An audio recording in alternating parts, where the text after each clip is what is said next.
5:30. A young woman who was returning home from another continent left the Oxhorn Mountain Ferry and walked out of the mountain. She walked towards the small town where the Huaihuang County government was located.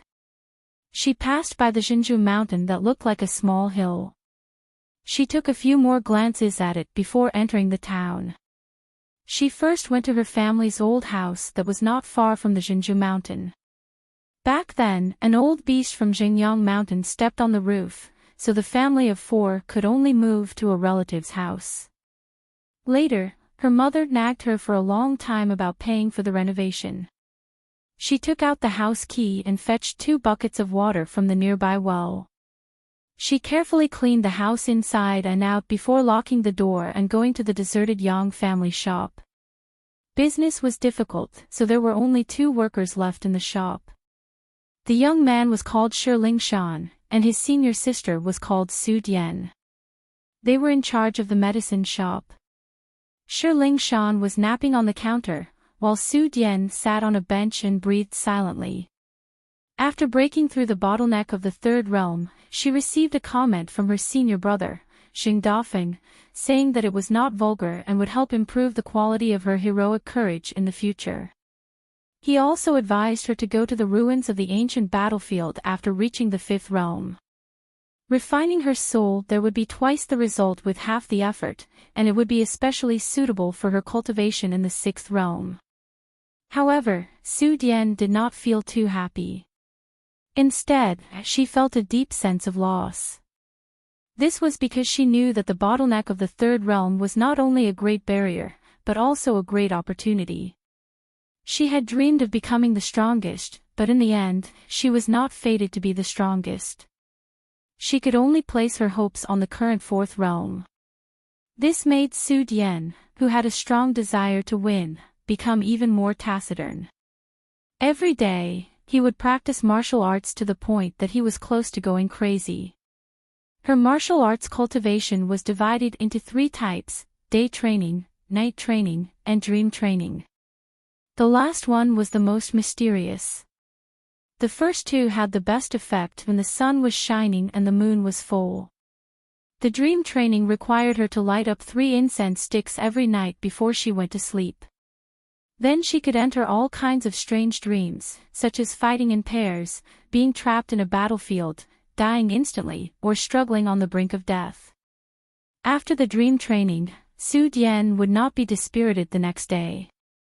When she woke up at dawn every day, she would always be refreshed and would never delay her day or night training.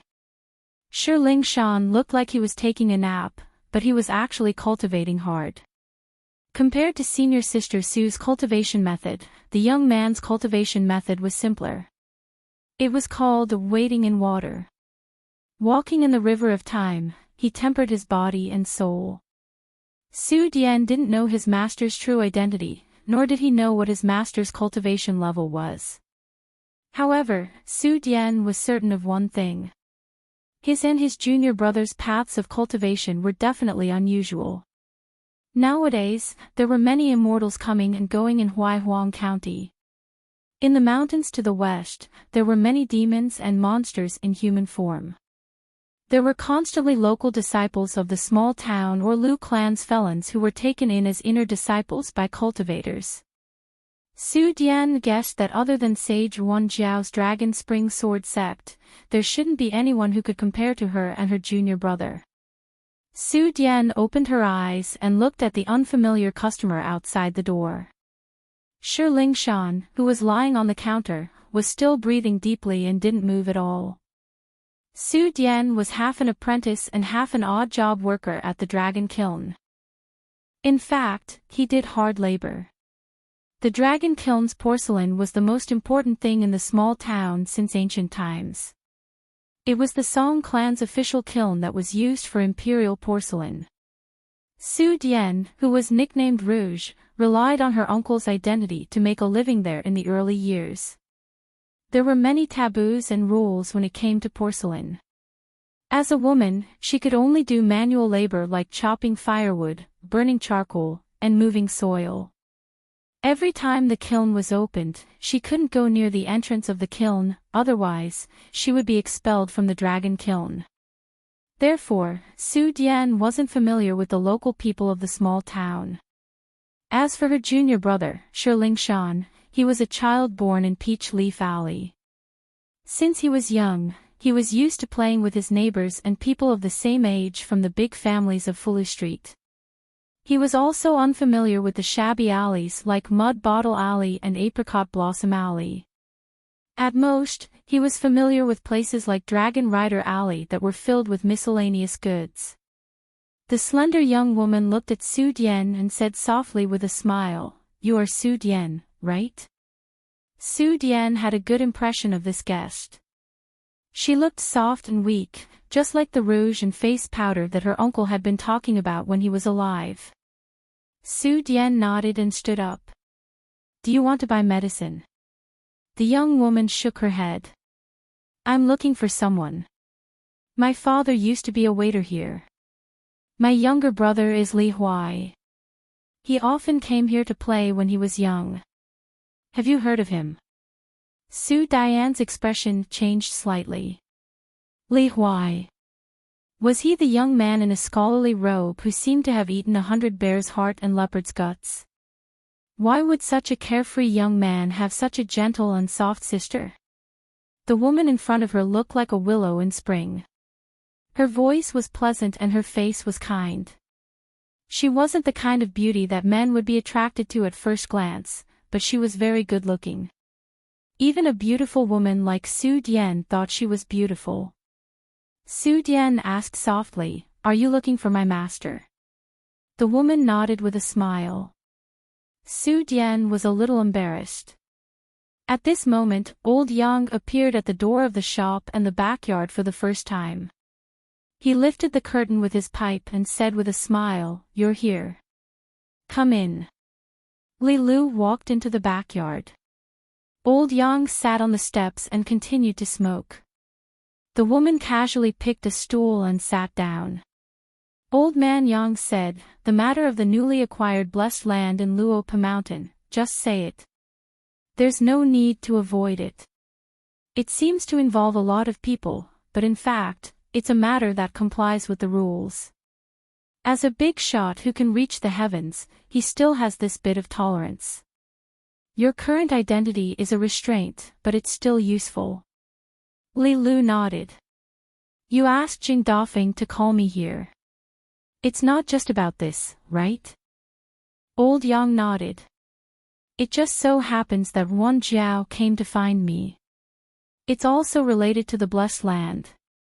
You can explain it all together. The things are still with me.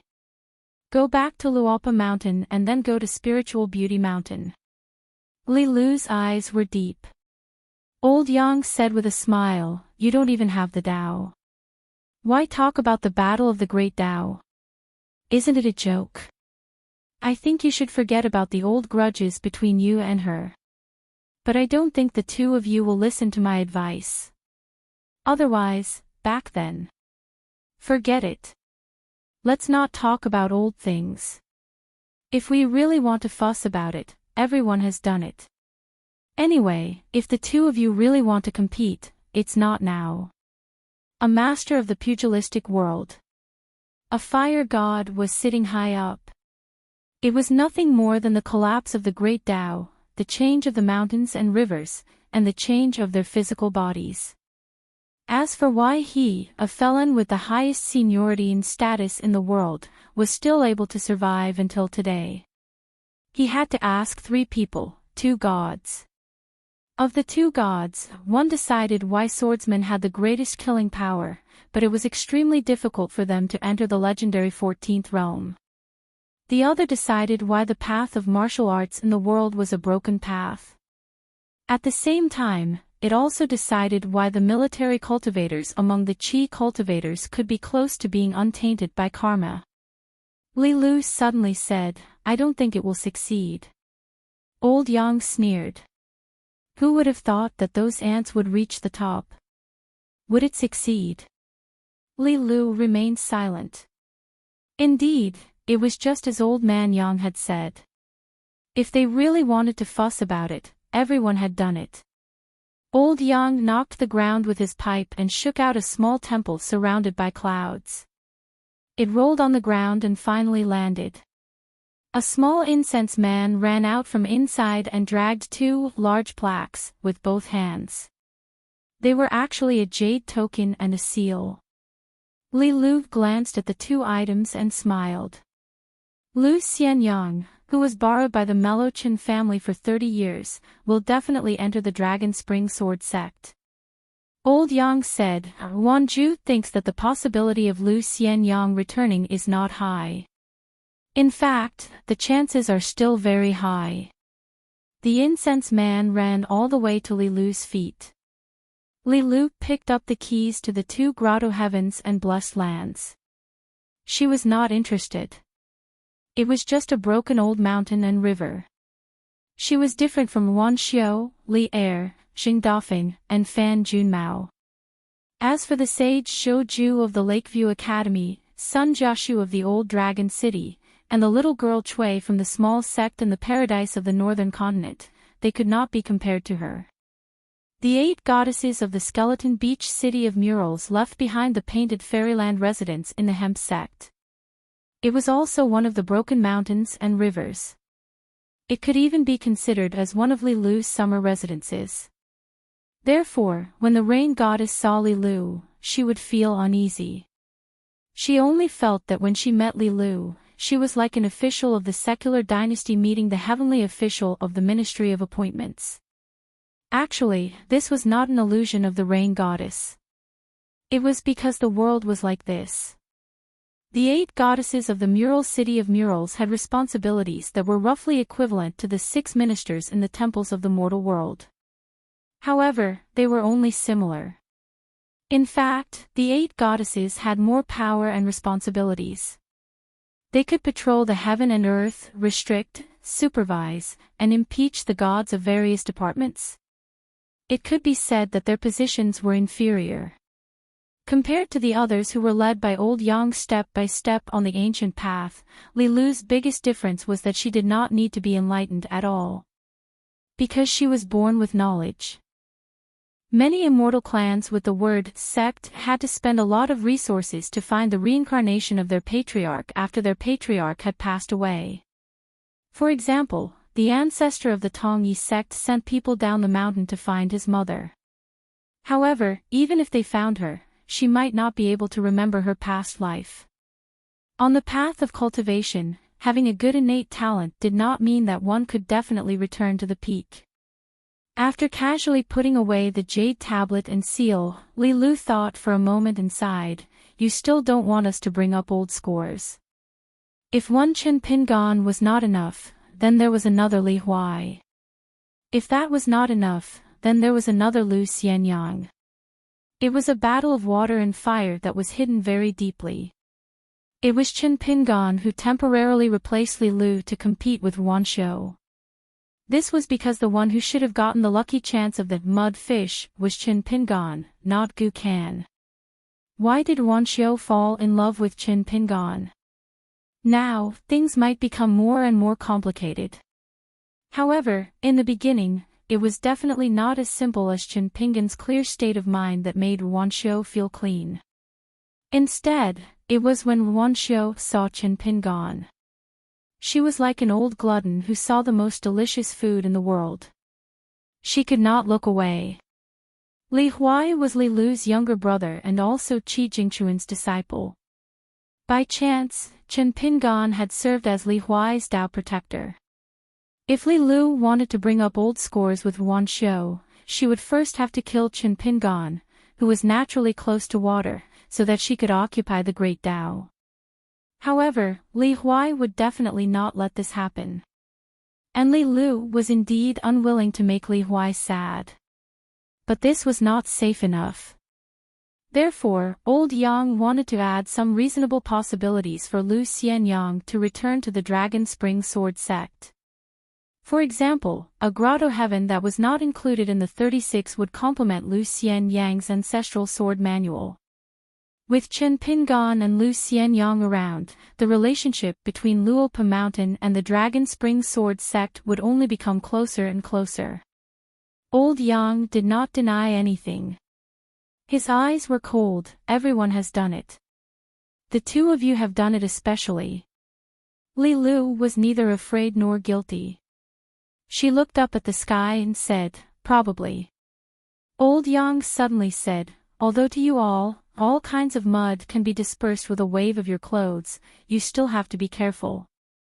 Otherwise, one day, the inconspicuous mud, like that seal, will cause you all to suffer greatly. Li Lu shook her head. You don't have to say these words to me. I know what I'm doing. Then Li Lu smiled and looked at the old man. Old Yang laughed involuntarily, as though he was finding an excuse for himself. After sitting in the cage for 10,000 years, can't I find some fun to relieve myself of my boredom? Li Lu held back her laughter. My father is still all right. After all, he has to leave some martial fate for the Aquarius continent. But my mother doesn't need to go to the North continent. Old Yang kept quiet, but his face was not good. Upon thinking about the shrew who seemed to have to eat a few kilograms of arsenic every day, he was not in a good mood. She was an abominable plaything. The fly feces in the incense burner, even looking at it would dirty his eyes. Li Huai and his mother were different from his father Li Er and his sister Li Lu. They were not on the same path. The mother and daughter were just ordinary people. Of course, Li Huai was not fake. But he was definitely not ordinary.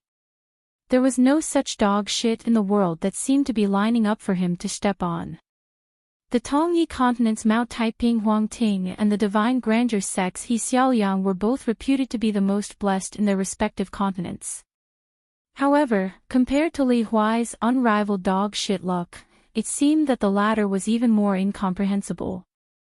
Huang Ting and He Xiaoliang still needed to think about how to hold on to their fortune, to prevent it from being intertwined with misfortune. But do you think Li Huai needs that? He was the kind of person whose fortune took the initiative to come to him. Maybe he had to worry that the things he bought were too heavy and ugly. So old Yang could make an exception for Li Huai and give him more. And he could not do any business with him. After all, the old man really liked this little brat. Li Zhu Grotto Heaven had been around for a long time. There were very few people who could enter the backyard of the Yang family medicine shop. A child like Li Huai was rarely seen. As for the women, because they were too ordinary, the old man could not be bothered with them. If not, why not try Peach Leaf Ali's Xiesher or Clay Bottle Ali's Chao Shi?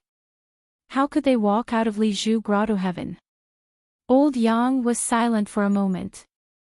Chen Pingan began to quietly investigate the natal porcelain. He was very secretive and did not leave any trace. Li Lu did not have any feelings about this. She knew a little about the inside story. It was an extremely complicated network on the mountain. Of course, the Yang family medicine shop could not get rid of it. It was just that they did things according to the rules and did not deliberately target Chen Pingan. They just shared the spoils with the Song clan. The natal porcelain was made by old Yang in the beginning. It could even be said that the rise of the Dali dynasty was due to this business in Li Zhu Grotto Heaven. That was why it could slowly rise. Therefore, old Yang's praise of the young Cui Dong's spirit was the highest recognition in the world. It could be said that other than old Yang, only Cui Dong and Cui Dongshan could reach this level. The Ma couple, who lived in Apricot Blossom Alley but had the ability to control the dragon kiln, were also Ma Kuxuan's parents. They had a lot to do with the breaking of Chen Pingan's natal porcelain. Ma Lanhua, who had been promoted from River Granny to River God in Dragon Whisker River, had never had a golden temple, let alone worship incense. The old woman was vicious, but only in this matter did she have a conscience. She even tried to stop her son and daughter-in-law. However, the couple was blinded by greed and the old woman did not succeed. Ma Kuxuan once woke up in the middle of the night and knew a little of the truth. Therefore, he was particularly concerned about Qin Pingan, who had been pretending to be stupid in his early years. The Dali Empress, the current Empress Dowager, and the previous emperor did it for Song Jisin and for the throne of Dali. The imperial tutor, Cui Dong, took advantage of the situation and played a game of chess with Qi Jingchen. If only looking at the result, Cui Dong did indeed play a divine hand. As for who bought Qin Pingan's natal porcelain, why it was broken, and how much the Song clan compensated the person behind the scenes for it, Li Lu did not know. She did not want to delve into these matters that did not concern her. Generally speaking, the price of a child born in Mud Bottle Alley would not be too low. This was because there was a sword immortal Chao Shi in Mud Bottle Alley who was in charge of a Xiongzhen tower in the South Saw continent. There was a premium, but it would not be too high. After all, there was already a Chao Shi in Mud Bottle Alley. Therefore, the previous emperor of the Song clan, the Dali imperial court, and the person who bought the porcelain probably did not take it too seriously. However, as Qin Pingan walked step by step until today, it was hard to say. The other party might not be able to help but bring up old scores and find all kinds of reasons to argue with the new Dali emperor. This was because according to common sense, Qin Pingan's natal porcelain was broken, and he still had the glory today. If it was not broken, and he was taken out of Liju Grotto Heaven by the person who bought the porcelain, and then focused on training, wouldn't he be a cultivator of the upper 5 realms? Therefore, the compensation given by the Dali imperial court back then was destined to be unfair. Of course, if the person who bought the porcelain was from the Aquarius continent, he probably would not dare to say anything now and would only complain a little. However, if it was from the other continents, especially those huge Zone clan immortals, especially from the North continent, the new Dali emperor, whose foundation was not yet stable, would have to pay for his father's debt. Li Lu suddenly said, Qin Pingan is a very easy person to talk to. Li Lu said again, but Qin Pingan is also a very scary person. Old Yang smiled. To be able to be evaluated by you like this, it means that Qin Pingan has not been fooling around all these years. Li Lu frowned.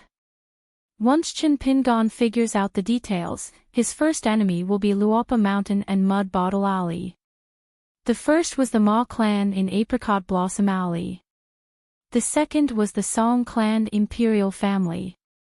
And Ma Kuxuan was clearly a bet that the old man valued very much. The old man sneered, if Ma Kuxuan was beaten to death by someone of the same age who even shattered his natal porcelain, it would be the same as saving me a lot of money. I should be thanking Qin Pingan. Li Lu sighed. This was the old man's way of doing business. Old Yang smiled. That Taoist sect master actually said a lot of truths in his early years, but I don't know if Qin Pingan has understood. For example, those who do good things are not necessarily good people. Those who do bad things are not necessarily bad people. Old Yang looked up at the sky. Do you know why Buddhism seems to not care about the survival and trend of the Pearl Grotto Heaven? Li Lu was silent. Old Yang asked and answered his own question. If the end of the era comes, who do you think will be the most miserable of the 3 sects and 100 schools? Li Lu said, Taoism. Once there is no way to ascend and no spiritual energy, all the cultivation methods in the world will become dragon-slaying skills, and Taoism will be in the most difficult situation. The tranquility and inaction of the great Tao may become inaction of inaction. For Taoism, this is very likely to be the earliest separation between heaven and earth, God and man. On the other hand, Confucianism and Buddhism can still pass down the torch and preach for thousands of years. It is just that the light of the torch is not as bright as before. Old Yang nodded. That is why eldest brother Dao is anxious. That's why Daoist third brother personally protected eldest senior brother. He went to Black Pearl Grotto Heaven and became a fortune teller who set up a stall to keep an eye on Qi Jingchen. Li Lu asked, why didn't Mr. Qi use the hairpin that his teacher gave him? Old Yang said, that is the key item of the smelly Taoist sect master. Of course, the old scholar was kind. At first, even I didn't know the origin of the hairpin. Qi Jingchen probably didn't notice it at first. Later, when Qi Jingchen resisted the heavenly tribulation, the hairpin's strangeness was slightly revealed. Of course, the smelly Taoist sect master also had the intention of disgusting him. Unfortunately, Qi Jingchen didn't want to go from one chessboard to another. Death is death, so he cut off all the threads. Old Man Yang revealed a look of reminiscence. It was this kind of person who overturned our world back then. The old man smiled. Don't think that the world is in a mess now. In fact, when a disaster comes, there will be many people like him who will stand up. This is the result of Confucianism's education. Who always likes to say that the people are ignorant? It is the people on the mountain, and then it is the scholars. In fact, the most powerful aspect of the Confucian school is that they do not know what is good for them, and the most powerful aspect of the Confucian school is that they do not know what is good for them, but they do know that they are evil when they do evil.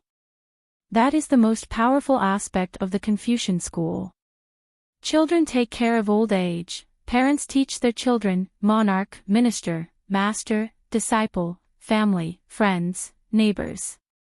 The Confucian way of the world is like burning porcelain. The old man thought for a while. Previously, Li Huai sent some books to the shop. I flipped to one of the sentences, cold into the bones of the mountain, the grass and trees are thin. How is it? Isn't it very interesting? Why would a rotten person like Malanhua of Apricot Blossom Lane stop her son and daughter-in-law from seeking money and committing murder? This is the complicated human nature. It is the rules of Confucianism that are not on paper to restrain people's hearts. Many principles have long been in the hearts of the people in the world. Li Lu asked curiously, what knowledge was Mr. Qi studying in Lizhu Grotto Heaven for 60 years? Old Yang said, of course, there are hundreds of schools of thought in the 3 sections. Qi Jingchuan's studies are worthy of the praise of seeing everything at a glance. However, he focused on studying 3 kinds of knowledge in private: calculation, meridian, and law. Li Lu sighed. He was just a scholar. Why did he have to come here? Old Yang took out some tobacco. When Li Lu saw this, she smiled knowingly. It should have been given to the old man by his younger brother, Li Huai. The reason was simple. It was because the tobacco looked cheap. After chatting for a while, Li Lu stood up and disappeared in a flash. She changed her mind and went to Shinshu Mountain first, then to Luopa Mountain. On the cliff of Shinshu Mountain, from top to bottom, there were 4 big words, Tian Kai Shinshu.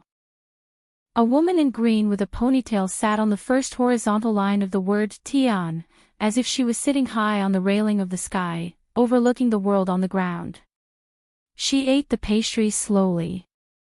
After Li Lu appeared beside her, Wan Xiu still did not turn her head. Li Lu squatted on the ground and looked into the distance. She threw the 2 things over. Wan Xiu caught them and put away the pastry towel. Li Lu said, a grotto heaven, paddy field grotto heaven. A blessed land, Hayes blessed land. It is slightly inferior to the 10 major grotto heavens and the 36 minor grotto heavens. The blessed land is a ready-made medium-level blessed land. It is neither good nor bad. If you spend some money, there is hope for it to become a high-class blessed land.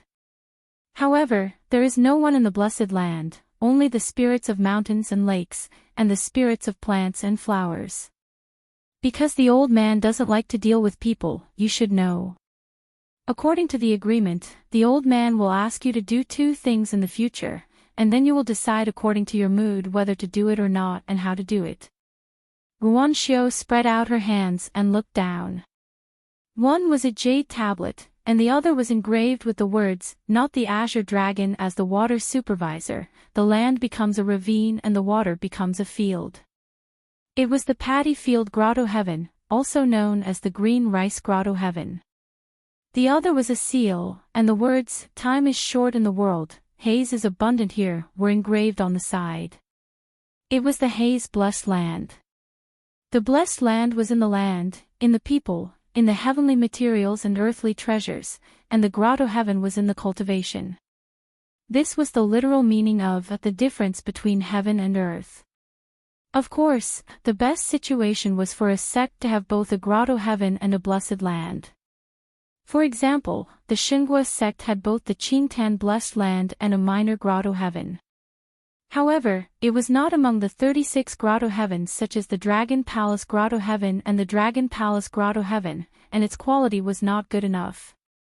However, a minor grotto heaven was a minor grotto heaven after all. Compared to a blessed land with abundant spiritual qi, it had many more mysteries in addition to more spiritual qi. For example, there was the aura of the Great Tao, and some golden objects that had been washed and accumulated by the passage of time. A small object could be full of brilliance. The Paddy Field Grotto Heaven had some miraculous features, so to a certain extent, it was suitable for Lu Xianyang's sword practice in his dream. In fact, the old man had a more suitable grotto heaven for that sword manual. However, it was not suitable for him to take it out for the time being. When doing business with others, one should never give it to others without giving it away. It could not be sold at a high price. Ruan Xiao furrowed her brows, asking, "You don't have a fragment secret realm of fire property?" Li Lu said, "Even if the old man had one, he wouldn't give it to you. If you dare to accept it, your father will give it back. I won't make an extra trip for this kind of thing." Ruan Xiao nodded, saying, "Thank you." Li Lu did not respond. Ruan Xiao took out the pastries wrapped in the embroidered handkerchief again, asking, "Do you want to eat it?" Li Lu hesitated for a moment, then picked up a piece of pastry and put it into her mouth. Ruan Xiao smiled happily, and then said, "You can eat it again before I beat you to death in the future." Li Lu said with a smile, "I eat the pastry, and you eat me. Anyway, you eat it. It's a good deal." Ruan Xiao put away the pastry and looked into the distance with a smile, saying, "But it may be you who eats me. I think it's good this way. There are not so many restrictions. I can eat whatever I want. Boil water, boil the river, boil the sea, and everything can be eaten." Ruan Xiao asked, "I don't remember what happened in the past. Who won the last time we fought?" Li Lu said indifferently, "Both lost." Li Lu asked, "Those 12 nominal disciples of the Dragon Spring Sword sect are obviously pawns planted by others. Why did you deliberately turn a blind eye to them?" Ruan Xiao said with a blank face, "Others put a few ants in the chicken coop. Do I need to care?" Li Lu laughed. Poor ants. Among them, Xia Ling was probably the most pitiful. Ruan Xiao asked casually, "Didn't you meet any acquaintances in the North Continent?" Li Lu said, "In a place called the Ghost Valley in the Skeleton Beach, I passed by, but I didn't deliberately say hello. Anyway, we will meet at the Lion Peak in the future." Ruan Xiao said, "Oh, you don't know how to be a good person." Li Lu sneered, "Go to the Yanxia Blessed Land and have a fight." "No, I will obviously lose, and it's a money-losing business. If I fight, the spiritual energy of the Blessed Land will be scattered, and the great demons will die. It's boring." Ruan Xiao shook her head and said, "With your temper, I didn't beat you to death back then. It means that my temper was really good in the past." Li Lu leaned back and put his hands under his head. "That's quite good." Ruan Xiao glanced at the sky. There were 2 people flying in the wind towards the south. She glanced at them and didn't care. A man came to the ferry of Oxhorn Mountain on his family's ferry. Beside him was a maidservant named Ye. The two of them flew directly to Luopa Mountain. He had the sword token made by the Dragon Spring Sword sect. The last time he visited Luopa Mountain, he bought it from a local immortal mansion. At this moment, it was hanging on his waist. He couldn't rely on his identity to buy and sell at the original price. It had nothing to do with morality. It was just that, if the price was doubled, the other party would be willing to sell. Even so, it was just a rain money. When he reached the foot of the mountain, he landed. He shouted loudly, "Brother Gale!" A stooped man who was basking in the sun on a bench at the entrance of the house immediately stood up and ran over. He said warmly, Brother Zhou Fei is here." Beside Jiang Shangjin stood a beautiful young woman. It was Ye who had come out of the lotus blossom blessing. After seeing it, Jing Dafeng sighed and said, "Drowning to death." Jiang Shangjin asked, "Can we go up the mountain?" Jing Dafeng nodded and said, "Sure, but recently, our Luopa mountain has been tight on money, so there's a new mountain rule. If you want to go up the mountain, you have to pay a small sum of money. Since it's Brother Zhou Fei, then I'll be shameless. I'll be biased this time and not follow the rules. Brother Zhou Fei, just give it as you see fit. In any case, with your status here, you almost became half a family member of our Luopa mountain." The most interesting thing was that the most lawless and chaotic cultivators in the Aquarius continent seemed to have turned into immortal scribes overnight, and they were all immortal scribes of a clan with the surname Zong in the title of immortal scribes. During this time, Pearl Hairpin Island tried to move out of Calligraphy Lake. True Realm sect specially allocated a few islands with mountains and rivers, but they did not decide who would belong to them. A certain great cultivator of True Realm sect suddenly went into seclusion and did not appear. Zhu Lian received Jiang Shangjin and they chatted happily. Jiang Shangjin took out 2 priceless magic treasures as gifts for the 2-night banquets. He troubled Zhu Lian to pass them to Wei Pai of Cloud-Splitting Mountain. In addition, Jiang Shangjin had prepared 2 immortal treasures as gifts for the young master of Luopa Mountain to win a pure Jade Realm cultivator for True Realm sect. Zhu Lian said that a pure Jade Realm sword cultivator was a sword immortal, not to mention a sword immortal from North Continent. It was unreasonable for Zhou Fei and his brother to only give 2 treasures. 3 was more reasonable. Jiang Shangjin, who was sitting on the stone bench in the small courtyard, slapped his thigh and said that he had forgotten about this. So he took out 2 treasures. Ye could not bear to look at it. After leaving Lotus Flower Blushed Land, she had seen Jiang Shangjin's seemingly domineering but actually scheming methods in Jade Gui sect. She had also followed Jiang Shangjin to Cloud Cave Blushed Land.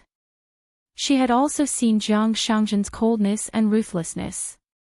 He killed those unruly earth immortals of Blushed Land without batting an eyelid as if he was breaking the necks of a few chicks. Finally, when they arrived at the Book Slip Lake, although Jiang Shangjin never gave any specific orders, as if he was a hands-off boss who did not care about anything, everyone had to do everything. Crow, who was born in the Devil's sect and was familiar with the operations of a large sect, could see the invisible brand of Jiang Shangjin's conduct. So she became more and more curious. Did that young banished immortal surnamed Qin make Jiang Shangjin treat him so seriously? Besides, Chen Pingan was not on her own mountain now. Ye was no longer the frog at the bottom of the well in Lotus Flower Blushed Land. She had already seen the scenery at the highest point of the entire Tongyi continent. Jing Dafeng looked and was happy. Okay. Mount Grey Mist, Mount Cinnabar, Mount Wei Xia, and the back of Chella Fish. The winning items of the 4 subsidiary mountains of Luopa Mountain were all available. And the cleverest thing about Brother Zhou Fei was that these 4 extraordinary winning items could be used as auxiliary items in the future. In other words, As long as Luopa Mountain found a more suitable immortal treasure to suppress the mountains and rivers of those mountains, the present timely help would automatically become icing on the cake. Of course, the reason why the sect master of True Realms sect could be so clever was because of an important premise. Money. But that was to be expected. That Cloud Cave blessed land was a good place that even those arrogant cultivators of the Central Plains divine continent would want to go there for. It was also the main source of income for the entire Jade Gui sect. So Zhu Lian killed Zhou Fei's pig. One was willing to hit and one was willing to be hit. Everyone was happy. It was estimated that this warm-hearted brother Zhou Fei would complain that Zhu Lian did not stab him with enough knives and not fast enough. Since they had come to Flattery Mountain, Luopa Mountain, the two sides naturally had to compete in Dao techniques. On this trip to Luopa Mountain, Jiang Shangjin, who had a card up his sleeve, had once again admitted defeat. That is why I insist on the word permanent.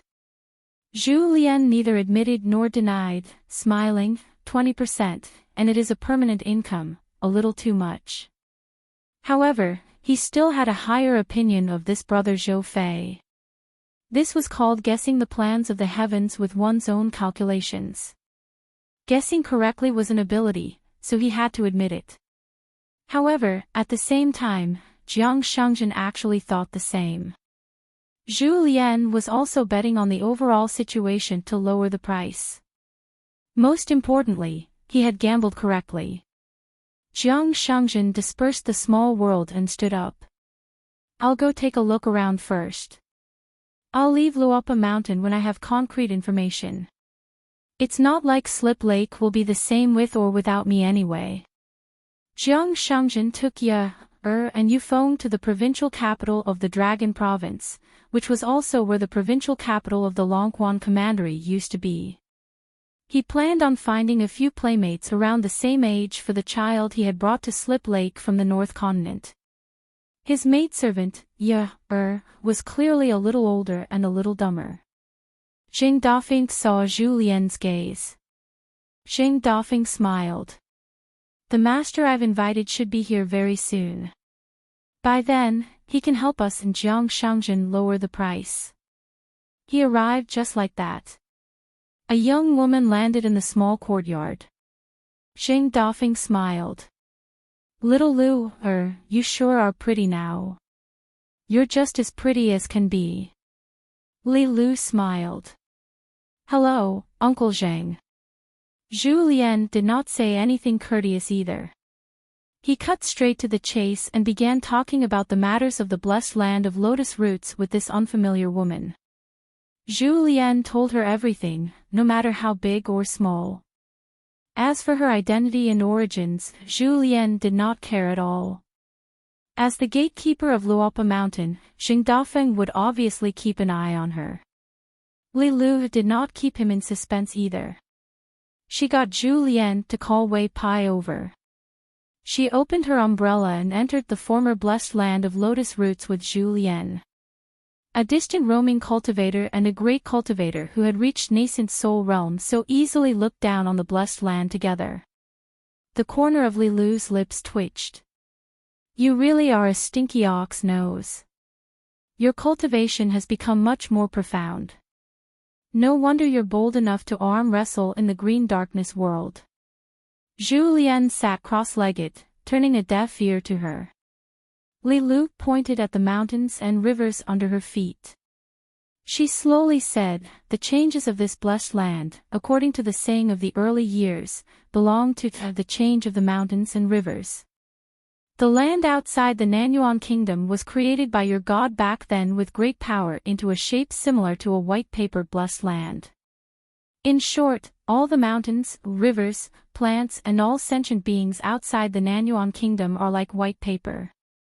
They can live, but they no longer have the slightest meaning. That is to say, these pieces of paper, no matter how pious they are or how they pray to Buddha or God, they will not be able to nurture the slightest bit of incense essence. However, it will not hinder their reincarnation in the new blessed land. As long as the spiritual energy in the new blessed land increases, the incense in the Nanyuan kingdom will become more and more prosperous, and all the paper will become thicker and thicker. In the end, they will be no different from ordinary people. They may even have the aptitude for cultivation and the possibility of becoming a god of mountains and rivers. Zhu Lian said indifferently, from a gorgeous painting scroll, it has become a meticulous sketch. Li Lu smiled. You can say that. Li Lu looked over and casually pointed at a few places. The so-called banished immortals have already left this fragmented blessed land. Also, some of the cultivators who have already started to climb the mountain are obviously not in your blessed land. For example, the Lake Mountain sect in Songlai country, which once had Eugenie in charge, will appear especially empty and very conspicuous. This is the result of Eugenie being chosen by the old Taoist. Eugenie should now be in one of the 4 real blessed lands of lotus flower. Lu Tai is another one. That scholarly family in the capital of Nanyuan Kingdom, do you see? It's also empty and very abrupt. It must be that this family has someone that the old Taoist finds interesting. Therefore, after the blessed land of lotus flower was divided into 4, the general ownership is already very clear. They are Chen Pingan, Eugenie, the first person in the history of lotus flower blessed land to successfully convert to Taoism, Lu Tai, the banished immortal who unified the devil's cult, and the family that Chen Pingan visited twice in the library. Zhu Lian did not even look. He scratched his head and laughed. I'm not a god of mountains and rivers. I can't see those natural phenomena. Li Lu smiled. You don't have to test me. There's no need. Also, be careful not to draw legs on a snake. Zhu Lian smiled and said, okay. Li Lu asked, if you're a pawn of that stinky cow nose, Chen Pingan will die very miserably. Zhu Lian put his hands on his knees. The wind blew and his body leaned forward slightly. Since I'm lucky enough to be born as a human, I should speak and act like a human. Otherwise, what's the point of walking around the human world? Zhu Lian narrowed his eyes and said slowly, Heaven and earth gave birth to me, Zhu Lian. I can't refuse. I can decide how I, Zhu Lian, will die. Li Lu turned her head. For the first time, she carefully looked at this pure warrior with a mask. Zhu Lian, you have a bright future. Zhu Lian raised his head and turned to look at the extremely dangerous young woman. Miss Lu, it's a pity that you didn't come to our Luopa mountain. Li Lu was a little confused, but she was too lazy to know the answer. She continued to explain the key points and taboos of the operation of the blessed land to Zhu Lian. She was no less unfamiliar than Jiang Shangjin. The reason was simple. In history, even if one did not mention the earliest foundation of the Great Tao, Li Lu had managed a handful of blessed lands. One of them was a blessed land. The Ripple Grotto Heaven of the Central Plains Divine Continent and the Jade Tide Blessed Land of the Dawn Flow Continent. They were once among the 36 and 72 blessed lands, but their fates were worse than the Pearl Grotto Heaven that fell and took root. Now, they were all broken and forgotten. Pei Qian was in seclusion these days. She worked day and night on one thing. She buried her head in the desk on the first floor of the bamboo house and copied books. She couldn't be fast. She could only obediently write word by word properly. The little girl in a pink dress, Chen Rishu, who was the little housekeeper of the mountain, and Zhou Mili, who wanted to be the right guardian of Luopa Mountain's bamboo house, were at the bamboo house helping Pei Qian copy books, bringing her tea and water, and massaging her shoulders and back. Finally, at noon one day, Pei Qian gently put down her brush, stood up, and made a gesture of qi sinking into her dantian. Great success. Chen Rishu asked, You really finished copying? Pei Qian squinted and said, Not only did I pay off my debt, but I also copied Sister Bao Ping and copied 10 more books. Pei Qian crossed her arms and sneered. From tomorrow onwards, Senior Chui will know that a Pei Qian with no distractions is definitely not the Pei Qian that he can complain about. Chen Rishu wanted to say something but stopped. Forget it, it's a matter of one punch anyway. She didn't want to pour cold water on him. Zhou Mili quickly raised her hands and clapped quickly. Pei Qian lay on the desk that was piled up with paper and played with a few of her family heirlooms for a while. After putting them away, she walked around the desk and said that she wanted to take the two of them out for a walk. Chen Rishu took some more melon seeds and Zhou Mili carried the mountain walking staff. Pei Qian swaggered to old chef's house, wanting to find the young mistress that her master had abducted from the North Continent. However, she was not at home.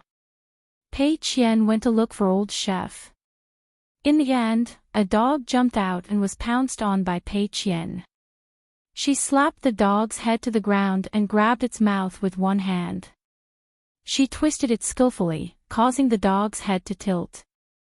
Pei Qian squatted on the ground and asked, "Are you rebelling? Why didn't you show up after so long? Speak. Give me an explanation and I'll spare your life." The dog could only whimper. Pei Qian twisted its head and nodded in praise. "How brave. You can remain silent in the face of a peerless expert who kills people like picking grass. With this heroic spirit, you won't die." The dog quickly wagged its tail. However, Pei Qian did not let it go. "You can avoid death, but you can't escape punishment." She raised a hand and Zhou Mili immediately handed her the mountain walking staff. One needed a stick to beat a dog. When poking a hornet's nest, the mountain walking staff was even more useful. This was what Pei Qian said herself. In the end, Pei Qian said unhappily, "Melon seeds." The girl in the pink dress quickly put a handful of melon seeds in Pei Qian's hand. Pei Qian ate the seeds with one hand and kept the dog's mouth with the other. "Come, learn from the expert in the book and smile coldly." The dog's mouth twitched. Pei Qian said again, "Change it. Learn from the bad guy in the Jianghu romance and smile evilly." The dog's eyes changed again and the corner of its mouth twitched. Pei Qian frowned. The dog knew something was wrong and began to struggle. However, Pei Qian pulled the dog. She stood up and spun around, throwing the dog 7 to 8 feet away. Then, Pei Qian saw a man and a young woman standing not far away. She tilted her head and looked for a long time. Suddenly, she smiled brightly and bowed. Chen Rishu bowed and greeted Mr. Zhou. Zhou Mili followed suit. "This is the second time we've met, right?" Jiang Shangjin looked at the charcoal girl that he found interesting back then and said with a smile, "Now you've become Chen Pingan's first disciple? Very good. I think Chen Pingan has good taste. I'm willing to take you away from Lotus Flower Blessed Land."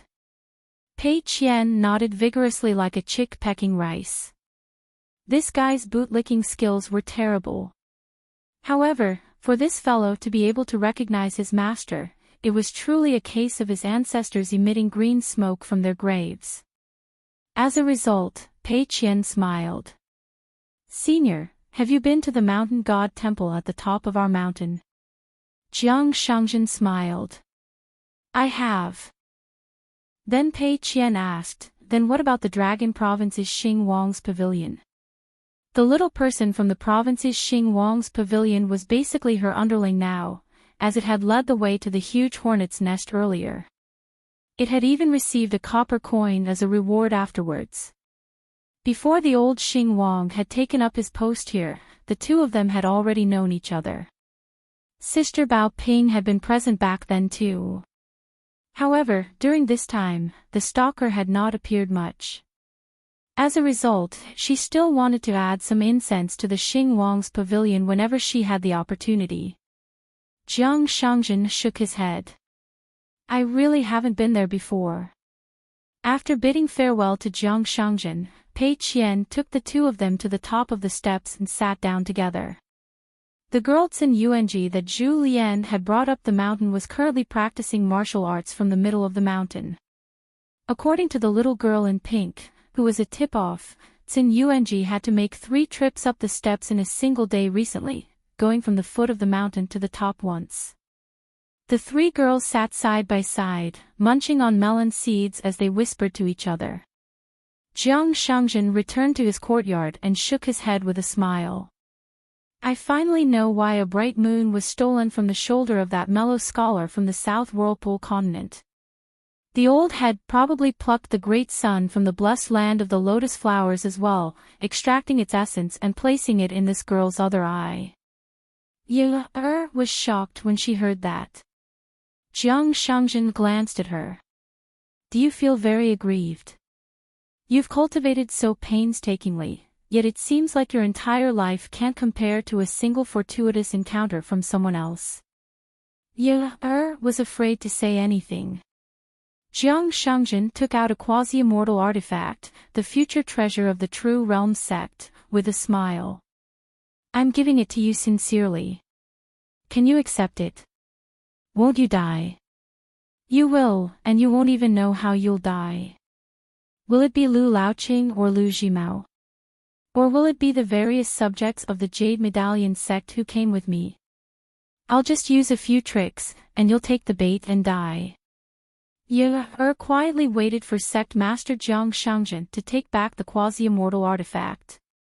However, Jiang Shangjin clenched the pearl tightly and slapped it between the girl's eyebrows. He smiled and said, I'll give it to you. Don't think that you can cultivate in peace just because you have someone to rely on. You can't be so careless in a place surrounded by tigers and wolves, just like in the blessed land of lotus flowers. Ye felt like she was in a pot of oil, her soul boiling. She hugged her head with both hands and rolled on the ground in pain. Jiang Shangjin had already created a small world with a wave of his sleeve. I'll use you to fish for Lu Laoqing and Lu Jimao's temperament. The old man sneered, not convinced. Do you have the ability to speak? A waste disciple taught by a waste master.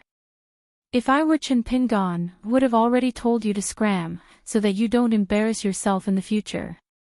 His punch caused Pei Qian's face, which was already covered in blood, to be completely devoid of any black. A slender arm was raised shakily. It was not a punch, but a light touch on the old man's shoulder. It was light. Was it scratching an itch? The old man seemed to be furious. He turned his fist into a palm and grabbed her entire head. With a casual swing, she flew out and hit the wall, falling heavily to the ground. Pei Qian had completely fainted. The old man came to her side, squatted down, and pointed in the air. After a moment, he stood up and turned to the corridor outside the bamboo house and said, "Drag her away." The bamboo door opened. The girl in the pink dress skillfully carried the tanned girl on her back and ran to the first floor with light but quick steps. The old man put his hands behind his back and strode out of the house to the corridor railing. The old man laughed silently. He was extremely pleased. With that punch, you, Pei Qian, should be the strongest in the realm. 531, dressed in a green robe, he followed the river and went against the current. He did not purposely follow the river bank and walk on the surface of the water. After all, he needed to carefully observe the local customs, mountains, and deities along the way. Thus, he often had to take a detour, so he did not walk too fast. When he made up his mind to do something, he was always like this. He worked hard and did not feel that it was hard. However, the people around him could be at ease. If they were young, they would not even know how lucky they were. Probably because he grew up at the bottom of the city, Chen Pingon had extremely good patience and tenacity. On the way, Chen Pingon encountered an incident that caused him to ponder deeply. Once, Chen Pingan stayed at an inn near the Xing Wang Temple in a certain county in Fuchu. At midnight, there were sounds of gongs and drums that only cultivators and ghosts could hear. The Yin underworld barrier was suddenly broken. Under the guidance of the various ghost messengers, the ghosts near the county city entered the city in an orderly manner. This was the Xing Wang Night Court meeting that happened twice a month. It was known as the Xing Wang Night Trial. Lord Xing Wang would judge the merits and demerits of the otherworldly ghosts in his jurisdiction at night. Chen Pingan quietly left the inn and arrived outside the Xing Wang temple. The 2-day wandering deities who were guarding the door to prevent ghosts from making noise looked at him and immediately bowed. They did not respectfully address him as immortal master. Instead, they addressed him as teacher. Their expressions were very respectful. After Chen Pingan returned the greeting, he asked if he could listen to Lord Xing Wang's night trial. One of the day-wandering deities immediately turned around to report. After receiving permission from Lord Xing Wang, Magistrate Wen, and the 3 main officials of the Yin-Yang department, they immediately invited this foreign cultivator in. In the main hall, Lord Xing Wang sat behind the big table. The civil and military judges, as well as the officers of the Xing Wang temple, lined up in an orderly manner to punish the ghosts and otherworldly items. If there was anyone who was not satisfied, and if they were not evil, they were allowed to appeal to the Mountain Lord Diyu and the Water God Palace Lord. When the time came, the Mountain Lord and the Palace Lord would send Yin underworld officers to review the case. Chen Pingan did not sit on the chair that Lord Xing Wang ordered people to bring out. Instead, he placed the chair behind a red pillar and sat there with his eyes closed. When an otherworldly item cried out that it was not satisfied with the verdict, Chen Pingan opened his eyes and listened to Lord Xing Wang's rebuke. It turned out that when the otherworldly item was alive, he was a Confucian scholar who didn't have an official scholarly title.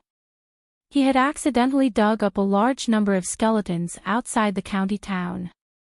He took them out one by one and buried them properly. The otherworldly item felt that he had made a great contribution, so he questioned why the masters in the city god temple had turned a blind eye to him. Why couldn't he use this to offset his sins? This was a great injustice, so he must appeal to the Water God Palace Lord. If the Palace Lord didn't care, the officials would protect each other. He would risk losing the chance to reincarnate to sound the drum of injustice. Then, he would appeal to Lord Zhongyue of the Fu Chu nation. He would ask Lord Zhongyue to uphold justice for him and severely punish the city god for his negligence. Lord Xing Wang scolded angrily. The Xing Wang of the world investigates the living beings of the living world. When you were alive, you did good with the intention to do good. Although you were good, you were not rewarded. Although you were evil, you were not punished. That was the beautiful scene that Chen Pingan wanted to see the most. Chen Pingan left the county town and continued to walk on the territory of the Fufu kingdom. He did not have the jade hairpin or the bamboo hat. He only carried the bamboo box, wore a green robe, and traveled alone. On this day, Chen Pingan entered a temple by the river to offer incense. He saw a 1,000-year-old cypress tree in the back hall of the temple. It would take 7 or 8 strong men to wrap their arms around it. Its shade covered half of the square. Beside the tree stood a stone tablet. It was written by a writer of the Fufu kingdom. The local government spent a lot of money to hire a famous craftsman to engrave it. Although it was a new tablet, it was full of ancient charm. After reading the inscription, he realized that this ancient cypress tree had experienced many wars. It was old, but it was still standing. Chen Pingan liked the contents of the inscription. He took down the green bamboo box and took out paper, brush, and ink. Using the bamboo box as a desk, he copied the inscription word by word. There were many inscriptions on the tablet. Chen Pingan copied them meticulously. Unknowingly, it was already night. The temple had a night ban. Not only did the temple attendant not chase people away, he even brought 2 stools with the temple attendant and placed them on the left and right sides of the tablet. They lit up lamps and helped to illuminate the tablet. The lamps were covered with gauze. It was simple but exquisite to prevent the wind from extinguishing the lamps. When Chen Pingan saw this, he quickly stopped writing and stood up. He bowed and thanked the attendant. The old temple attendant smiled and waved his hand, indicating that the guest should just focus on copying the inscription. He also said that the temple had a room for the guest to stay overnight. The old man instructed the attendant. The latter held the key in his hand and squatted down to sleep. The attendant was really bored. He stood behind the old man and watched him copy the inscription. The characters were neither good nor bad. It was just that he copied them seriously and wrote them neatly. He really couldn't see how good the characters were. He had gone to other temples to play before. Compared to his own temple, the other temples were much more beautiful. There were many inscriptions by scholars on the walls. Each one was more elegant than the last. In particular, there was a scholar who was drunk and holding a cup. He wrote an entire wall of cursive characters. It really made people's hearts sway. Although it was only a cursive inscription, it was praised by the literary circles of Fuyu as the painting of an old flood dragon spreading the rain. The characters of the young scholar in green robes in front of him weren't very good. They were very ordinary. After Chen Pingan finished copying the inscription, he packed up the bamboo box and put it back on his back. He then went to the guest house to check in. As for how to express his gratitude, after thinking it over, he could only donate some money for incense before he left tomorrow.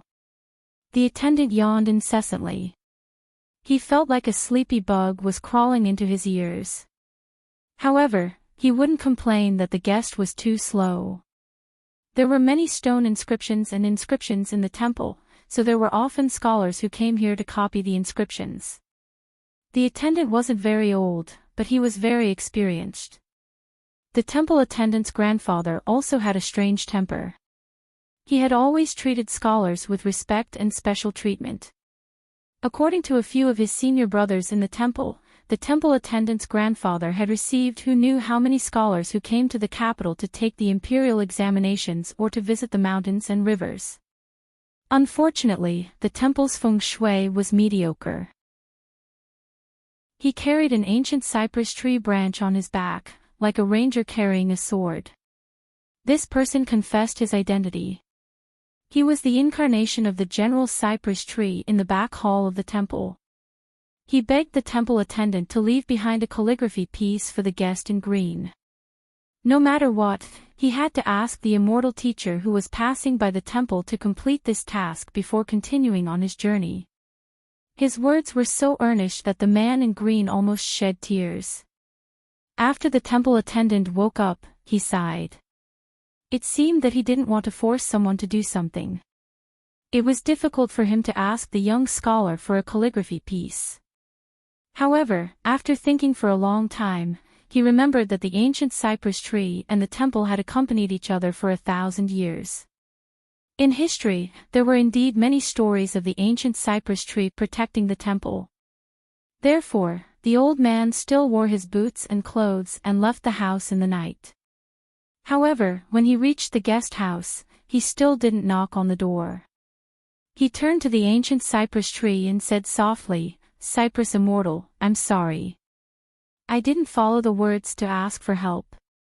It's hard to predict the actions of immortals. Since the other party didn't want to take the initiative to leave behind a calligraphy piece, it must be that the temple didn't have enough merit and fortune. The ancient cypress tree was silent and only sighed. It also didn't force the temple attendant to change his mind. At this moment, Chen Pingan stopped his boxing stance and smiled. Chen Pingan always believed that whether a place's feng shui was right or wrong, it was still rooted in the people and not in the immortal spirit. It had to be said in order. As the saying goes, where there is life, there is hope. The so-called Green Mountain is still in the people's hearts. Therefore, his green robe fluttered like the wind in the temple. In the blink of an eye, he came to the temple attendant's side and smiled. "It's nothing." The ancient cypress tree spirit who hadn't obtained a complete human form for 1,000 years appeared with the appearance of a man in green. His body was still ethereal. He knelt and kowtowed, "Thank you, immortal, for your kindness." The temple attendant was also a little scared. He was so scared that he wanted to bow and thank him. However, Chinpingan calmly accepted the ancient cypress tree spirit's kowtow. However, the old man's bow was stopped by Chinpingan's outstretched hand. This wasn't because the cypress tree spirit wasn't human and was inferior. Instead, it was because of the heavens and earth on the Great Way.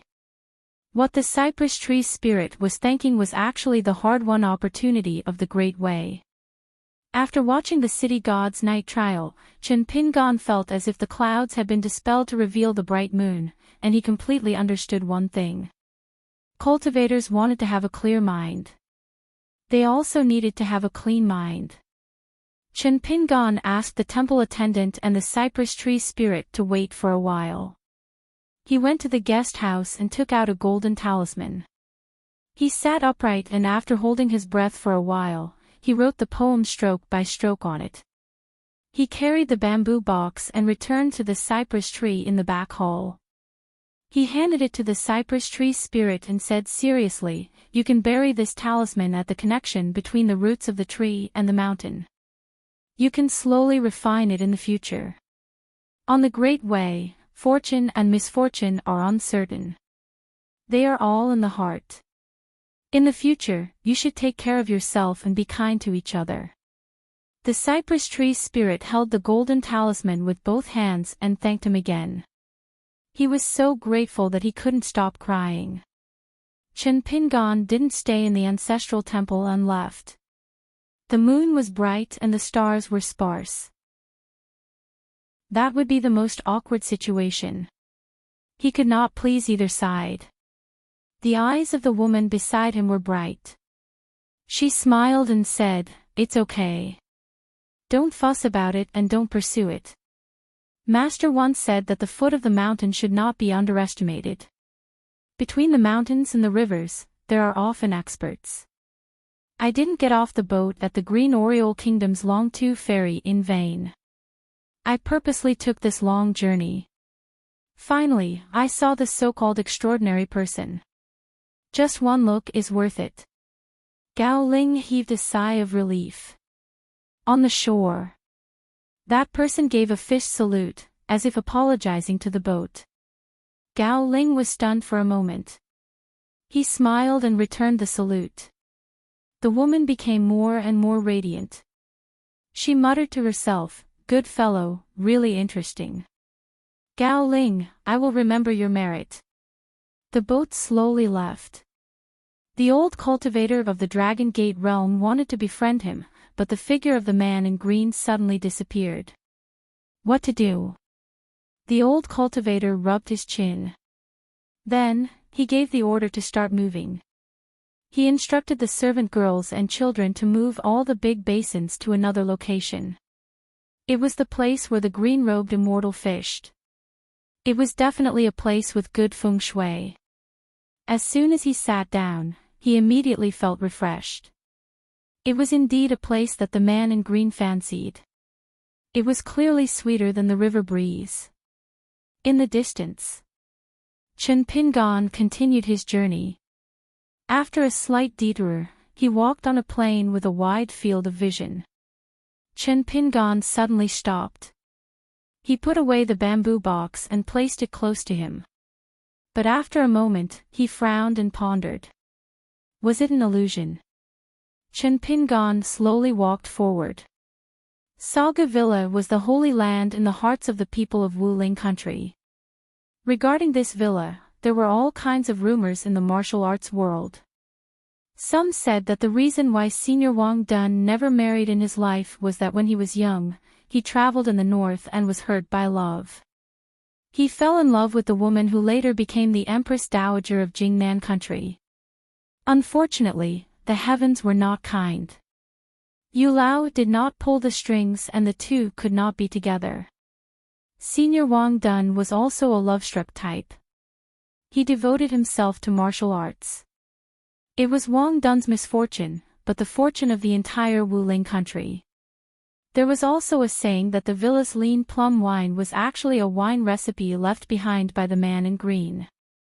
Once a martial artist drank a jar, they could increase their skills by several years. That was why the disciples taught by Senior Wang Dun were all outstanding. Because they were all soaked in the lean plum wine. There was also a rumor that there was a heavily guarded forbidden area in Saga Villa. There were martial arts manuals written by Wang Dun. Anyone who obtained one could become a first-class master in Jianghu. If one obtained the saber manual, they could be comparable to Fu Lu Tai's saber skills. When he opened his eyes, he took a step forward. There was no sound. But in the blink of an eye, the ground exploded like spring thunder. On the line. Chen Pingan narrowed his eyes. A double-sleeved talisman, a Daoist robe, and 2 flying swords. Even if he was a sword immortal, at this moment, he was purely a martial artist and was destined to be useless. Chen Pingan trusted his intuition. The other party was at least a peak realm martial artist. The fist intent was so condensed and strong that it was unbelievable. Chen Pingan began to run forward in a straight line. If he retreated and dodged, his fist intent would be reduced, and his chances of survival would be reduced by a little. Once the fist intent was reduced, it meant that he admitted defeat. In the Jianghu, admitting defeat often meant death. A punch was exchanged. Chen Pingan immediately flew backward for hundreds of feet. He suddenly landed on the ground, but he still could not stop the momentum of retreating. The soles of the boots on his feet were directly worn out. His whole body was almost falling apart. This was the first time Chen Pingan used the deity drumming style, but the fist intent was broken as soon as it was delivered. That person did not move at all. He was strolling leisurely, as if he was letting Chen Pingan directly change into a puff of pure vital energy. He floated behind him and delivered another punch. In fact, Chen Pingan, whose vision was already blurred, was punched in the head again. He flew backward. He had no power to fight back. The man in the long green robe had already leaped into the air and smashed down with his fist. This punch hit Chen Pingan in the chest. A huge pit appeared on the ground. Chen Pingan, bathed in blood, fell to the ground and could not get up. His blood, flesh, meridians, limbs, and acupoints. They were all on the verge of collapse. That old man, who was at least a martial artist at the peak of the mountain, just stood at the edge of the pit with his hands behind his back. He did not say a word and did not punch anymore. He just looked down at the bloody man in the pit. He saw that the young man, who had actually completely lost consciousness, first moved a finger on his left hand slightly, then tried to use his elbow to push against the ground and struggled to get up. The old man in the green robe just looked at the young man's subconscious and subtle struggles with a cold expression. The young man repeatedly raised his elbow to raise his back above the ground, fell to the ground again and again, and was able to use his hands to support himself, and then stood up shakily. It took the time of half an incense stick to burn. The old man said with a cold smile, "I'm standing right here. As long as you can come up and deliver a punch to me, you can live." The young man, who had actually lost consciousness and only had a little spiritual light left, lowered his head and bent his waist. His arms shook and he staggered forward. The 20 steps out of the slope of the pit was like a child carrying a huge basket and climbing the mountain to pick herbs under the scorching sun. Step by step, the young man, whose face was covered in blood, just raised an arm. The old man said indifferently, "I'm sorry, but you still have to die." He raised one hand and punched away. The old man in the green robe and cloth shoes punched the young man back to the bottom of the pit. The old man walked down the pit step by step and sneered, "The older you are and the higher your realm is, the more afraid of death you are." No wonder after the appearance of the strongest three realms, the fourth and fifth realms could not compete for the title of strongest. If that's the case, I think it's better for you to die. That bit of martial arts fate can be given to anyone, but to someone like you, even I feel that it's dirtying that fist manual. That half-dead man was completely silent. The old man frowned and then lowered his head. He saw that person's finger move slightly again. The old man smiled. Very good. It could be said that he was dead, but his fist intent was still alive. This was a small meaning. It was the biggest meaning in the world that could not be faked. The old man laughed loudly. First set a small goal, such as 1 second. Remember, book guest residence.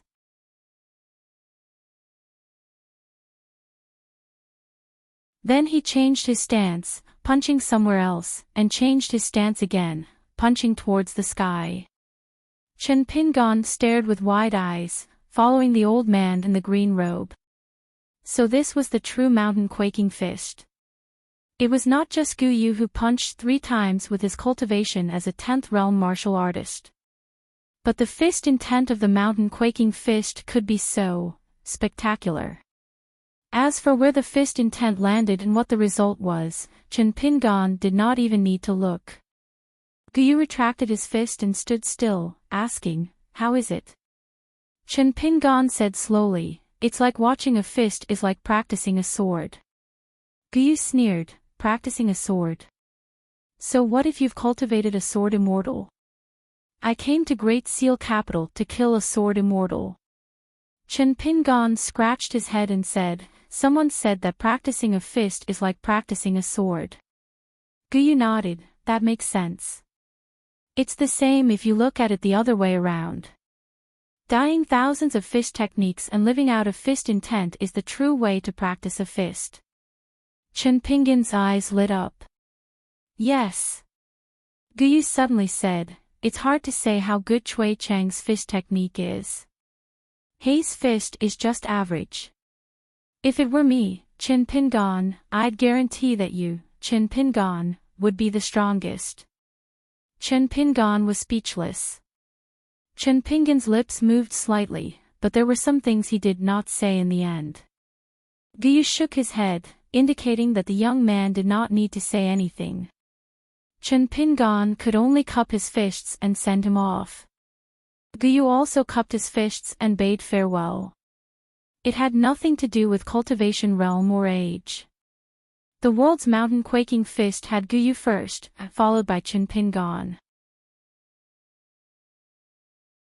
The only one that could be considered reliable was that Gu Yu had once personally said that his fist techniques could be learned by anyone, but no one could learn them. Qi Jinglong thought for a moment. "You have been relatively safe recently. Since that elder has punched, he will almost never leak any information. This means that Deer Cutting Mountain is still waiting for the results, and it is even more impossible for them to send out another group of assassins to target you. So you should continue to travel. I will go find the founder of Deer Cutting Mountain for you and try to clean up this mess. But let me say this first, I can definitely make Deer Cutting Mountain stop.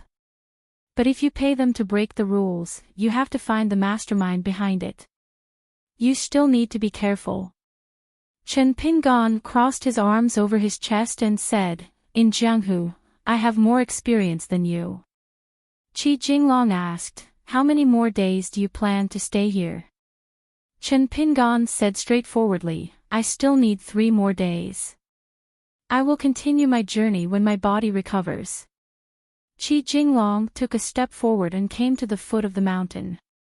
Then, he started to draw talismans along the foot of the mountain, one hand behind his back and the other pointing.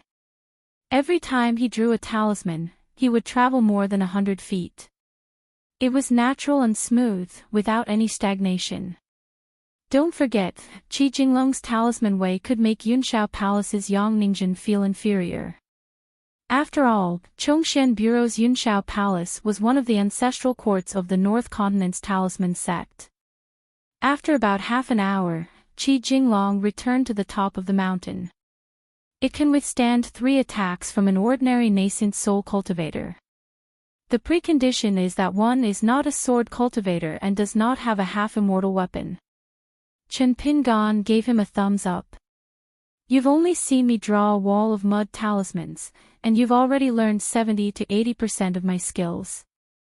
You're indeed the land dragon of the North Continent, so young and promising. Qi Jinglong could not be bothered with him and prepared to leave.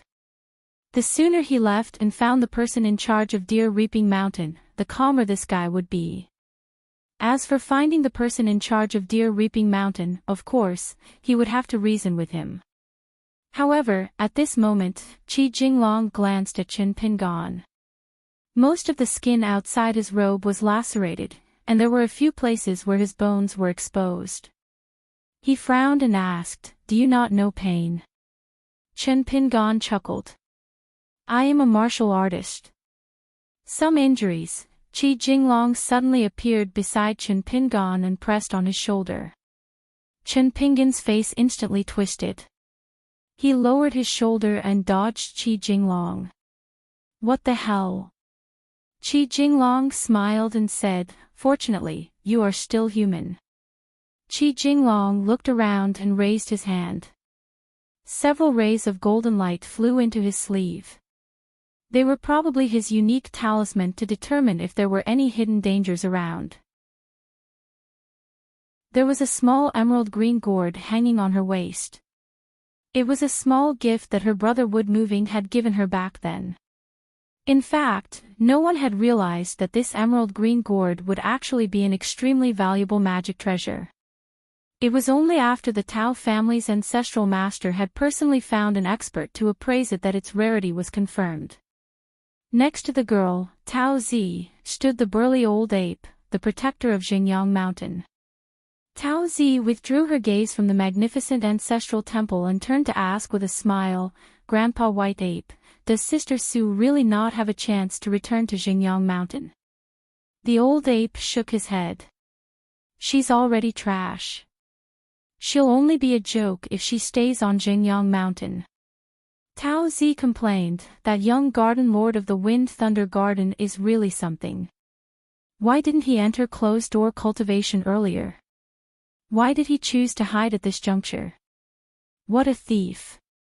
The old ape grinned. With Li Tuanjing's death, more than half of the Wind Thunder Garden collapsed. No matter how talented the new garden lord, Huang He, is, he can't do anything alone. As for that Lu Baqiao, he's a coward trapped by love. Don't be fooled by the fact that he's doing well right now. In fact, the further he goes, the more uncertain his path becomes. When Huang He comes out of seclusion, our Xingyang Mountain can openly seek the sword. The old ape looked at the ancestral vein's main mountain, Xingyang Mountain, where the ancestral master hall was located. The old ape smiled. Our Xingyang Mountain is different. We've reached the peak of Sword Dao. Once we gather more forces in the human world, not only will we be able to become a clan of immortals, we might even have more than one sword immortal of the upper 5 realms. By then, all the sword cultivators of the continent will have to bow down to us. The strong have great luck. In the next 100 or 1,000 years, Xingyang Mountain will only become more prosperous. Compared to the decaying Blizzard Temple, Xingwu Mountain is destined to have a higher path. Tao Zi sighed. "Grandpa White Ape, I'm not interested in what you're saying." The old ape suddenly said, "The people from the Sioux family of Clearwind City are here." Tao Zi rolled her eyes. "That annoying demon." The old ape smiled.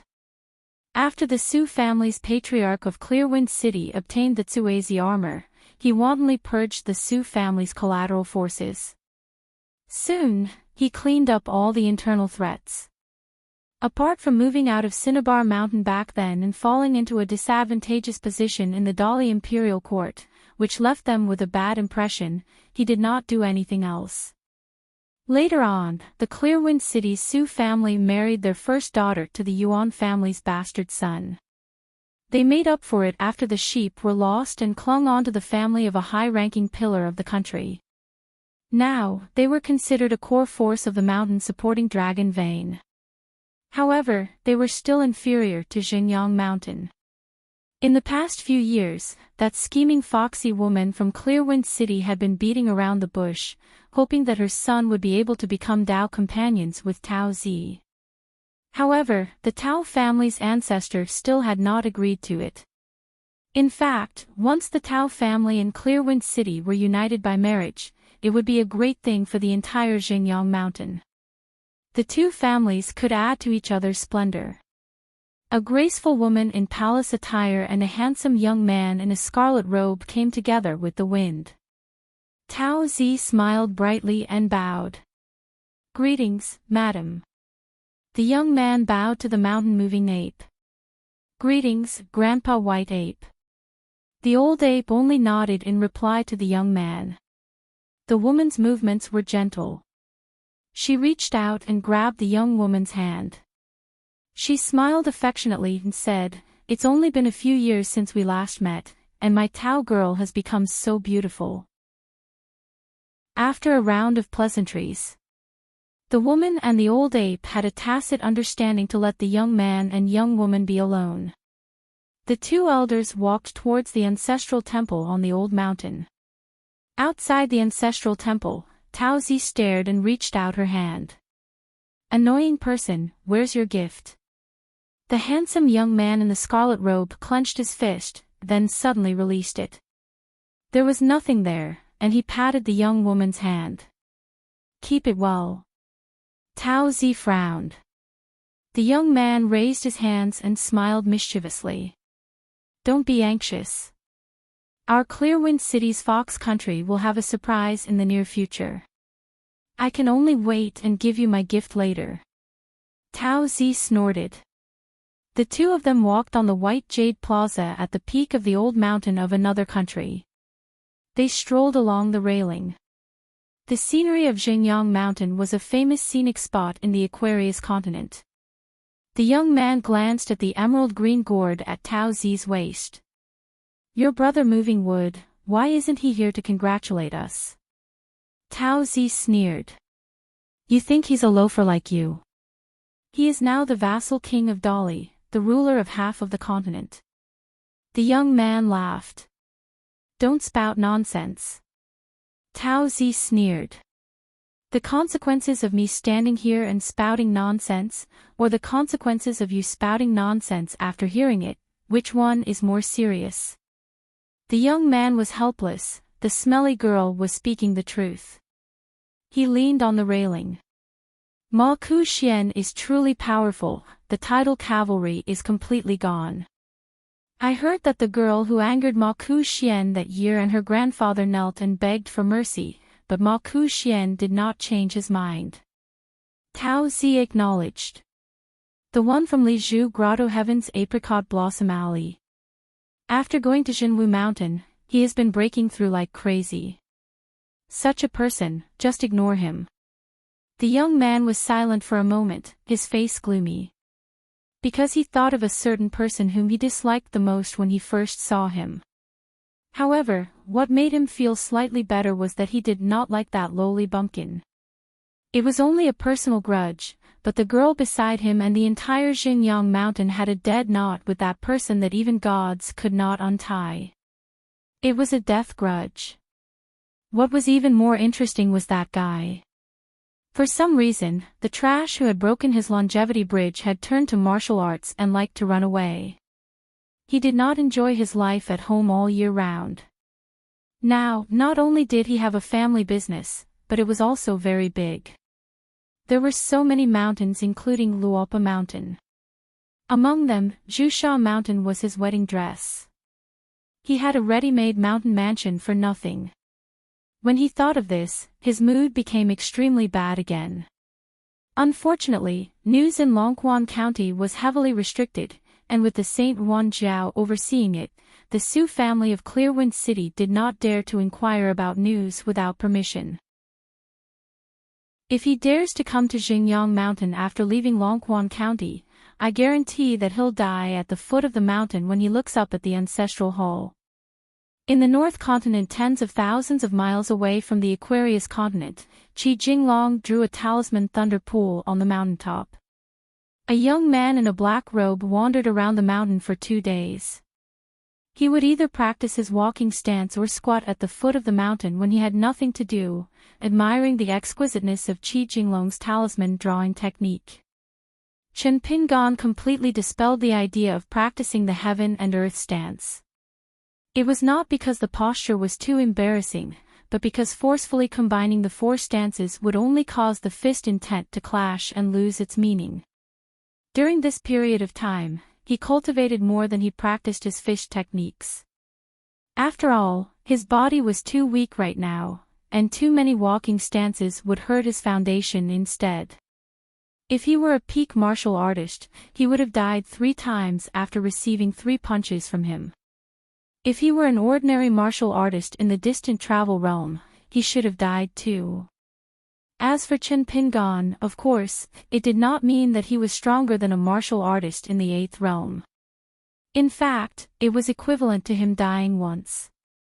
In the twilight of this day, Chen Pingan squatted beside the bamboo box and drew some ordinary yellow paper talisman. He had already drawn 700 to 800 talisman. When Sui Jingqing found the first batch of Deer Mountain assassins' corpses, there were 3 types of killing talisman that Chen Pingan could learn and use immediately. One was the Heavenly Thunder Talisman, which was born from the ancestor of all techniques. Of course, it was not an authentic thunder talisman, but it could not withstand Chen Pingan's large number of talisman. Another was the Great River Talisman, which was a water talisman. The last one was the Earth Talisman, which was an earth talisman. The yellow paper material was not expensive. The gold powder and pill paste that could be bought in the secular world was actually not much compared to the immortal cinnabar that required the expenditure of immortal money. Moreover, Chen Pingan had bought a pile of bottles and jars of mountain cinnabar in the Spring Dew Gardens Old High Street. Let alone 1,000 random talisman, even another 1,000 would be enough. Chen Pingan sorted the piles of talisman and placed them one by one on top of the bamboo box. It was enough to make a downpour of talisman. Chen Pingan admired it for a while and was satisfied. He put it away again, hiding it in his sleeve. It was heavy. This was probably the feeling of having too much money pressing down on one's hands.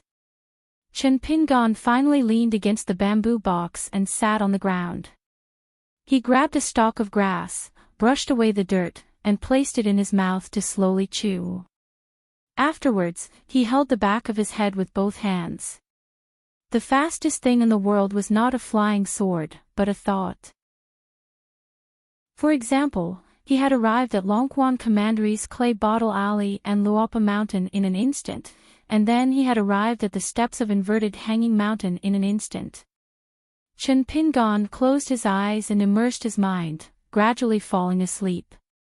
After who knew how long, when he opened his eyes again, he saw light. Mother Ker, 2 of my brothers and I tried to get him to drink, and we agreed in advance that we'd make the kid spin under the table.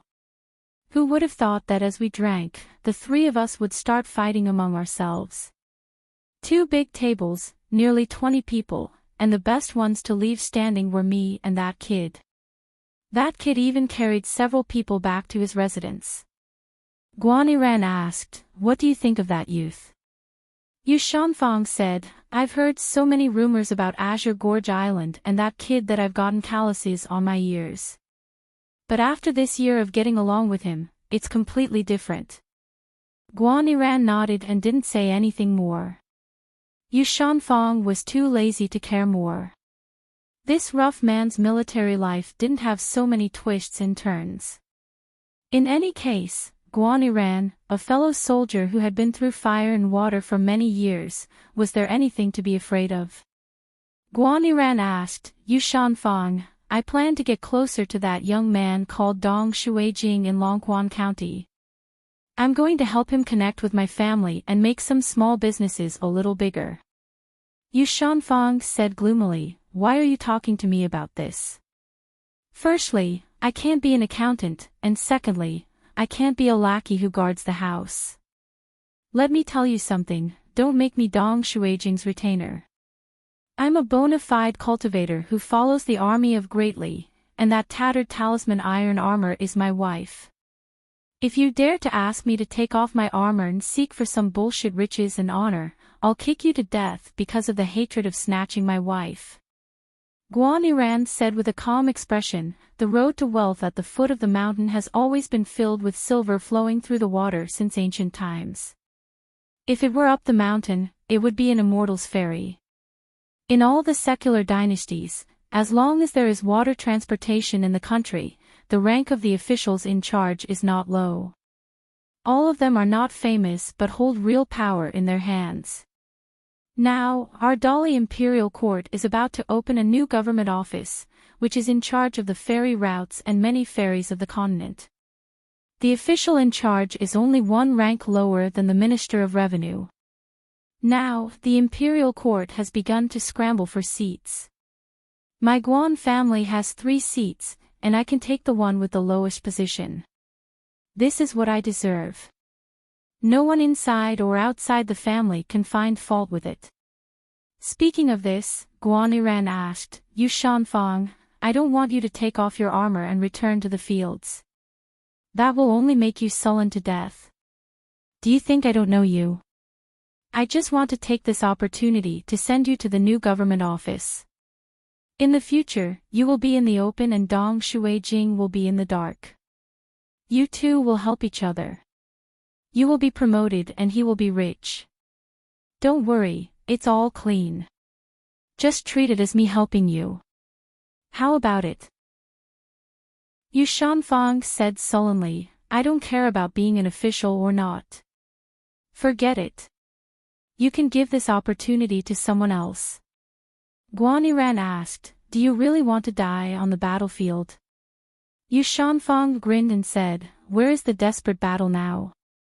Guan Iran hesitated for a moment and said implicitly, The next battlefield is just as dangerous. It's just that we won't be on horseback. I'll only tell you one thing. It doesn't involve any secrets. It's just something I figured out myself. That is, all the cultivators stationed outside Dali's territory, including me, Guan Iran, can die at any time and place for no reason. Especially those vassal states that are close to the tragic destruction of their country. The closer they are to the old country's capital, or the closer they are to the destroyed immortal mountain, the more likely they are to die in battle. And I can assert that there will be a lot of insidious assassinations, a lot. Yu Shanfang said, Oh, that's it. I didn't run away and become an official. That's the right thing to do. With your little skills, without me, wouldn't you have to worry about getting stabbed in the butt when you go to the toilet? Guan Iran was so angry that he grabbed a bronze paperweight and threw it at the man. Yu Shanfang caught it and said with a cheeky smile, Oh, thank you for the reward, General. Yu Shanfang stood up and ran to the door. Guan Iran sat where he was and said angrily, It's only worth 2 or 3 taels of silver. You have the nerve to take it away. Yu Shanfang stopped and turned around. He threw the paperweight back and scolded, You're from the Guan clan in Yunzai County, Yi State, and you put this piece of junk on the table. I feel ashamed for Master Guan. Guan Iran quickly reached out his hands and caught the paperweight. He gently sighed and carefully put it on the table. He smiled and said, This is from the imperial study room of the Zhuiying dynasty's emperor. Our General Su gave it to me personally. In fact, it's worth a lot. Yu Shanfang just opened the door. With his back to the future leader of the Guan clan, he raised his arm and showed a middle finger. He slammed the door and strode away. An old man quietly landed in the courtyard of a house in a small alley. Gu can put away the Yama Palace and the fake Luli Pavilion on the table and put them in a bamboo box by his feet. He picked up a bamboo fan made of divine cloud bamboo and put it on his waist.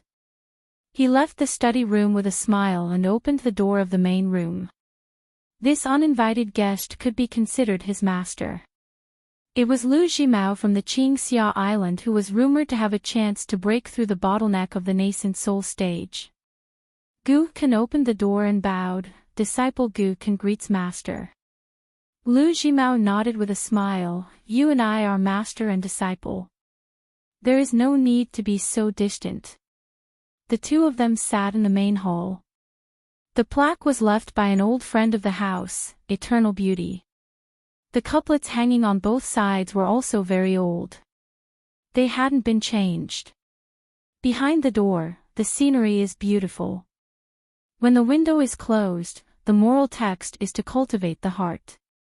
Lu Jimao sat on the main seat, and Gu Kan sat on the side. Lu Jimao looked around the room. This place is a bit small, but it is quiet.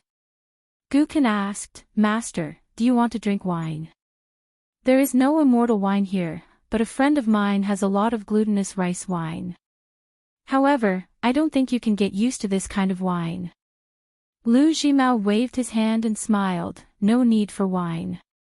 Gu Kan didn't say anything else. He sat upright with a smile on his face. Lu Jimao smiled and asked, Master went outside with a sect consecrator earlier. Now, you have some friendship with great General Su Gaoshan. Do you want to join the army and become a military officer? Gu Kan shook his head and smiled. Disciple won't squander master's friendship. The book's title was written in 4 ancient golden characters, river-severing scripture. Lu Jimao stretched out 2 fingers and gently pushed the book to the calm young man in green. The old man said in a deep voice, The Taoism that Master taught you in the past is the basic Taoism of Green Gorge Island's ancestral hall on the surface. It's just an unorthodox Taoism. Only this immortal secret book is the foundation of Master's Taoism. To be honest, Master really didn't dare and didn't want to pass this Taoism to you. Naturally, Master was afraid that you and Little Loach would join hands and kill Master. After Lu Jimao pushed out the secret book that he had treasured for hundreds of years, he didn't look at it anymore. Today is different from the past.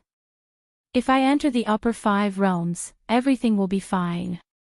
If I unfortunately die, there will be no Lu Jimao in the world. Then, I won't have to worry about you. Gu Kan didn't take the Immortal's ancient book that was almost equivalent to half of the upper 5 realms. He stood up and bowed to Lu Jimao again. Lu Jimao sat at the main table of the hut and accepted the disciple's bow. The intrigue between this pair of master and disciple was not little after all these years. Tonight, one person gave a book and the other bowed. It was actually very pure. It was just the purest inheritance of Taoist techniques on the path of cultivation in the world. After tonight, the old grudges and calculations between the master and disciple would probably still be a complicated situation. Gu Kan put the Immortal's secret book into his sleeve. Lu Jimao smiled and said, Your senior sister Tian and your other senior brothers are really stupid. Gu Kan smiled and said, You brought this upon yourself. You can't blame others. Lu Jimao thought for a moment and said, Go get 2 pots of wine. Master will chat with you for a while. Drink and drink. Don't stand on ceremony. The main door of the hut was not closed. The moonlight entered the hut. Gu Kan went to the kitchen and made 2 trips.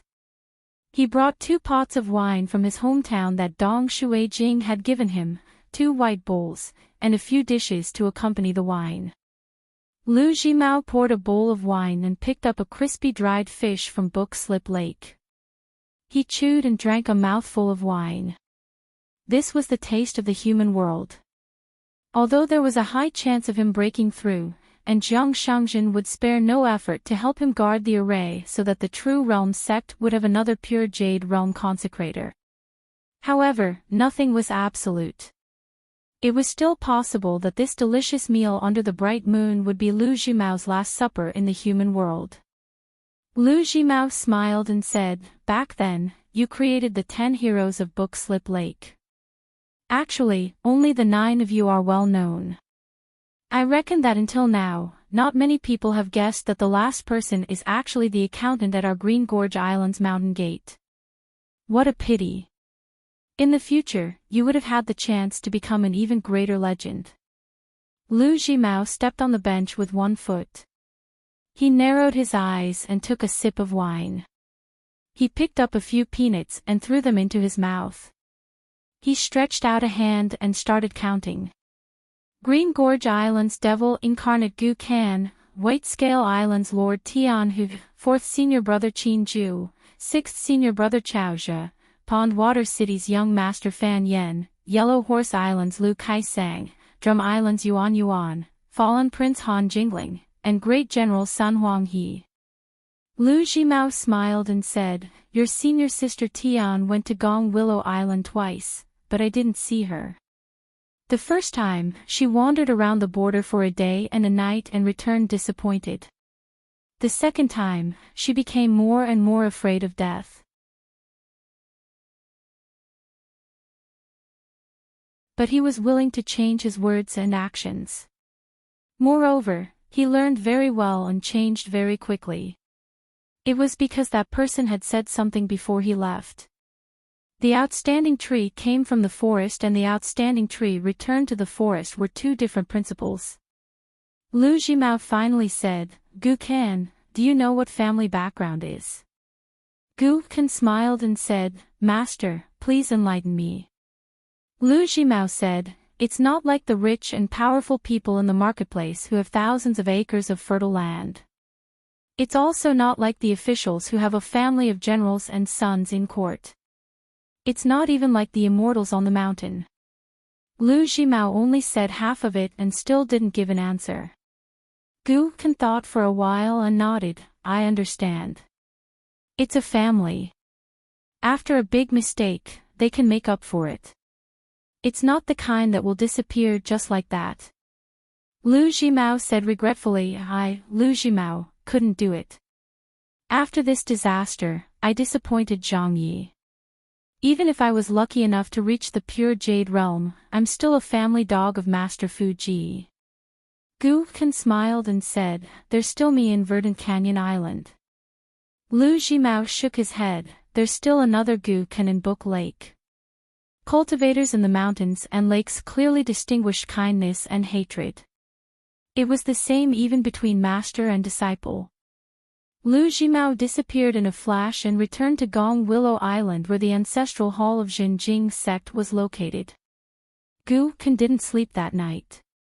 He just took a stroll in the small courtyard.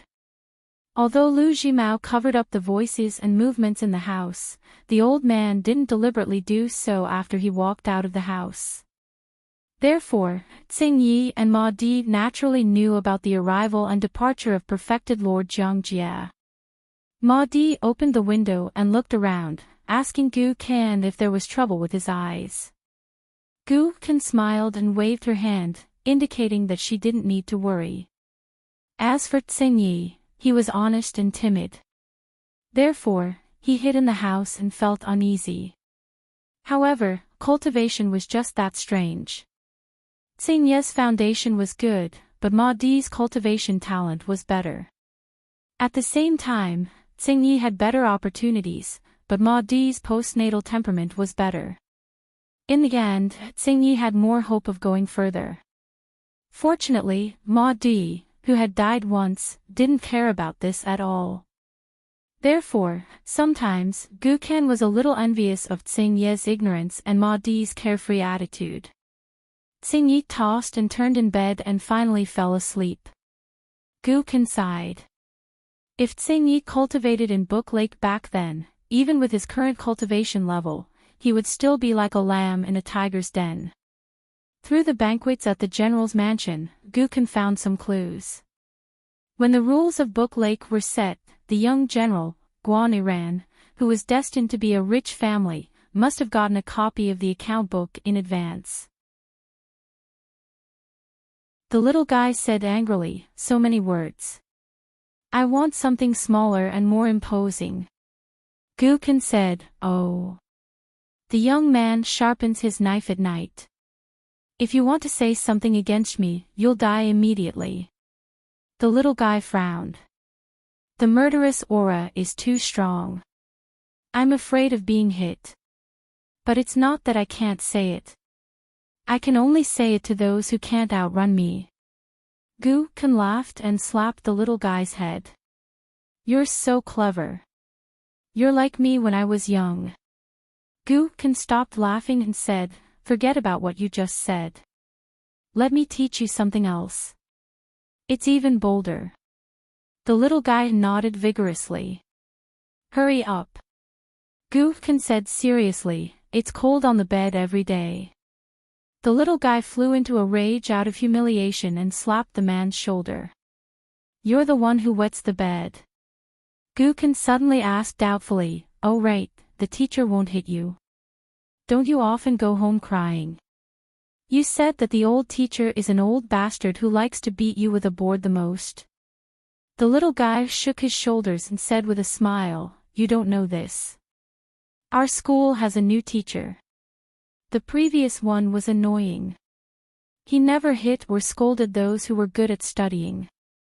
He only stared at us who were bad at studying and beat us to death.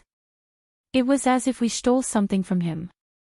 I want to grow up and not be a naive child anymore. Once I have some strength, I'll secretly beat him up. The new one is very good. He never hits anyone and doesn't care about us. It's really a comfortable life now." Gukan smiled. "Then you prefer the current teacher?" The little fellow was stunned for a moment. "Mr. Gu, did you hit your head on the door when you went out today? Why do you always ask such stupid questions? If you went to the school to study, wouldn't you like the new teacher? Now, no matter how much trouble we make, as long as we don't disturb those obedient students, the new teacher never cares. Not to mention beating us, he won't even scold us. It's very good." Gukan continued to lean back and said with a smile, "Can a teacher who only cares about the students be considered a good teacher? Then what does a teacher need to do in this world?" The little fellow sighed. "You with the surname Gu, your brain is really damaged. Actually, I used to want you and my sister to be good. Now, forget it. I'm not very promising in my studies. If brother-in-law doesn't live up to expectations in the future, what will I do in the future?" Gukan smiled and said, "How do you know that you're not promising in your studies? I think you're quite smart." The little guy drooped his head. "It's not just the new teacher. The old teacher also said that I'm so stubborn that I can only be useless for the rest of my life. Every time the old teacher scolded me, he would hit my palm with the ruler. I hate him the most." Gukan rubbed the little guy's head. "When you grow up, if you meet those two teachers on the street, you can ignore the new teacher. After all, he's only working for money and isn't considered a teacher."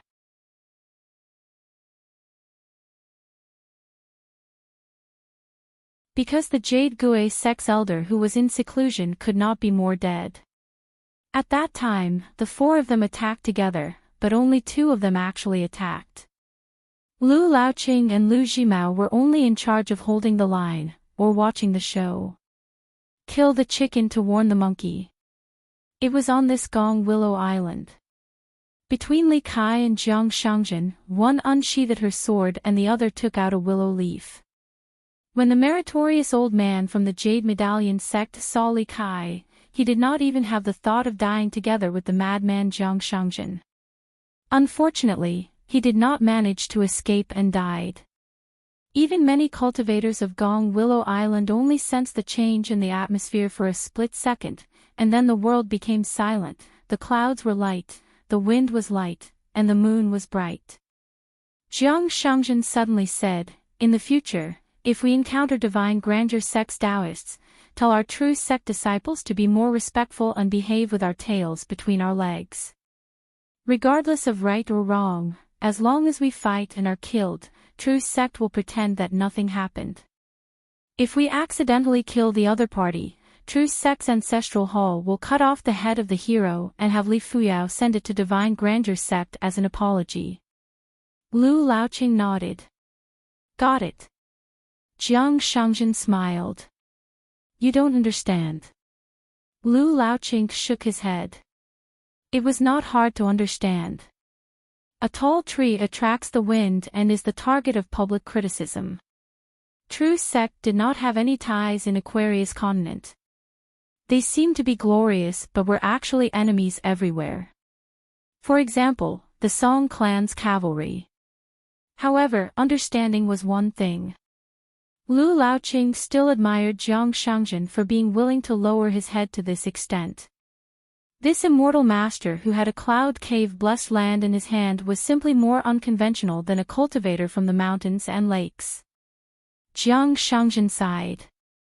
My current situation is actually the same as yours and Lu Jimao's. We have to strengthen ourselves and accumulate strength but also make our opponents feel that we can control them. I just don't know who the Song clan will push out in the end to restrict our true sect. Aquarius continent is good at everything except for this. The Song clan is the master of a continent, a secular dynasty, but they have hopes of completely controlling the mountain. If it was our Tongyi continent, the sky is high and the emperor is small. The cultivators on the mountain are really free. Lu Laoqing smiled. Book Slip Lake was like this in the past. The kings and ministers of the surrounding countries were all in danger. Jiang Shangjin shook his head. It's not the same. Book Slip Lake is a lawless place. It is similar to the barbarian lands of the ancient era. The demons in the world are unrestrained. The gods in the heavens feed on the incense of the human world. The demons on the ground feed on humans. Lu Laoqing said, if this kid stays at Book Slip Lake, he might be a hidden danger to the true state sect. Jiang Shangjin turned his head with a playful smile. Lu Laoqing smiled frankly. Naturally, it's not just me and Green Gorge Island who have a grudge against each other. I, Lu Laoqing, and the true state sect probably don't want to see Gu can quietly rise. It's a great taboo to raise a tiger and invite calamity. Not just that. Jiang Shangjin smiled. What do you think is Gu Kan's greatest reliance? Lu Laoqing said, of course it's Chen Pingan, who is no longer at Book Slip Lake, and the rules that Chen Pingan taught him. Guan Iran, who has a good relationship with Chen Pingan, or someone I don't know, will definitely be secretly watching Gu Kan's every move. This means that Guan Iran will naturally be watching me, Lu Jimao, and the true state sect. Gu Kan should have already thought of this. As for the so-called raising a tiger and inviting calamity, Jiang Shangjin didn't comment. Although Lu Jimao's realm was lower than Lu Laoqing's, he had a lot of dealings with the Dali imperial court. In his early years, he had even more extravagant hopes than Lu Laoqing to be the monarch of Book Slip Lake. Therefore, in some matters, he could see further than Lu Laoqing. Of course, in the final analysis, Lu Jimao's own interests were involved, so he thought more. As for Lu Laoqing, as an unaffiliated cultivator, he had a bright future ahead of him. His thoughts were naturally purer and less chaotic. In fact, before Lu Jimao went into seclusion, he had found Gu Kan in a house in the shabby alley of Pond City. Jiang Shangjin could guess what it was about. Giving books and preaching. Asking the true state sect to return to Green Gorge Island was a kind of long-term protection for Gu Kan. Because Lu Jimao had also guessed that Jiang Shangjin had a long-term plan. Rather than having the Song clan support an unknown force to target the true state sect, it was better for the true state sect to take the initiative to send a suitable person to their door. For both sides, this was the most sensible choice to avoid internal friction. Jiang Shangzhen had swaggered to Longquan County twice. As long as one wasn't blind, they would be able to see it. This was something that Jiang Shangzhen had deliberately sent people to ponder and investigate. Luopa Mountains Chin Pingan. The true state sects Jiang Shangzhen. The bridge between them was Green Gorge Island and Gu Kan. Therefore, the true state sect's true obstacle had never been Gu Kan, Book Slip Lake, or even the Divine Grandeur sect. Instead, it was after the two major forces. One was when the Dali cavalry swallowed up a continent, and then they had to block the other, even larger, major force. At that time, the true state sect would have to make a choice. However, let alone Lu Laoqing, even Lu Zhimao was completely in the dark about this. The true state sect was such a colossus.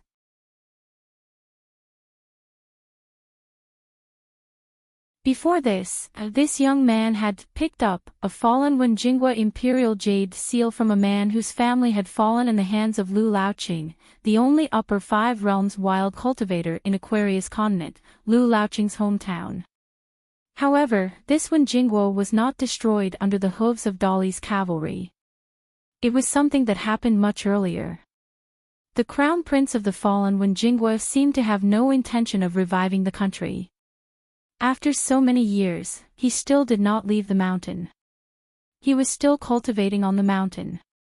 As a result, even if the Wenjingwa still had some remaining luck, it was equivalent to completely breaking the throne.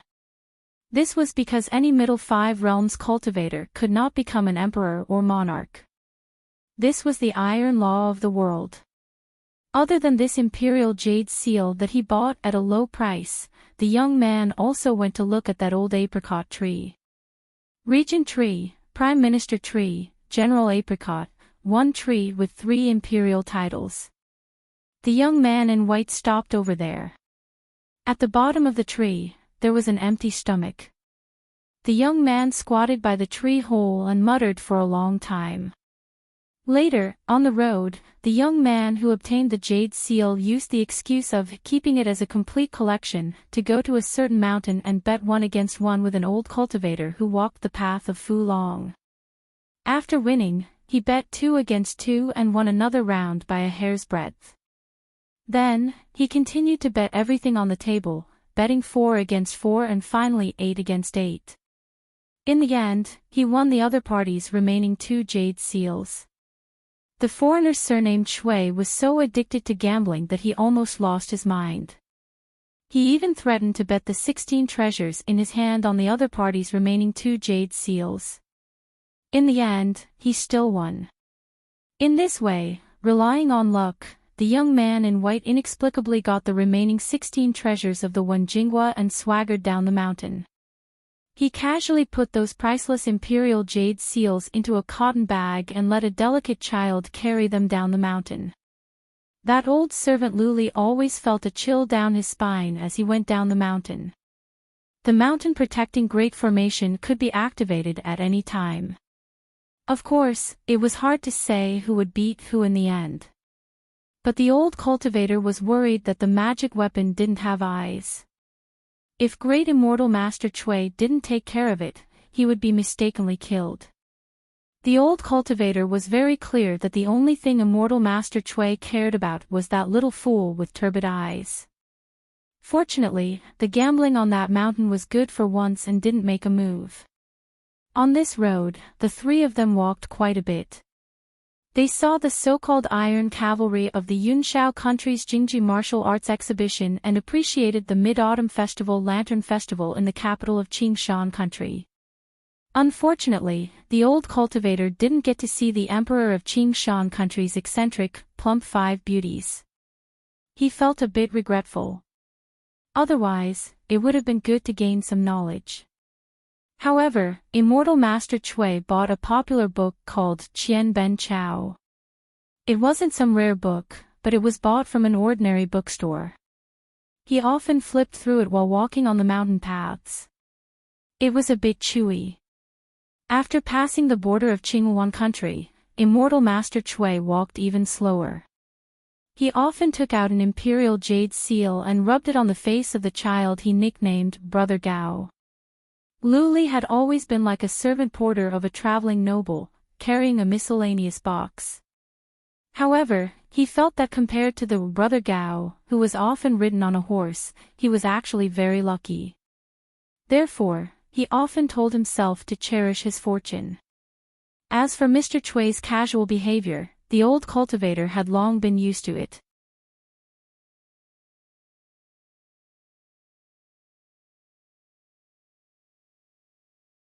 The emperor was extremely happy, and actually made an exception and bestowed the child with the official position of Zhou official.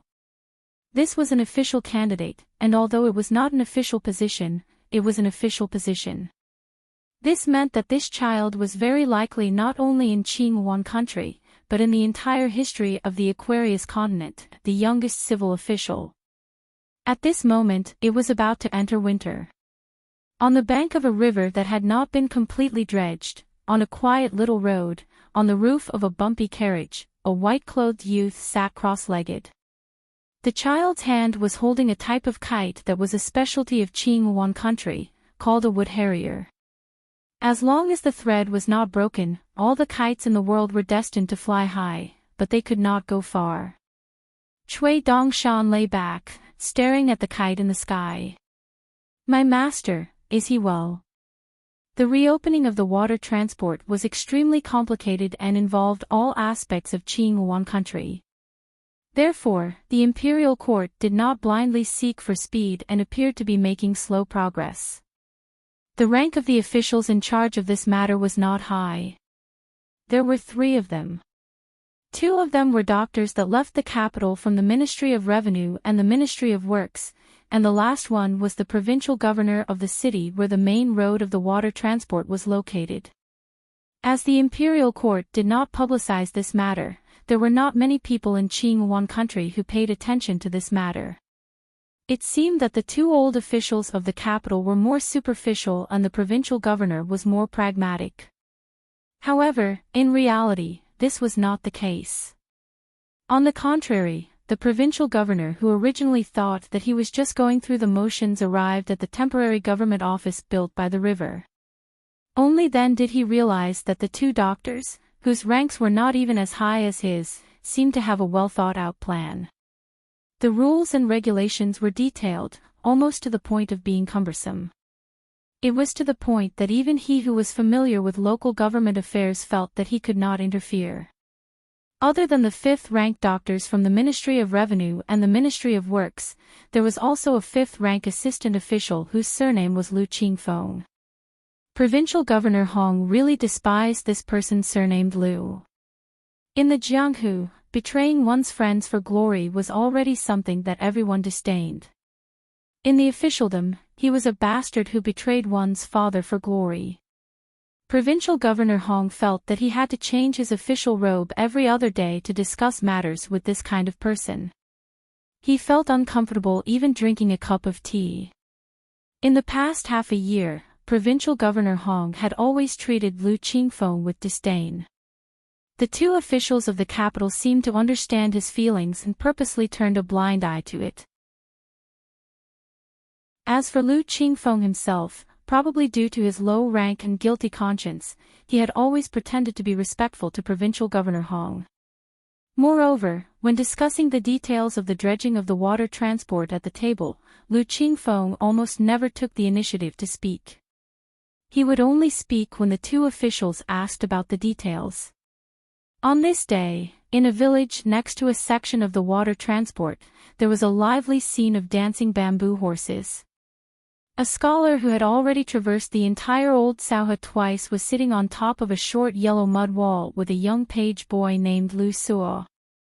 They were looking at the noisy gongs and drums from afar. The bamboo horse was made of bamboo strips and wrapped in colorful cloth. It was divided into 2 sections and hung from the waist of the person who jumped on the bamboo horse. According to local customs, Xingyi rode a red horse, Qingyi rode a yellow horse, a woman rode a green horse, a scholar rode a white horse, and a warrior rode a black horse. Each had its own meaning. In fact, the scholar didn't look like an official at all. His skin was tanned and shiny. He wore coarse linen clothes. Only the pair of very sturdy but old suede boots on his feet were not something that ordinary villagers could have. Not every village would dance bamboo horses. It depended on which village paid. The amount of money was more or less, and the dancing bamboo horses would dance according to the price. Obviously, this village paid a lot of money, so the dancing bamboo horses was particularly exciting.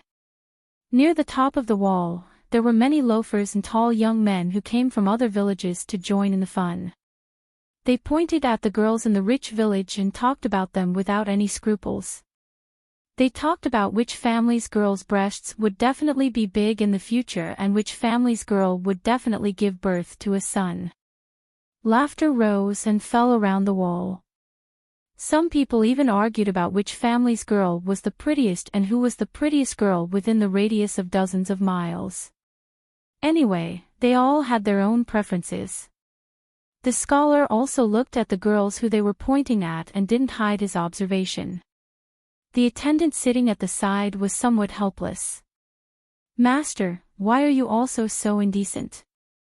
The scholar smiled and said, "The nature of a woman is the most difficult. In fact, being fat and thin is not a problem." The attendant said helplessly, "Master, if you say so, then so be it." The scholar smiled and said, "You are still young. In the future, you will understand that a woman's face is not the most important. A good figure is the most wonderful." The attendant rolled his eyes and said, "Master, I don't understand this. I haven't studied many books. I will take the imperial examination and be an official like you." The scholar nodded and said, "You are a good student. You will definitely be an official in the future." The attendant was suddenly happy. No matter what the master said, he was always right. Far away from them, near where the bamboo horses were jumping, there were endless cheers and shouts of praise. However, there were many onlookers near the wall. Many people were picky.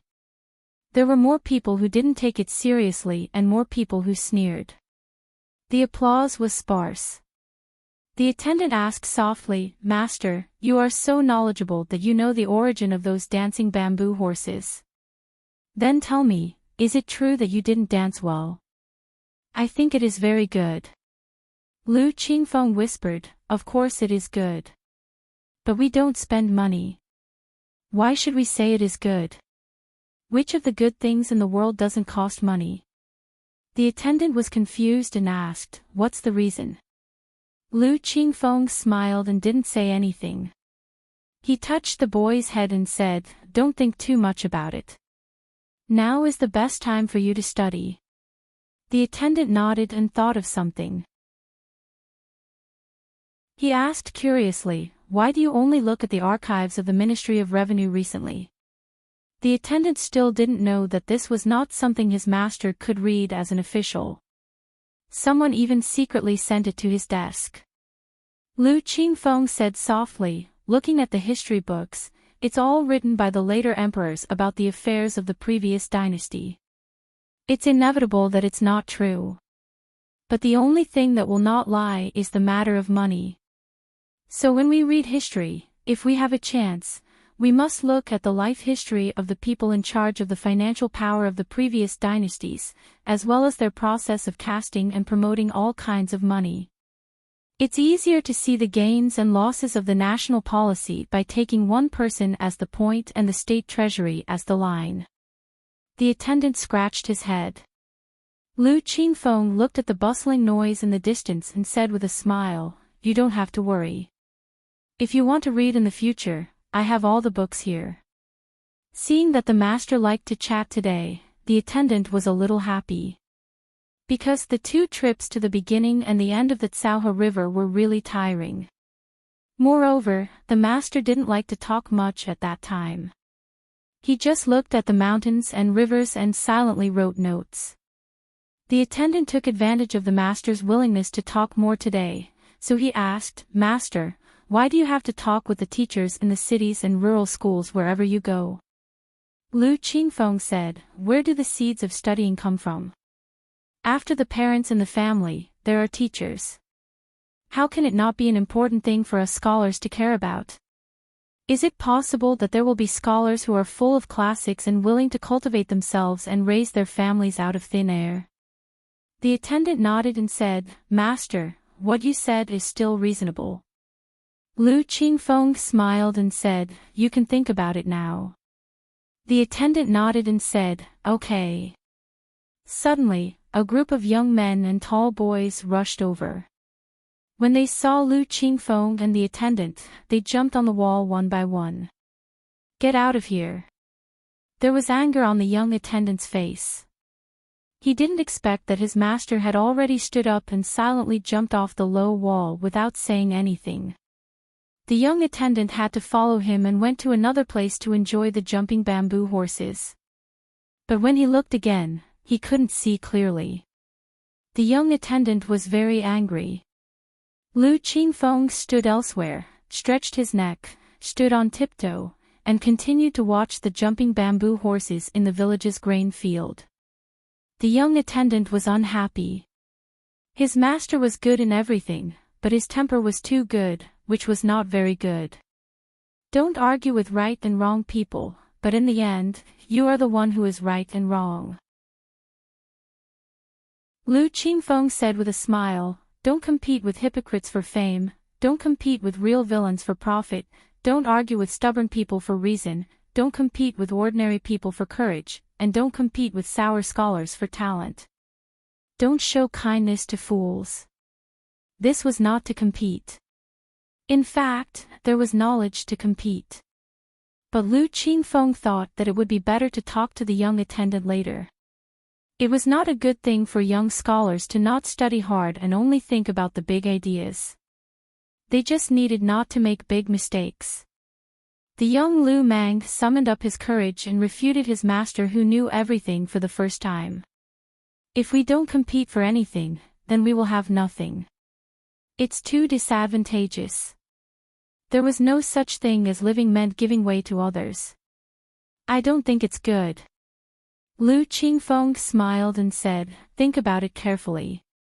Lu Mang shook his head and said, I just don't understand. Lu Qingfeng retracted his gaze and turned to look at the young attendant. He joked, you are so stupid, how can you be my attendant? Lu Mang laughed. Lu Qingfeng suddenly said, let's go. Lu Mang left with this master. Lu Qingfeng walked slowly, thinking about some things that were neither small nor big. Lu Mang originally had questions, but when he saw his master like this, he knew that he could not disturb him. Lu Qingfeng could only stand by and watch Li Baozhen's actions. Li Baozhen's ambition, which could be said to be ambition, was not small. He was one of the leaders of the Southern Dali's Green Wave Pavilion spies. He was trying to plan carefully from the bottom. Scholars, heroes of the Jianghu, leaders of the scholarly community, and officials of the imperial court. After Li Baozhen entered Qinghuan Kingdom, everyone began to be his chess pieces. Now, almost all of them were young and ignorant children, such as the prodigy who was titled Zhou Dynasty's principal. It sounded very inappropriate and full of conspiracy. It seemed gloomy and murderous, but it was not completely so. Li Baozhen was like building a house. His first goal was not to become the emperor behind the scenes of the Qinghuan kingdom, but to one day, even the fate of the immortals on the mountain could be controlled by the secular dynasty. The reason was very simple. Even the cultivation seedlings were sent to the mountain by Li Baozhen and the imperial court of the Li dynasty. Year after year, the cultivation seedlings became some founding ancestor or a large number of pillars of the mountain. After a long time, it was easy to explain the rules at the foot of the mountain. During this period, the governor of Qinghuan Kingdom, Wei Liang, watched coldly from the sidelines. Occasionally, he would set a few rules that Li Baozhen himself had to abide by. Lu Qingfeng saw through Li Baozhen's plan, from his intentions to his methods. To put it bluntly, it was either he, Lu Qingfeng, played with the leftovers, or he, Lu Qingfeng, deliberately left it for Li Baozhen. For example, since this year, there were a few famous literary figures in Qingyuan Kingdom who had a bad reputation. What to do? It was still the same 3 tricks that Lu Qingfeng taught Li Baozhen. First, flatter them. Say that their poems and essays were enough to be worshipped side by side with the saints. Then, exaggerate their character to the altar of moral saints.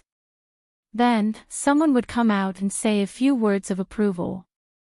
Then, they would quietly gather momentum and start to lead the public opinion in the literary world. They would induce the neutral people to be disgusted with the moral saints that they themselves found inexplicable. Finally, it was even simpler. Aren't you all moral saints? Then, casually fabricate a story and attack those people on the grounds that they were morally wrong. At this time, it was the Jianghu and the common people's turn to show their strength. The wandering storytellers and the shopkeepers of private bookstores began to take turns. Of course, there was also a group of royal literati that Li Baozhen had privately recruited. They began to bitterly and speak up for justice. In the end, one by one, their reputation would be ruined. Would the common people, who had unknowingly added fuel to the fire, really care about the truth? Maybe they would, but not many. Most of them were just there to watch the fun. Just like what Lu Qingfeng was doing today, watching the fun from afar. Why should he look at the people who were just there to watch the fun and let them think too much? Lu Qingfeng wouldn't. Moreover, there was never a fun that didn't end. After the hubbub, there was dead silence. It had always been like this. Lu Qingfeng smiled and said to himself, I've made a good start. What was more, Li Baozhen was very smart. It was easy for him to draw inferences. Lu Qingfeng suddenly stopped and said to the boy beside him, Lu Mang, remember, if one day in the future, no matter who comes to persuade you to harm me, whether it's a long-term hidden chess piece or a hasty assassination, you just have to nod and agree. Not only do you agree, but you also have to do your best. You don't need to hesitate or show mercy. The young attendant's face was pale. His mind was blank. He didn't understand why his master said such frightening words. Lu Qingfeng looked as usual and said softly, because you definitely can't succeed. In fact, I'm harming you once by keeping you by my side, so I have to save you once. So that you won't die in vain for the so-called morality. During this period, how much you can learn from me, how much you can accumulate contacts, and where you eventually climb to is all your own ability. As for why I keep you by my side knowing this, it's because I want to know if you can become the second Li Baozhen and be smarter than him. So smart that you can really benefit the world in the end. The young attendant's face was covered in tears, he was frightened by this unfamiliar master. Lu Qingfeng asked softly, do you remember? The young attendant wiped his tears and nodded. Lu Qingfeng smiled, very good, then from now on, you have to try to forget all of this. Otherwise, you won't be able to fool Li Baozhen. After a while, Lu Qingfeng had a rare moment of surprise. Because a white-robed young man was walking towards him, but the personal retainer that Dolly had sent to him did not appear from start to finish. The young man was holding a kite in his hand, smiling brightly. Lu Qingfeng, I'm carrying a small hoe, I'm here to poach my own people. You're following that old bastard, there's no future for you, follow me, Cui Dongshan. What's more, what's mine is mine, and what's his is still mine, there's no need to be polite with him. In the entire southern part of the Aquarius continent, I'm the biggest, that old bastard can't do anything about it. Lu Qingfeng laughed, that's a little difficult. The other party's hidden identity, Lu Qingfeng could now flip through all of Green Wave Pavilion's secret reports, so he could roughly guess, even if it was only his identity on the surface, the other party was actually qualified to say such disgraceful words. Cui Dongshan threw the kite in his hand to Lu Qingfeng. After Lu Qingfeng caught it, he looked down, there was no thread, and laughed. Lu Qingfeng raised his head, shook his head, and said, "You should know, Lu Qingfeng's ambition does not lie here. Self-preservation is a matter, freedom is something that we scholars have never pursued."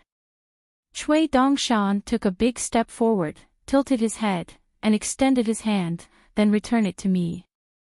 Lu Qingfeng laughed. "Of course, it's better if someone gives it to me for free. I will accept it and not return it." Cui Dongshan clicked his tongue. "Lu Qingfeng, if you continue to be my type, I will help my master take in a disciple on behalf of my master."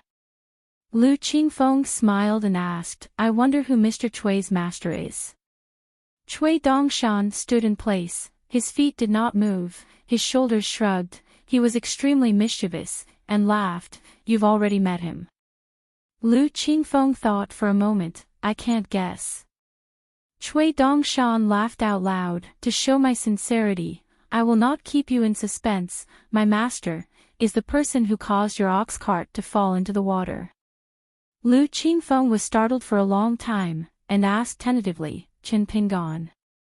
Cui Dongshan was also startled for a moment, but in the next moment, he was in front of Lu Qingfeng, lightly jumped, and heavily slapped Lu Qingfeng's head, causing Lu Qingfeng's figure to stagger, and almost fall down, only to hear that person scolding, "Damn it, you dare to call my master by his name?"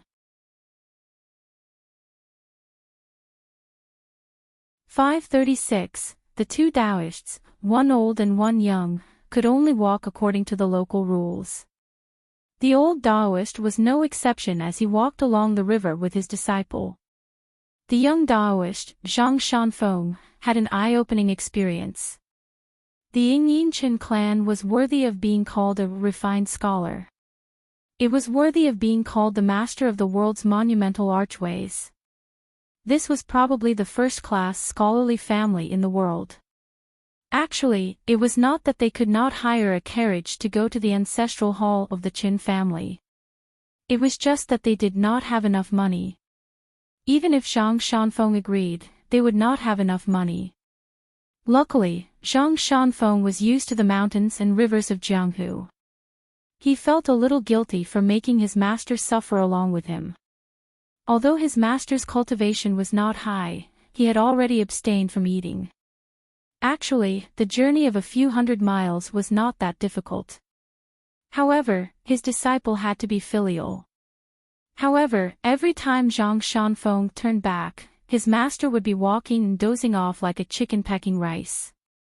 Zhang Shanfeng was impressed that his master could sleep while walking. As they passed by a green stone cliff, Zhang Shanfeng saw a young man in a scholarly robe. His back was facing the both of them as he sat there in a daze. Venerable Fiery Dragon opened his eyes and smiled. He also likes to sleep. He will definitely have a bright future. Zhang Shanfeng felt wronged and said, "When I was on the mountain, I was young and loved to sleep." "Why didn't you say that?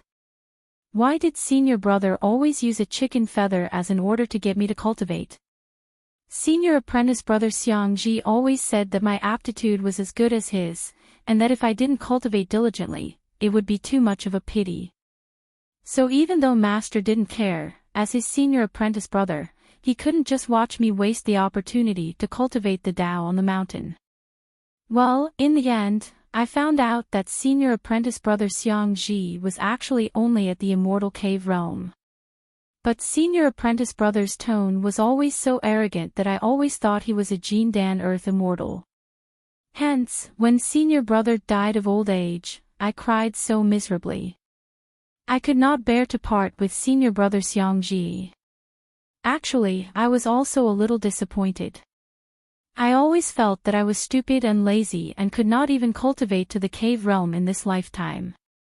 Venerable Fiery Dragon laughed. "How did master's order become a chicken feather? What's more, why isn't the cave-dwelling realm high enough?" Outside of Cao Di Peak, there were the four main branches of Taixia, Peach Mountain, Baiyun and Xian Finger under immortal Huolong. Even though immortal Huolong had never deliberately set any mountain or river rules, it was not taboo for his disciples to wander around Cao Di Peak. However, Taisha progenitor Li Yu and the other great cultivators of Cao Di Peak did not allow their disciples to disturb immortal Huolong's sleep. Moreover, the cultivators of Cao Di Peak were famous for not going out and their cultivation was not high. Therefore, regardless of their seniority, almost all the cultivators of other branches were like Taisha progenitor's disciple Gumo. Their only impression of Cao Di Peak's martial uncles was that they were of high seniority and low Dao skills. During this period of time, among the Taoists on Crouching Ground Peak, there were probably a few mountain peaks that were deceived the most. Perhaps in the eyes of the great cultivators like Yuan Jun and Li Yu, this little junior apprentice brother was so dark that he was beyond redemption. However, seeing that their master and this little junior apprentice brother were getting along quite well, they did not dare to do anything unnecessary. This was nothing. When Zhang Shanfeng announced that he wanted to go down the mountain to slay demons, his master immortal Huolong tricked him again. He said that since he wanted to go down the mountain to train, he should go further away as there were no demons around Cao Di Peak. In the end, not only did Zhang Shanfeng leave Earth Flat Peak, he even traveled all the way to the Aquarius continent. Other than the Taisha progenitor who was in seclusion, the founding masters of Peach Mountain, White Cloud and Xian Finger were all panicking. They were afraid that something would happen to their junior brother if he was too far away from their mountains. Especially the Jade Pure Realm Daoist from the Xian Finger Peak who had the combat power of an immortal. He hoped that his master would allow him to leave the North Continent and go to the Aquarius continent to protect Zhang Shanfeng secretly. However, the Fire Dragon Immortal did not agree. The founding masters of the three sects felt that something was not right. However, their master's words were law and they dared not disobey him. However, the founding master of the White Cloud sect and the other two junior brothers discussed in private and felt that their master did not care about their junior brother. As his senior brothers, they had to take up the responsibility of protecting him. Hence, this old Taoist immortal and the two junior brothers found a perfect excuse and went down the mountain. They changed their route and secretly escorted Zhang Shanfeng on his journey. Therefore, the White Cloud sect's founding master knew about Zhang Shanfeng's dangerous experience of slaying demons at the foot of the mountain, as well as the loss of his state of mind. This meant that the other two sects knew about it too.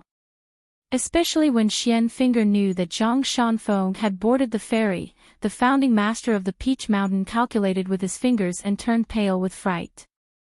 Xian Finger could not take it anymore and planned to let Xian Finger carry his sword down the mountain to protect his junior brother even if his master did not allow him to follow. However, he did not expect immortal Huolong to suddenly appear and stop them. Xian Finger wanted to explain himself but his master slapped him on the head and pushed him back to Xian Finger's seclusion grotto. When immortal Huolong turned around and looked at the direct disciple of the Peach Mountain with a smile, the latter immediately said that he did not need to trouble his master and went back to his mountain for seclusion. Later on, the ancestor of the White Cloud lineage received a flying sword message from the ancestor hall of Lying Ground Peak. He immediately rushed back to Lying Ground Peak obediently and was scolded without any suspense. However, when he left Lying Ground Peak, his face was full of joy. Only then did the two junior brothers, Peach Mountain and Xian Ji, know that their master scolded their senior brother and gave him a date to eat. Well, everything was within their master's control. As a result, there are many great literary talents, and many old Confucian scholars with a full stomach, but they are still unable to prolong their lives by reading books. Zhang Shanfeng felt that this explanation was quite mysterious. However, he still bowed and said, "Thank you for your explanation." Chen Chunan laughed, "There's no need to be so polite. Scholars study and Taoist cultivators study. We are considered to be fellow Taoists. Etiquette is simple and honest, not complicated and not superficial. Actually, there was still Zhang Shanfeng's last question. It was not that Chen Chunan did not know the answer, but he did not say it on purpose. Contrary to what the young Taoists thought, the Confucian school never stopped the spiritual beings from studying and cultivating. This was the rule set by the Sage of Rites. Zhang Shanfeng turned to look at his master. Jinren Huolong laughed angrily. What's the matter? Just because you met an unworldly expert, you despise your master for not having the demeanor of a deity. Zhang Shanfeng blinked his eyes. This is what your master said. I don't think so. Jinren Huolong pointed to the green cliff not far away. Is that the kid who practiced swordplay in your dream? Chen Chunan nodded. It's a pity that I have to return him to the Aquarius continent in the future. I've been chatting with him all these years. I don't think I'll have the chance in the future. Jinren Huolong said to Zhang Shanfeng, that person is Chen Pingan's best friend. Aren't you going to greet him? Zhang Shanfeng was stunned. He bade farewell to his master and the old man and dashed over. Jinren Huolong and Chen Chunan did not go to the ancestral hall of the Qin family in Yingyin. Instead, they walked along the river. The old man said, at least the South Pasua continent has you.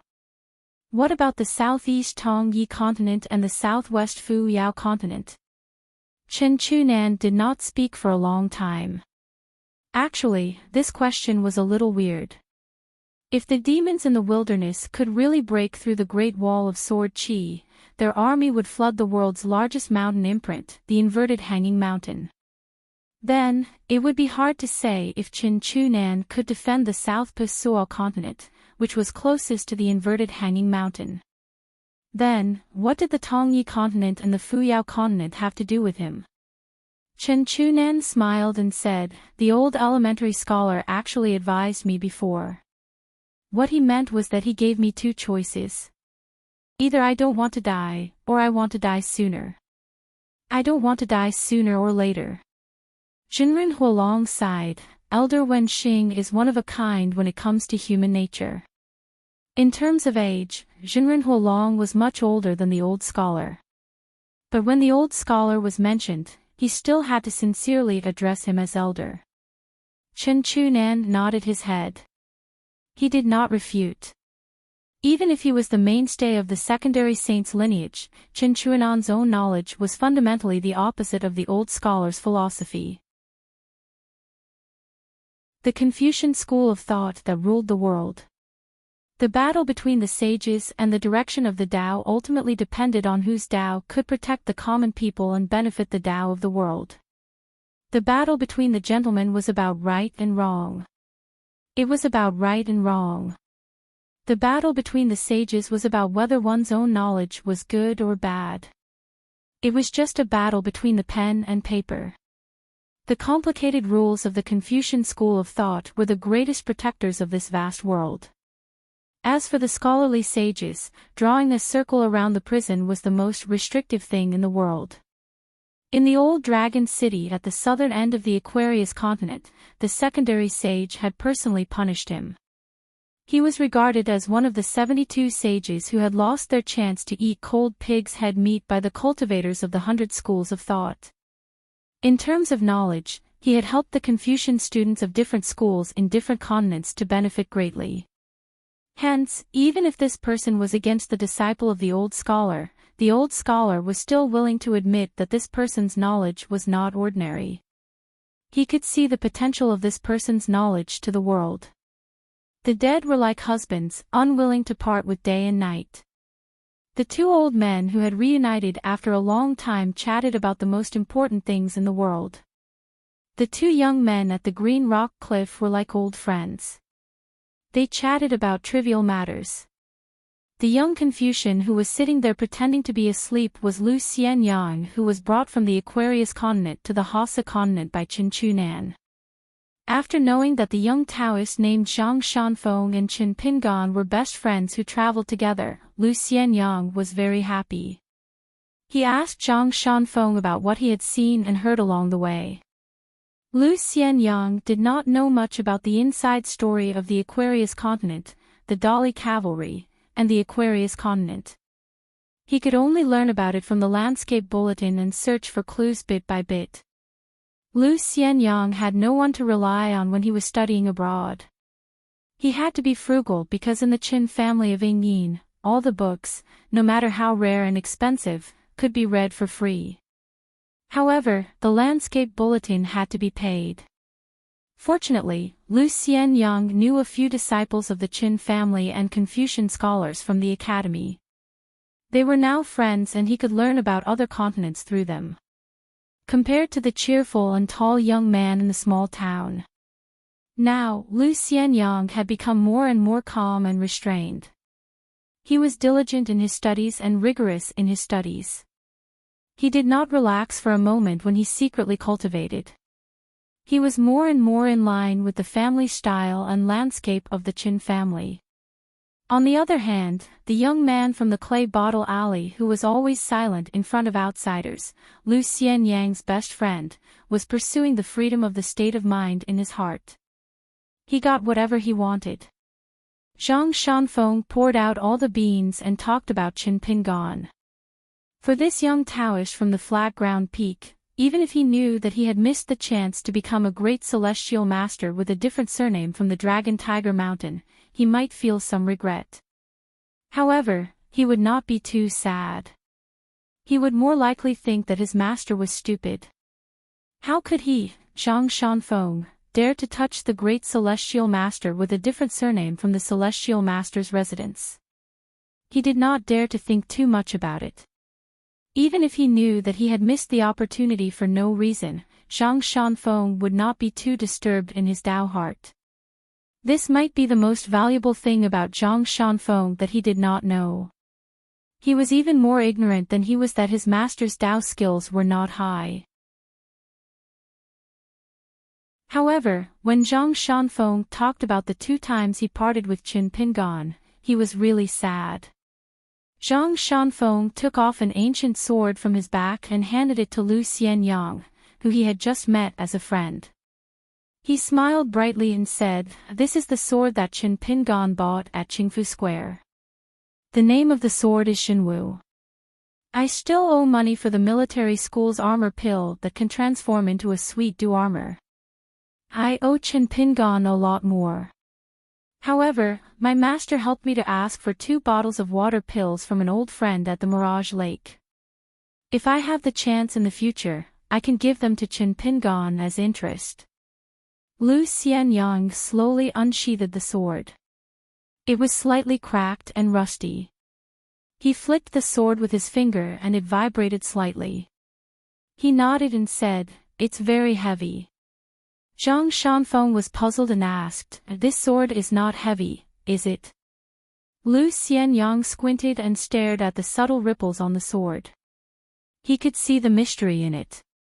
This had nothing to do with Lu Xianyang's state. In fact, Lu Xianyang had been in many absurd ancient battlefield ruins in his dreams. He had seen countless good swords.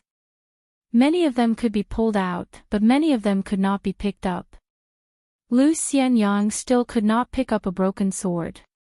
However, Lu Xianyang was used to memorizing the ancient seal names of the swords, the style of the scabbard, the patterns of the sword aura, and carefully feeling the differences of the sword wills of each sword.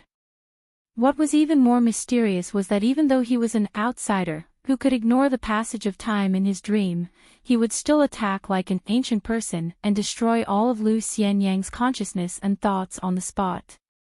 Lu Xianyang had no choice but to withdraw from the dream, sweating profusely. What was worse was that Lu Xianyang would vomit blood on the spot and feel dizzy for the next few days. Therefore, for the sword. Lu Xianyang had long been an expert in this field. Not to mention his state of cultivation, just in terms of the height and breadth of his vision, he might even be better than many sword immortals in the North Continent. Lu Xianyang gently sheathed the sword. This sword. He had never seen it with his own eyes in his dreams. However, That feeling seemed to have been clearly felt before in the largest ancient battlefield ruins.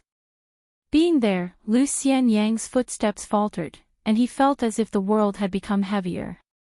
As for whether this sword was the same one, it was hard to say. Perhaps it was an exquisite imitation that carried a little sword will. Zhang Shanfeng put the true martial ancient sword on his back again. When he turned his head again, he found that the tall young man seemed to be very sad. Zhang Shanfeng was a little puzzled.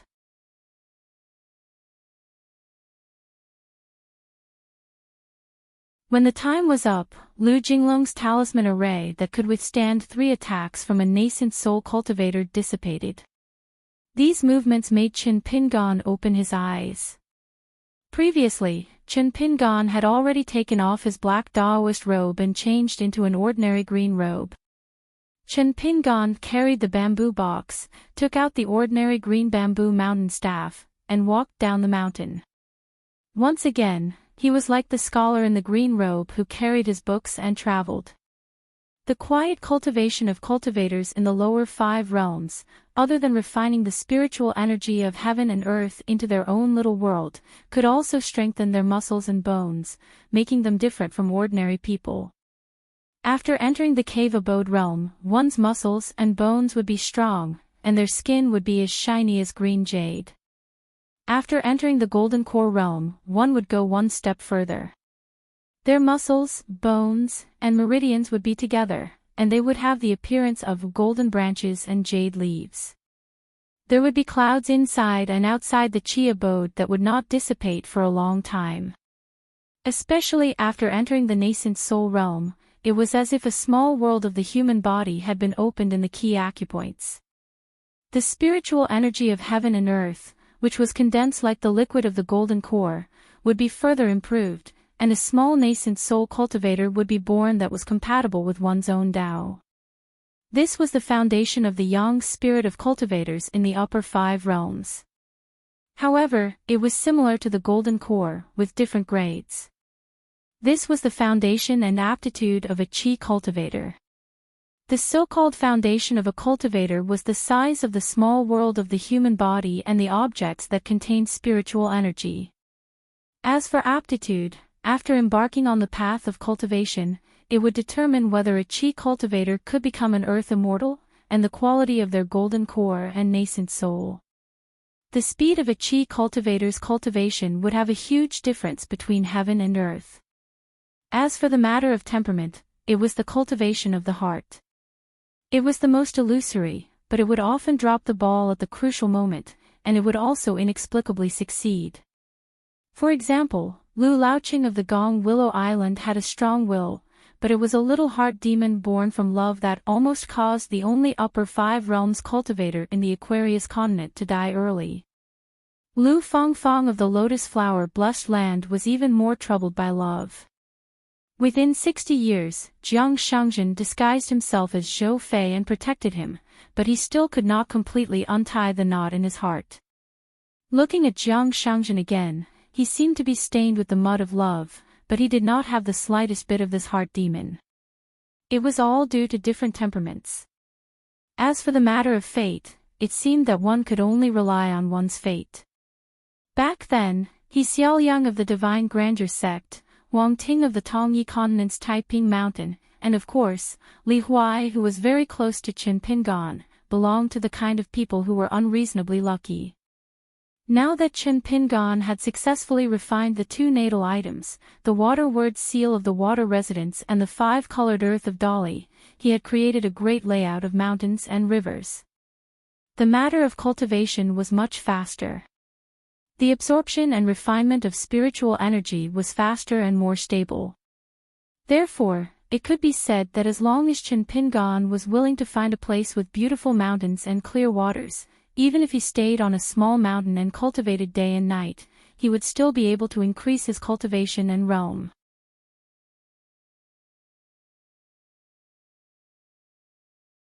He took the lead and walked out of the reeds, using his walking stick to open a path. The youth hesitated for a moment. Finally, he gritted his teeth and threw away his mask. He followed behind the man in green and walked on the road together. Chen Pingan slowed his footsteps. The youth glanced at him and braced himself to follow, walking side by side. Regarding this assassination target, there were some rumors within Deer Mountain. As an assassin that Deer Mountain focused on grooming and had grown up by the side of Deer Mountain's mountain lord, he had the opportunity to know some inside information. In short, don't be fooled by this guy's good temper. He was even more scholarly than a scholar. However, the mountain lord's master had failed the first time in Deer Mountain. In the end, someone had quickly paid to hire another assassin. The mountain lord had personally told the youth that this guy beside him was someone who was good at causing trouble. He was also good at solving problems. Chen Pingan asked, "You are a sword cultivator?" The youth nodded. Master said that I am a very valuable innate sword embryo. So I have to cherish my life and not be in a hurry to take on jobs. Otherwise, he would have lost money after spending so much money on me.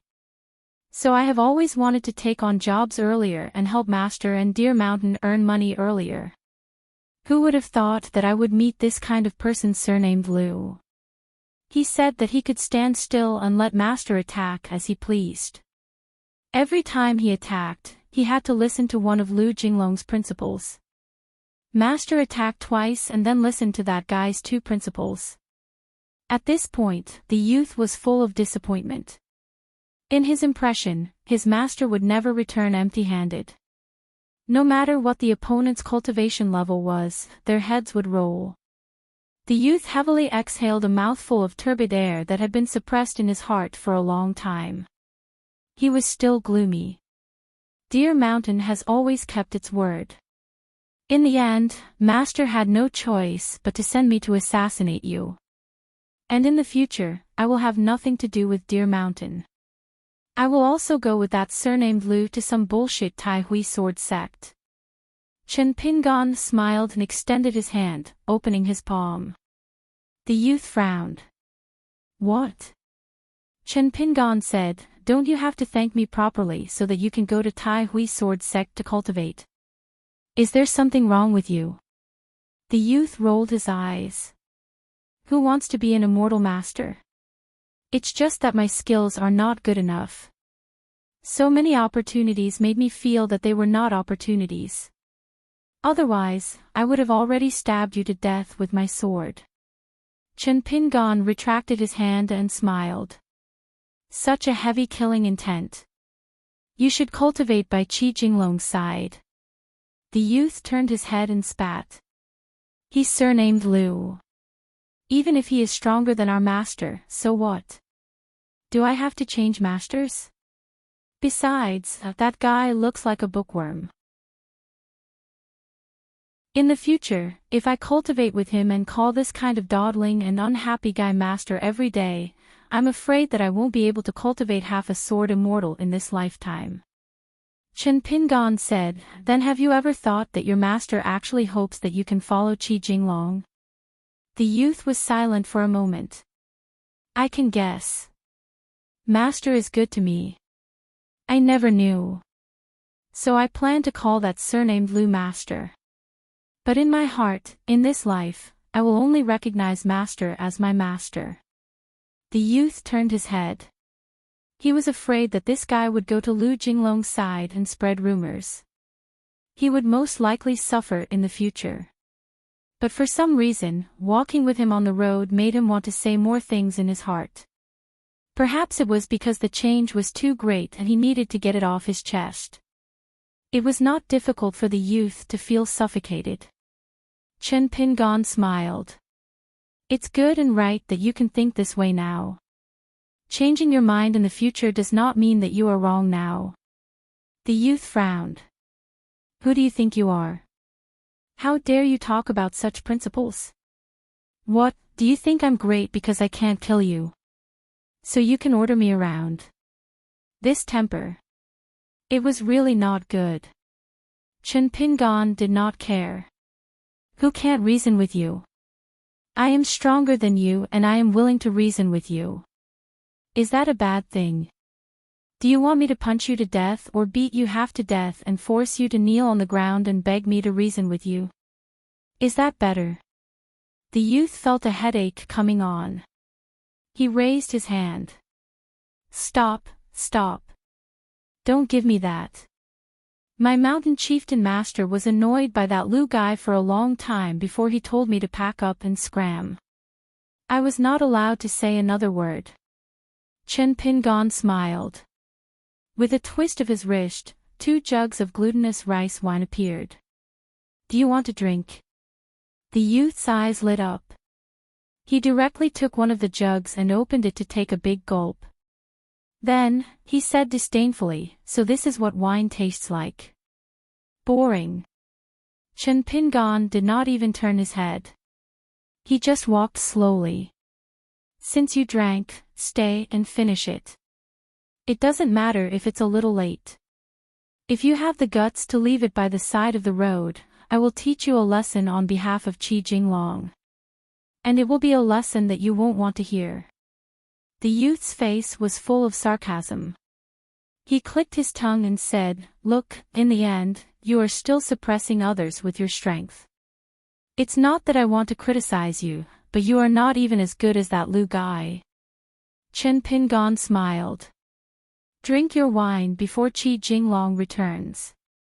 If nothing unexpected happens, you won't be able to drink for a long time in the future. Even if you really want to drink wine one day, you won't be able to. The youth frowned. You know that Lu guy told me in advance that I am not allowed to drink just because you persuaded me to. Chen Pingon shook his head. I am not a god who can predict the future. The youth raised his arm and looked at the jug of wine in his hand. He hesitated for a moment but still did not dare to throw it away. He took another sip of the rice wine. The taste was actually not bad. It did not have the slightest bit of burning feeling. It seemed like he was born to be able to drink wine. As expected of an innate sword embryo.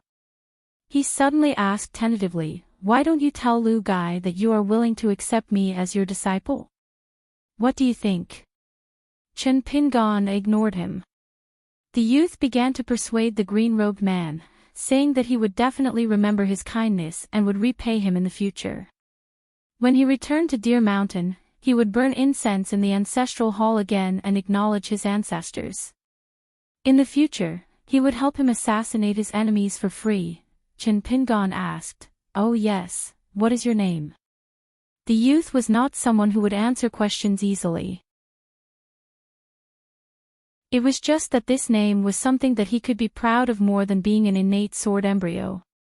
The youth laughed coldly. The name that master gave me. My surname is Bai and my name is Shou. Don't worry, in less than 100 years, there will be a sword immortal named Bai Shou in the North Continent. Chen Pingon nodded. Then you have to be careful of your future nickname. Bai Shou sword immortal or something like that would not sound good. The youth pondered for a moment. What this guy said made sense. He nodded. Thank you. Chen Pingon raised the jug of wine. The sword cultivator named Bai Shou was stunned for a moment. He understood very well and happily clinked his jug of wine with Chen Pingon's, then drank their wine separately. Bai Shou wiped his mouth. At that moment, he felt pretty good. He could be considered to have some heroic spirit and the demeanor of a sword immortal. Chen Pingon laughed softly. Listen to your master for everything else. It's a pity that sword immortals don't do things like drinking wine. Bai Shou nodded vigorously. Although you were quite annoying at first, I find you much more pleasing to the eye now. What's your name? You have to know that I, Bai Shou, will not remember the names of a few people in my lifetime. Look at that Lu guy. Did I call him by his full name? I don't think so. Chen Pingon said, My name is Qin Shaolang. Bai Shou said angrily, You don't know what's good for you. Chen Pingon turned his head and asked, Are you going to hit me? Bai Shou rolled his eyes. Do you think I'm stupid? Chen Pingan nodded. That's right. Are you going to hit me? Bai Shou felt aggrieved and took a big gulp of wine. This was the second humiliation he had suffered since he left the mountain. Chen Pingan turned his head. The travel-worn Qi Jinglong should have arrived a long time ago. He had been following the two of them for a long time. Qi Jinglong said helplessly, "Are you addicted to persuading people to drink wine?" Chen Pingan laughed. Every swordsman will probably remember the person who persuaded them to drink wine. Qi Jinglong asked, "Then who persuaded you?" Chen Pingan said, "At first, it was a swordsman. Later, it was an old gentleman." Bai Shou might have been calling Chen Pingan Lu, but now that Qi Jinglong was really beside him, he kept quiet out of fear and did not say a word. It was as if this guy was standing beside him and he was holding the unfinished bottle of wine. Even if he did not drink any more, it would be wrong.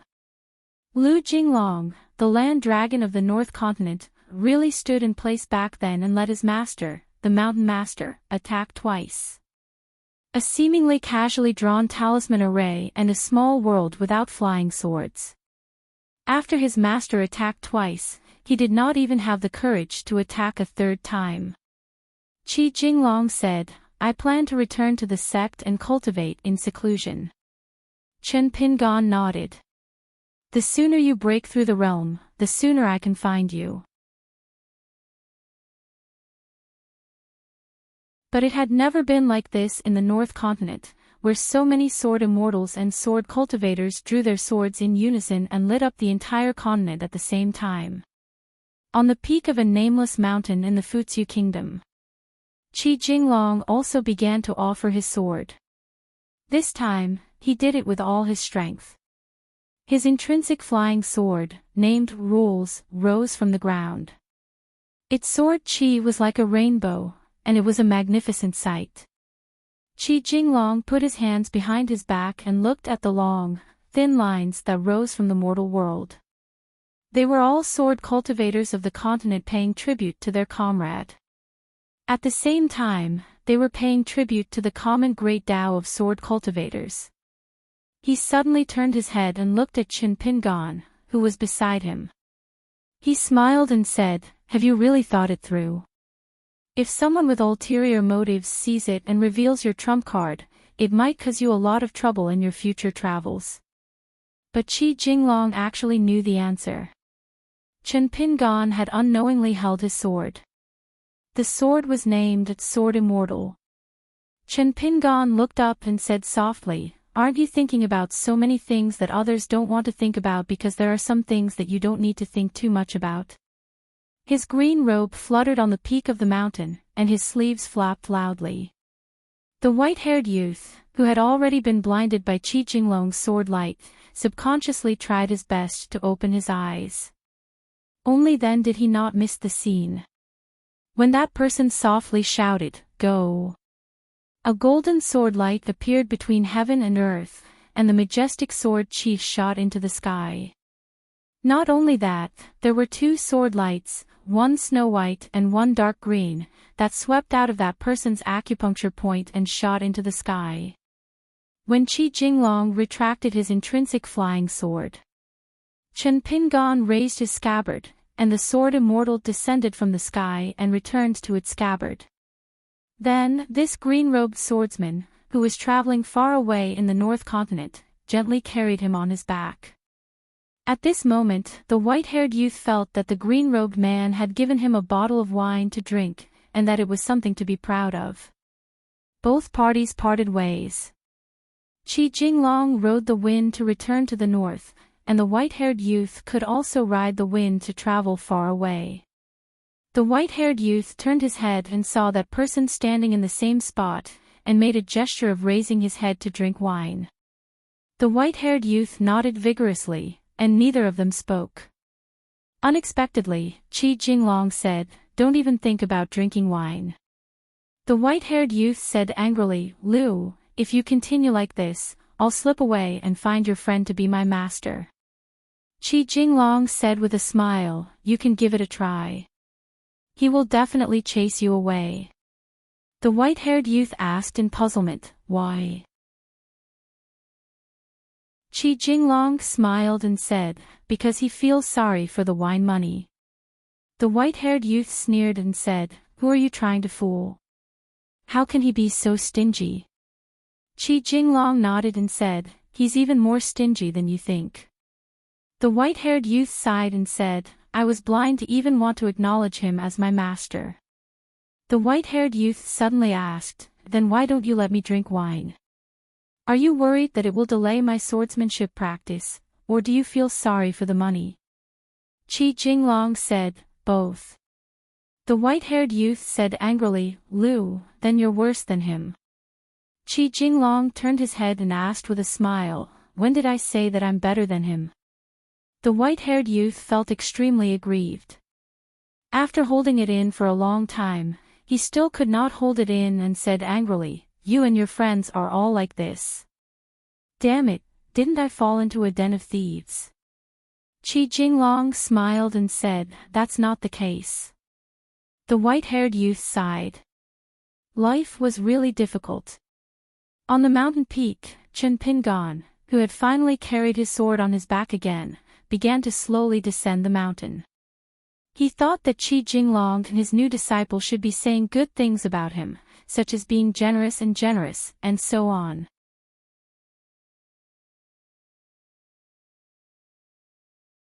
"537, when he walked down the peak of the mountain, Chen Pingan hesitated for a moment before he put on the black robe.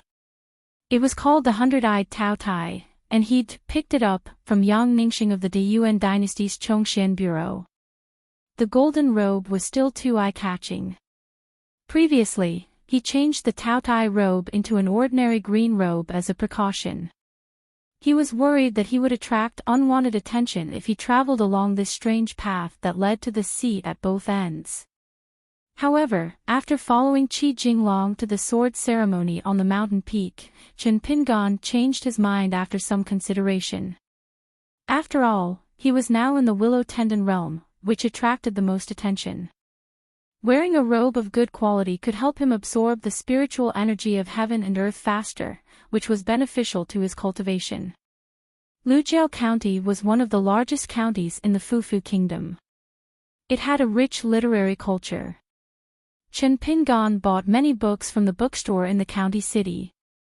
Among them, he bought a collection that had been collecting dust in the bookstore for many years. It was a collection that was issued in the early spring of the Fufu Kingdom to encourage farmers. Some of the writings were brilliant, while others were plain. Along the way, Chen Pingan carefully flipped through the collection. It was only then that he realized that the similar scenes that he saw every spring in the land of the three continents were actually rules. Officials patrolled the fields and encouraged farmers to cultivate. The good thing about studying and traveling was that one might find a book by chance. It was like the sages of the past helping the future generations to pick up a string of stringing together the affairs of the world into a string of beads. It was a dazzling collection. Chen Pingan roughly toured the scenic spots in Lujiao County. That day, he stayed in an old inn in the county city. After entering Lujiao County, he deliberately suppressed the absorption of spiritual energy from his robe. Otherwise, he would attract the attention of the city god pavilion and the civil and martial temple. In reality, every Qi refinement warrior, especially those who had entered the middle 5 realms, was like a flood dragon traversing the rivers and mountains of the mortal world. It was not considered small.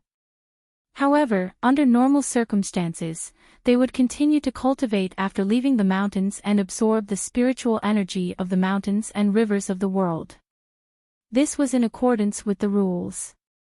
As long as they did not go overboard and show signs of draining the pond to catch fish, the gods of the mountains and rivers of the world would turn a blind eye to it. In the darkness of the night, Chen Pingan lit the lamp on the table in the room of the inn. He once again flipped through the book that recorded the agrarian edicts over the years. After closing the book, he began to immerse himself in it. Chen Pingan did not rely on the Tao Tai magic robe to absorb the thin spiritual qi in the county city, but it did not mean that he did not practice. Absorbing spiritual chi was never the whole goal of practice. Along the way, in the mini-world of the human body, there were two key acupoints, like the water mansion and the mountain temple. The accumulation of spiritual chi and the refinement were also the foundation of practice. The two natal items were interdependent with each other, so he needed to cultivate a phenomenon similar to the mountain route and the water flow. In short, it required Chen Pingan to refine spiritual chi and stabilize the foundation of the water mansion and the mountain temple. However, Chen Pingan's current spiritual chi accumulation was far from reaching the realm of overflowing. Therefore, the most important thing now was to find an ownerless place with good feng shui. However, this was not easy, so he could settle for the next best thing, which was to practice in seclusion in an immortal and like the Longdu of the Green Oriole Kingdom for a few days. In fact, he could also use the fairy money that contained spiritual chi to directly refine it into spiritual chi and store it in the Chi Mansion. However, Chen Pingan had not even finished refining the spiritual chi that he already had. This method was not worth the loss. The lower the realm, the slower the absorption of spiritual chi. However, the spiritual chi of the fairy money was extremely pure and dissipated too quickly. This was like many precious talismans after opening the mountain. If the mountain could not be sealed, then one could only watch a priceless talisman turn into a worthless piece of waste paper. Even if the fairy money could be temporarily absorbed by the magic robe after being crushed and refined, this would imperceptibly clash with the camouflage method applied to the magic robe and become more conspicuous. Every person who practiced Taoism was actually the god of each mini-world of their own. They relied on their own skills to be their own saint. The key was the size of the territory of one side of the world, as well as the degree of control of each god. The road of cultivation was actually tantamount to the expansion of territory by a cavalry on the battlefield. In the end, the level of the realm and the size of the Taoist skills depended on the number of mansions that were opened up. There were thousands of kinds of houses in the world, and there were also differences in quality. It was the same for the cave mansion. The best quality was naturally the cave mansion. After Chen Pingan held his breath and focused his mind, he took the lead to come to the door of the underwater mansion. With a thought, he could naturally pass through the wall, as if the rules of heaven and earth were unrestrained, because he was the rules, and the rules were him. However, Chen Pingan still stood outside the door for a moment. Two green-robed children quickly opened the door and bowed to the master. The children's faces were full of joy. Chen Pingan's underwater mansion was now based on a suspended water character seal and the water fortune mural, one big and one small. Those green-robed children who finally had work to do were obviously in a good mood now. They were very busy and no longer had nothing to do every day. In the past, every time they saw Chen Pingan patrolling the mini-world and their own cave mansion, they liked to squat on the ground neatly in a row. They looked up at Chen Pingan with resentment in their eyes and did not speak. They were very diligent little people and never slacked off. It was just that they had encountered a master like Chen Pingan who was extremely uninterested in cultivation. It was really difficult for a clever woman to cook without rice. How could they not be sad? Now, the scene was completely different. The underwater mansion was in full swing everywhere. The little guys were running around happily. They worked hard without complaint and enjoyed it. From a small pond that was like a narrow well, Chen Pingan stretched out his hand and scooped up water. Ever since the Tsangyun Lake, Chen Pingan had gained a lot. In addition to the few streams of water that were rather pure and dense, he had also obtained a bottle of water pills from the Lake Lord of the Tsangyun Lake. The green-clothed boys in the water manor were divided into two groups. One group used their innate ability to continuously send strands of dark green water into the slowly spinning waterward seal. Another group of children, on the other hand, were holding tiny brushes that had appeared out of nowhere. They dipped the brushes in the pool of water and dashed toward the mural. They carefully painted and added color to the water transportation diagram on the wall that seemed to be drawn with fine brushes. On the enormous mural, there were already water deities the size of rice grains and slightly larger ancestral temples. Chen Pingan recognized that they were all the water deities of various sizes that he had personally traveled to.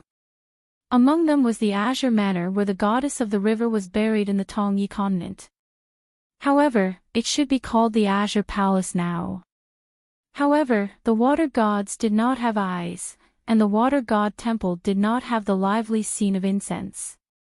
For the time being, it was still a dead object. It was not as vivid as the surging river on the mural. Chen Pingan stood beside the small pond and looked down with rapt attention. Inside, there was the water dragon that was carried into Zhongyun Lake by the green-clothed children. It swam slowly and was not directly killed and refined into water luck by the green-clothed children. Other than that, there was also a strange phenomenon. He did not know how the green-clothed children did it, but they seemed to have all been refined into a strange little bead that looked like a dark green pearl. No matter how the little flood dragon swam in the pond, it was always hanging by its mouth, like a dragon holding a pearl, leisurely swimming in the pugilistic world, passing through clouds and rain.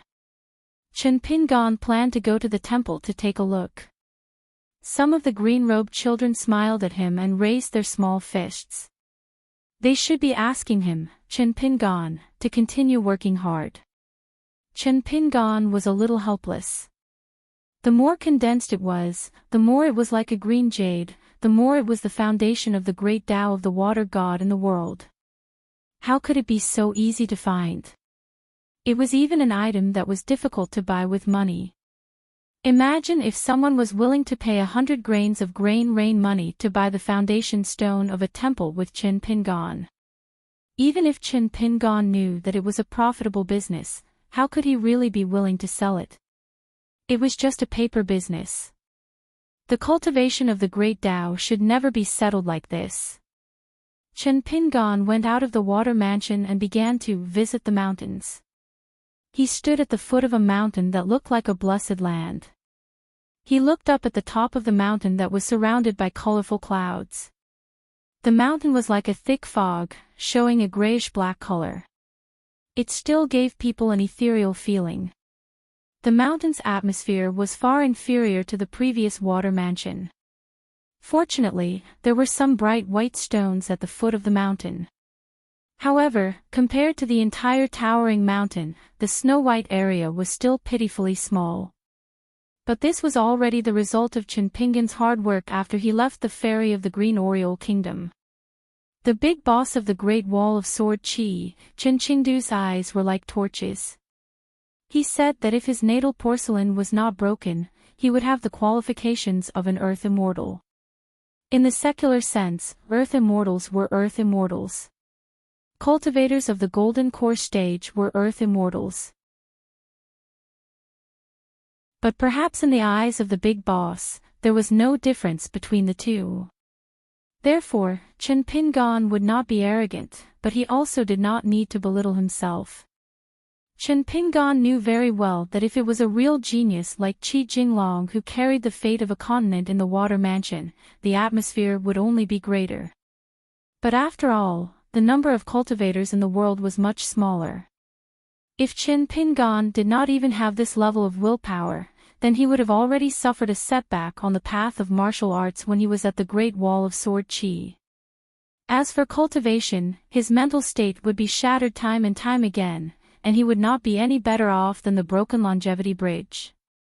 The foundation of a Qi cultivator, such as Chen Pingan's Earth Immortal qualifications, was a natural iron rice bowl. But it was also about qualifications. There were thousands of kinds of qualifications. It was best to find a cultivation method that was most suitable for oneself. When competing with others, whether it was strength or reason, there would always be shortcomings. If one lost, it would be difficult to achieve perfection in one's life. But competing with oneself would be beneficial in the long run. Every little bit that was accumulated would be one's own property. Every time one made a mistake, as long as one could correct it, the wrong path in the past would be like the riverbed with gurgling streams and surging rivers. Even if the path in one's heart was difficult to erase, the riverbed would be there for a long time, and there would be no need to worry about floods. This was the cultivation of the heart. No matter how big of a disaster a cultivator encountered, as long as he did not die, his Taoist heart would not collapse. Looking at oneself with the state of mind, even if there was a crack on the surface of the mirror, would one really think that one was unrecognizable when looking at the person in the mirror? Chen Pingan was once afraid that he would become a person of the mountain, just like how he was afraid that he and Gu Ken would become the people he hated the most in the past. For example, the person who almost killed Lu Xianyang in the mud bottle alley, the drunkard who kicked Gu Kan's stomach, and later on, Fu Nanhua, the mountain-moving ape, Lu Jimao, and Jiang Shangzhen. Chen Pingan was even afraid that the old Abbé Dean's theory of sequence would one day quietly overshadow Mr. Wenxing's theory of sequence after he used it time and time again to weigh the world's affairs and people's hearts, without him knowing it. But in reality, when one walked step by step on the ground, the principles of the world, regardless of whether it was the 3 religions or the 100 schools, were never scary. What was scary was that one did not understand but thought that one already knew. When one truly opened one's eyes, one would see the light. This sentence was not only thought of by Chen Pingan when he opened his eyes after sleeping soundly on the peak of the mountain, but it was also carefully engraved by Chen Pingan on the bamboo scroll. Chen Pingan recorded almost all kinds of poems and sentences on the bamboo scroll, but the words that he understood and engraved on the bamboo scroll seriously could be counted on one's fingers. Chen Pingan left the 5-colored mountain temple and went to a pass. The sword Qi was like a rainbow, like iron cavalry knocking on the pass. It was aggressive, but it could not break through the indestructible city.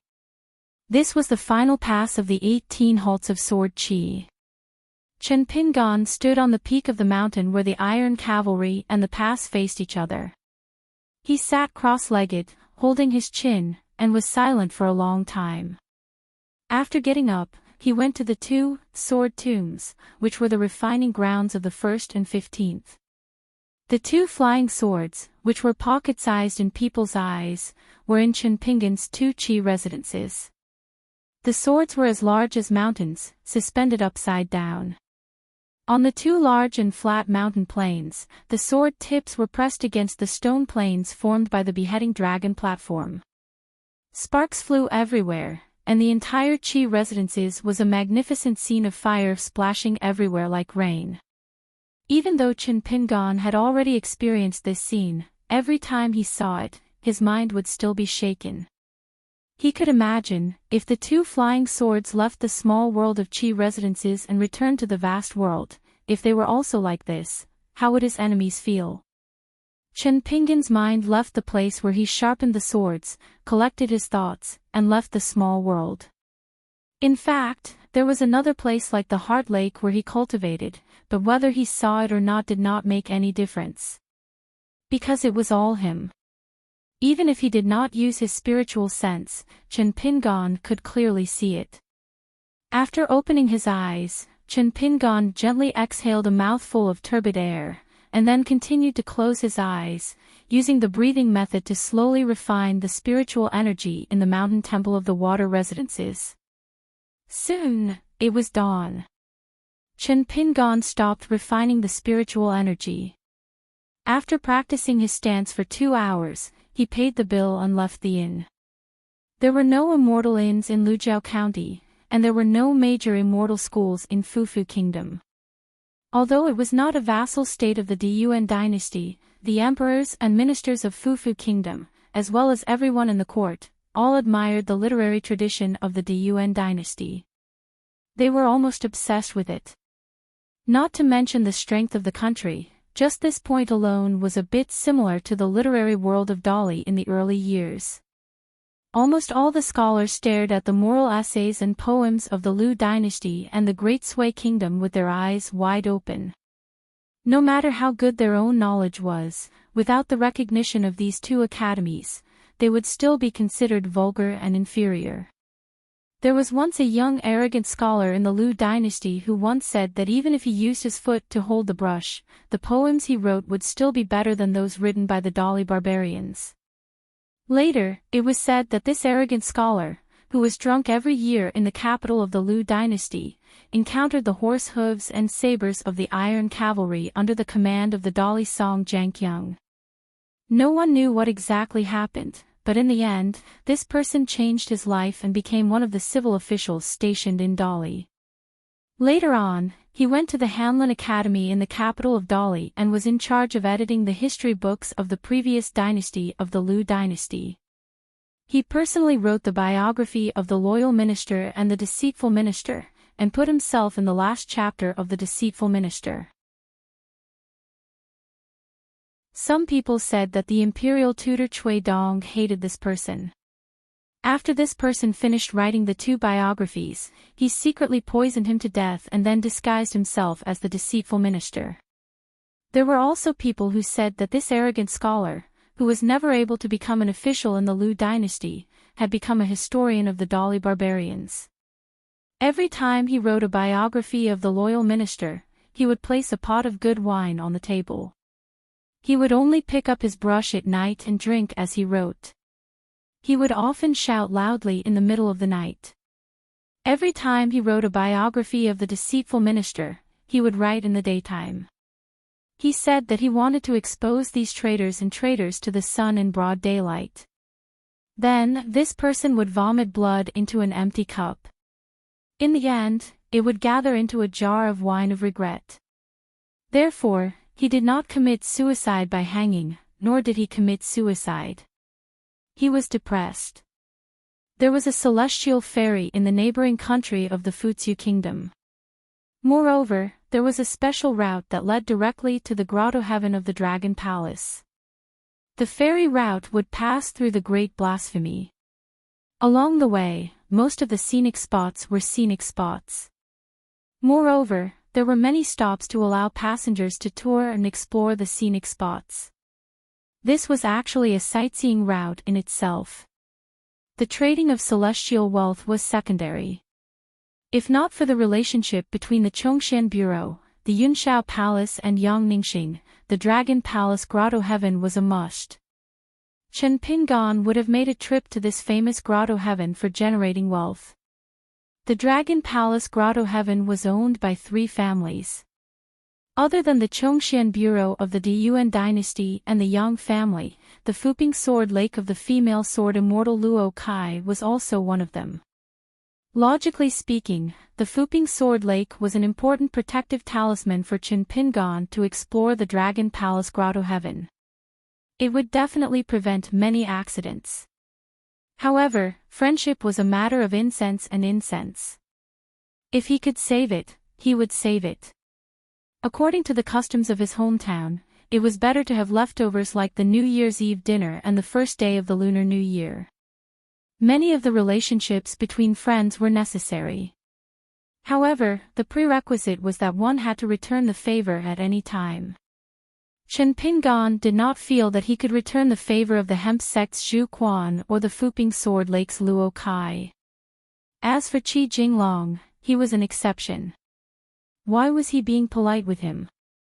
Wasn't this looking down on this land flood dragon's taste in making friends?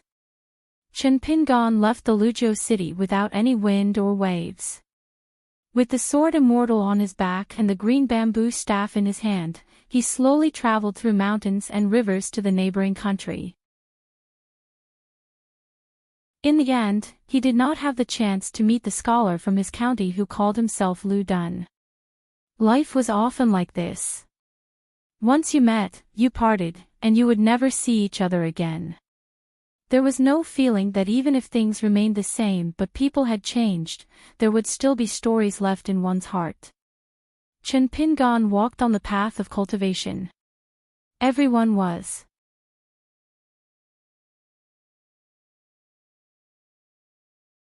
"538, Water Sky Country was a famous lake country. Most of the cities, including the capital, were built on islands of different sizes. Therefore, water transportation was busy and there were many boats.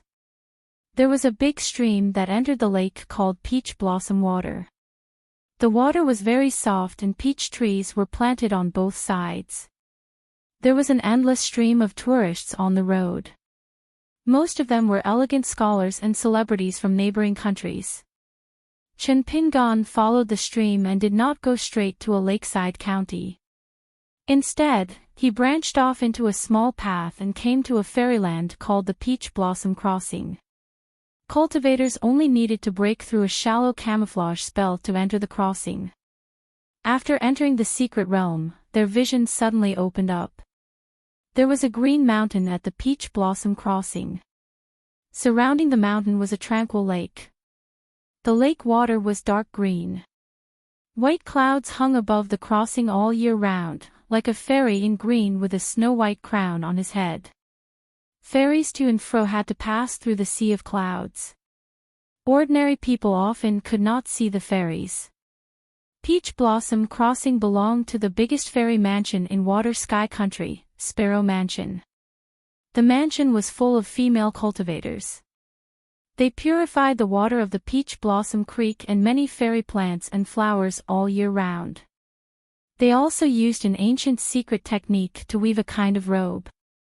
Sparrow Mansion used all their manpower and resources to weave only 6 robes a year. It was said that the fairy masters in the central mountains of Aquarius continent had already reserved the robes for 100 years.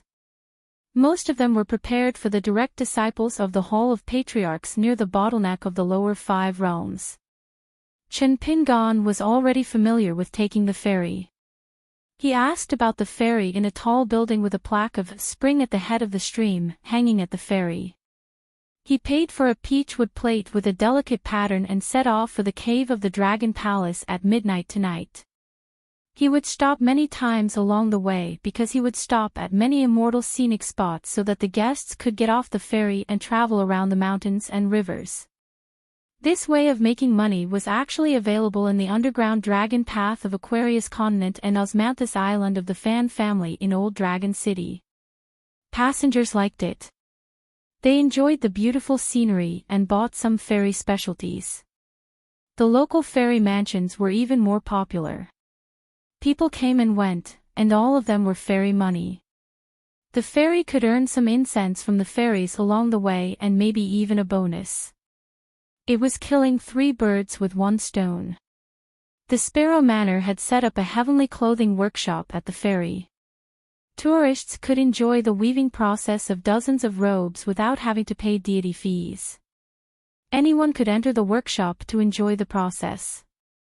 Chen Pingan certainly would not miss this opportunity. After he went in, he walked slowly through the corridors with the crowd. There were young female cultivators working in every room. The closer they got to the back of the house, the more dazzling the robes were. Chen Pingan actually had the thought of buying one, but he had just arrived and was a layman when it came to Taoist robes. He was worried that if he failed to bargain, he would be taken advantage of. In many transactions on the mountain, Taoist Master Fu Xian was indeed more economical than Taoist Master Fu Xian.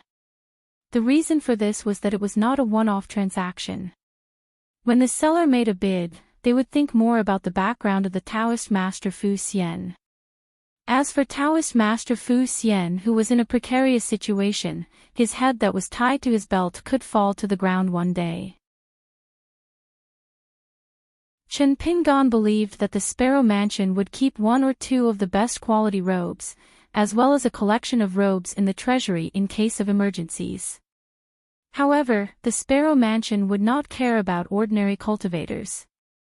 Chen Pingan was a little regretful that Qi Jinglong was not by his side. Otherwise, he could ask for a fair price from the female cultivators of the Sparrow Mansion. It would not be too much. If there was a fairy in the Sparrow residence who happened to admire this land dragon of the North Continent and insisted on selling the robe at its original price, Chen Pingan would not be able to stop her, would he? When he left the heavenly clothing workshop, Chen Pingan was full of melancholy. No matter how low the quality of a robe was, it would not be too much even if one was from a celestial clan. Even if there were mountains of them in the treasury. This was the reason why the military school's armor pill was priceless. The cultivation of Tao was to achieve longevity. Light was everlasting and one did not have to worry about cold or heat. The only thing one had to be wary of was the possibility. The celestial robes were the same as the three armors of the military school's deity Qinglu, golden crow Jingwei, and burning incense. They were all used to defend against that possibility. When a cultivator left the mountain to train, there was a huge difference between having a robe and an armor. As soon as Chen Pingan left the workshop, a female cultivator with an extraordinary aura slowly walked towards him. Since she was the local bully of the Sparrow Mansion, she was here to look for him. Chen Pingan stopped in his tracks and took the initiative to greet her. After the female cultivator returned the greeting, she smiled and said, "I'm a cultivator in charge of the Sparrow Mansion's ancestral master hall. My name is Wu Jiong, Zhiga Wu, and Shan Junxian." Chen Pingan was puzzled. He did not know why this great cultivator from the Sparrow Mansion, who was not in the workshop earlier, came to see him. She even introduced herself. "My surname is Chen, and my name is Shaolang." She did not blush at all. However, this female cultivator's name had a good meaning. It was as good as Qin Shalang's. The female cultivator was used to seeing cultivators hiding their identities. She did not think much of it. After a slight hesitation, she went straight to the point. "Immortal Master Qin, do you know Lu Jinglong of the Taihui Sword Sect, Mr. Lu?" Chen Pingan smiled. Who in the North Continent does not know Lu Jinglong? In the North Continent, people were still used to calling him Lu Jinglong by the name recorded in the ancestral hall of the Taihui Sword Sect, and not Qi Jinglong before they came up the mountain. Chen Pingan did not ask about this secret, and Qi Jinglong did not explain it in detail either. Wu Jiong could not help but laugh. This answer was not sincere, but it seemed that there was nothing wrong with it. Wu Jiong smiled. "Our mansion lord is now in seclusion." However, she was fortunate enough to travel with Mr. Lu for a period of time. It benefited her cultivation greatly. She has always admired Mr. Lu's character. However, Mr. Lu has never passed by the mountain all these years. Our mansion lord feels that it is a pity. In fact, Wu Jiong was telling the truth. According to seniority, the young mansion lord of the Sparrow Mansion was Wu Jiong's martial nephew. However, she was much more talented than her martial uncle. On the path of cultivation, those who were more accomplished were the seniors. The cultivators of the North Continent valued strength. Not only did her mansion lord admire Lu Jinglong, but she also adored him. Therefore, she was not in seclusion this time. Instead, she was following the spider silk from the Futsu kingdom during the sword ceremony. Chen Pingan asked, "Senior Wu, may I ask how much are the two items?" Wu Jiong did not give a direct answer. She smiled and invited, "Immortal Master Qin, do you mind chatting while we walk? We have a tea house at Peach Blossom Crossing that uses peach blossom water to brew tea. The tea leaves are also unique to the back mountain of the Sparrow Mansion. There are only 12 old tea trees in total. Before the Ming Dynasty, they are harvested by a rare bird that is reared in the mountain gate. Then, they are stir-fried into a ball by a cultivator using a secret method. It was once written by a great writer in a book of poems that has been handed down to the ages. The boiling tea has the wonders of the rising and falling of the tides and the shifting of the stars. This tea house is not open to the public. Chen Pingan, of course, followed the customs of the place. It would be even better if the tea house and the robe could be sold together. After all, Chen Pingan is still a bag shop that travels everywhere and opens the door to buy and sell. Things are precious when they are rare.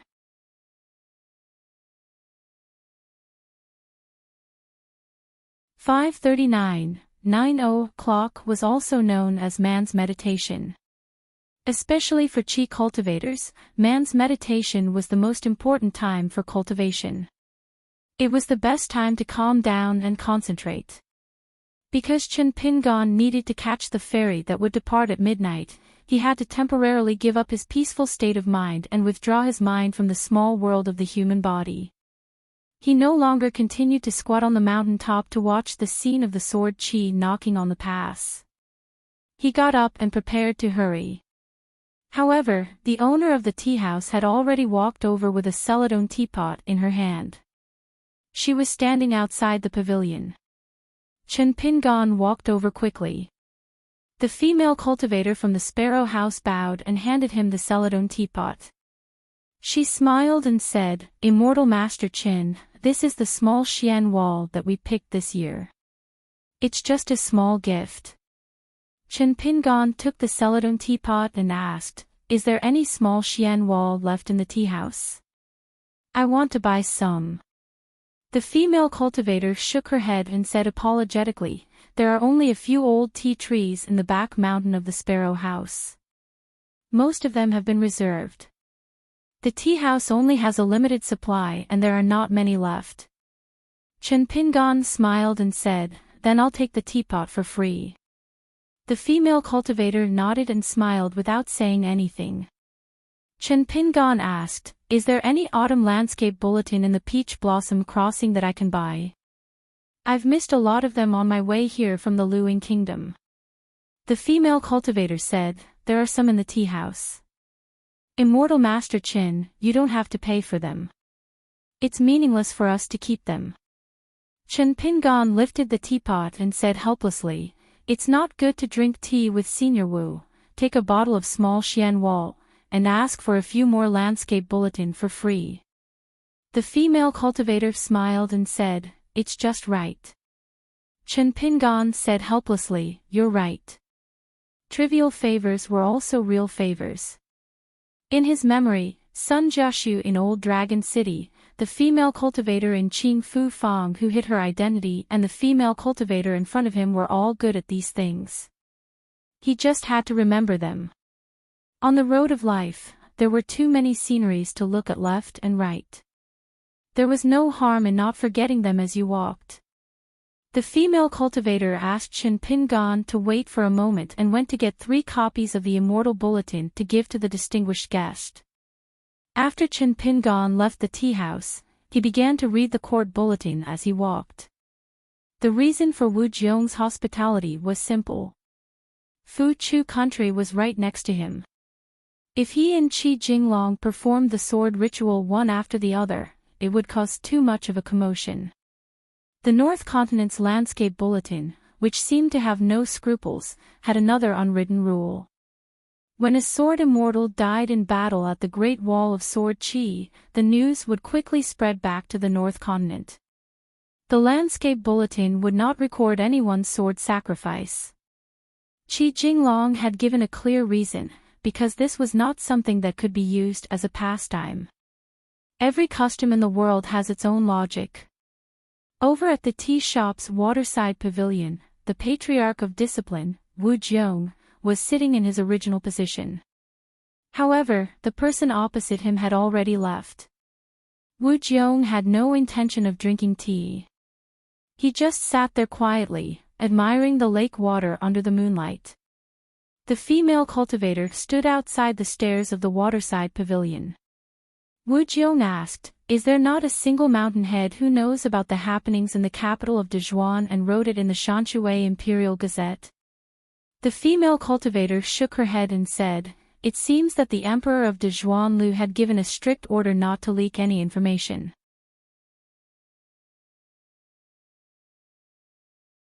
Wu Jiong smiled and said, "What's wrong with drinking in the tea house? Besides, I'm the ancestral master of the Sparrow Manor. Who dares to stop me?" Only then did the female cultivator stand up. Her footsteps became lighter as she went to get the wine. Even the ancestral master Wu Jiong was like this. She was just a cave-dwelling realm cultivator with no hope of achieving the great Tao. She could only guard this tea house for years. How could she not secretly drown her sorrows in wine? A colorful rainbow light descended from the sky and landed on the lake. She flew into the pavilion. She was extremely beautiful. She sat opposite Wu Jiong and said in a muffled voice, "Drinking is good. Count me in." Wu Jiong smiled and said, "Not very good." That Mr. Liu, or the blockhead that the manor head mentioned. The person opposite Wu Jiong was the earth fairy cultivator of the young manor head of the Sparrow Manor. She was the famous female cultivator Sun Qing. According to seniority, she was lower than Wu Jiong. Sun Qing shook her head. "Mr. Liu has changed a lot. When we met this time, he said some straightforward things to me. I understand that Mr. Liu is doing it for my own good, but I still feel a little unhappy." Wu Jiong was puzzled. "What did he say?" The young manor head waved her hand and said, "Let's not talk about this. It's a little embarrassing." Wu Jiong was speechless. "You're already blocking the way, and you're still talking about being embarrassed." However, Wu Jiong was really puzzled. Although his manor head was not considered a heavenly favored one, he had reached the Oris core bottleneck in less than 100 years.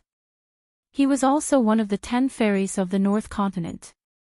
To put it bluntly, no one would find it strange if an upper 5 realm sword immortal took the initiative to ask to become immortal Tao companions with this promising manor head.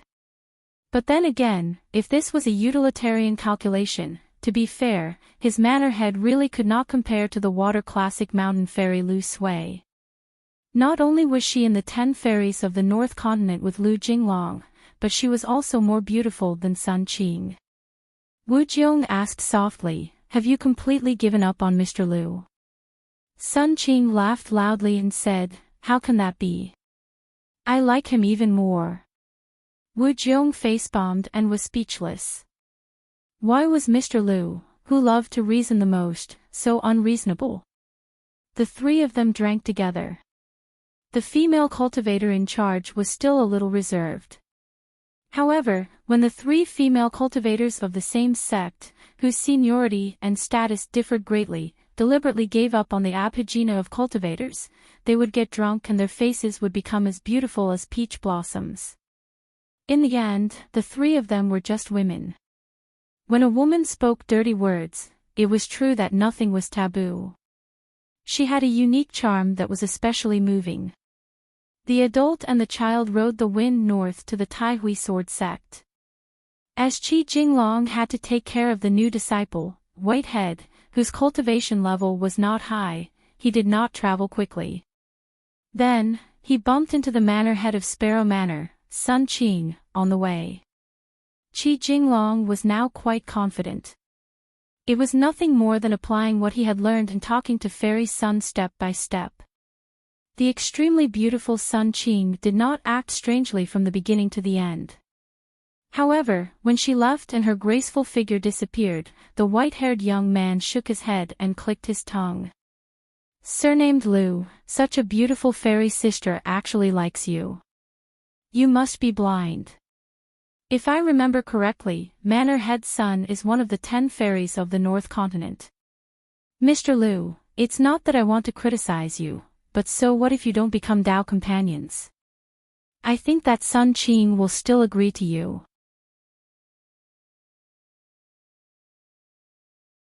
Whitehead said angrily, "If you have no money in your pocket, don't you know you have to pay on credit with that Qinhaoren?" Qi Jinglong thought for a moment. "I'm afraid of being persuaded to drink. It's not worth it." The money for the pot of wine was borrowed from Gu Mo of the Taisho lineage. Every time Qi Jinglong left the sect to travel, he did not bring any money or other things. Eating clouds and drinking dew, the essence of the sun and moon, the spiritual energy of heaven and earth, these were the 5 grains of cultivators. As the sword cultivator with the greatest killing power in the world, he did not need any robes or any offensive treasures. When he borrowed money from her, luckily he did not blurt it out. Otherwise, it would be even more troublesome. Qi Jinglong originally wanted to say that he would return the money when he passed by Taisha Mountain. However, in a flash, he understood that if he said such words, she would definitely misunderstand that he had bad intentions and wanted to use the opportunity to get close to her Gumo. He might as well not say it and just remember it in his heart. After Qi Jinglong thought about it, he increasingly felt that he could be considered to have comprehended the side path by analogy. Once he opened one orifice, he would be able to open all the other orifices. Whitehead asked, surnamed Liu, is there a particularly beautiful girl in your Taihui sword sect? A pretty girl around my age. Qi Jinglong asked doubtfully, what's wrong? Whitehead sighed. They are really pitiful to meet me. They are destined to be obsessed with a man who will not like them. Qi Jinglong smiled and said, who taught you these words? Whitehead said firmly, that guy who calls himself Qinhaoren. Qi Jinglong shook his head, and then he was a little uncertain.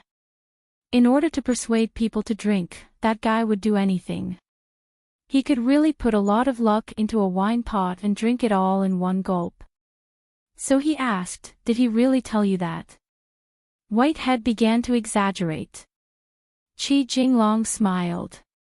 It seemed like it was not. Whitehead was a little puzzled. How did Liu know that it was not that guy who taught him? Qi Jinglong looked into the distance. Come with me to see the two gentlemen later. Remember to speak less and listen more. Whitehead slapped his head. Now that he heard the word gentleman, he felt a headache. Above a golden sea of clouds, two cultivators stood side by side. One of them was a middle-aged man with a slender figure. He wore a scholarly robe and had a jade token at his waist. The other was an old cultivator with a hunched back and a long sword on his back. The former was the sage of the academy, and he was the most famous one in the North Continent. His name was Zhou Mi, and he came from the Central Divine Continent's Li Ji Academy. It was said that the Academy's Grand Chancellor gave this disciple the word anger control. It was also this person who, after leaving the Academy, still beat up the two big cultivators who did not know what to do. He shouted angrily, "Did you pass?" What else could the two big cultivators do? They could only try to convince him. In the end, they were beaten up again and said, "What **t did you pass?" But of course, Qi Jinglong knew that the sage of the academy was very knowledgeable. Not only was he specialized in his field, but he was also proficient in Buddhism.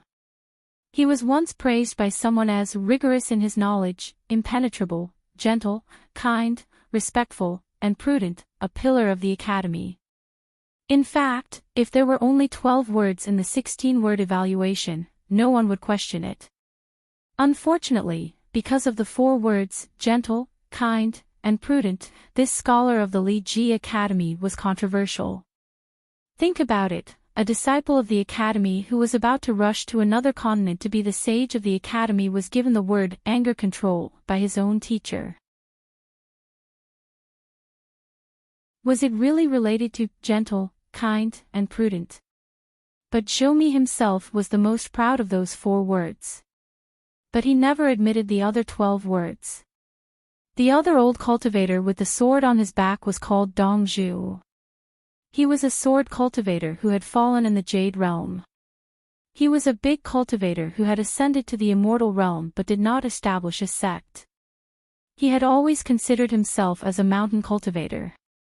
For more than 100 years, he had been seriously injured and needed to recuperate in his own mountain.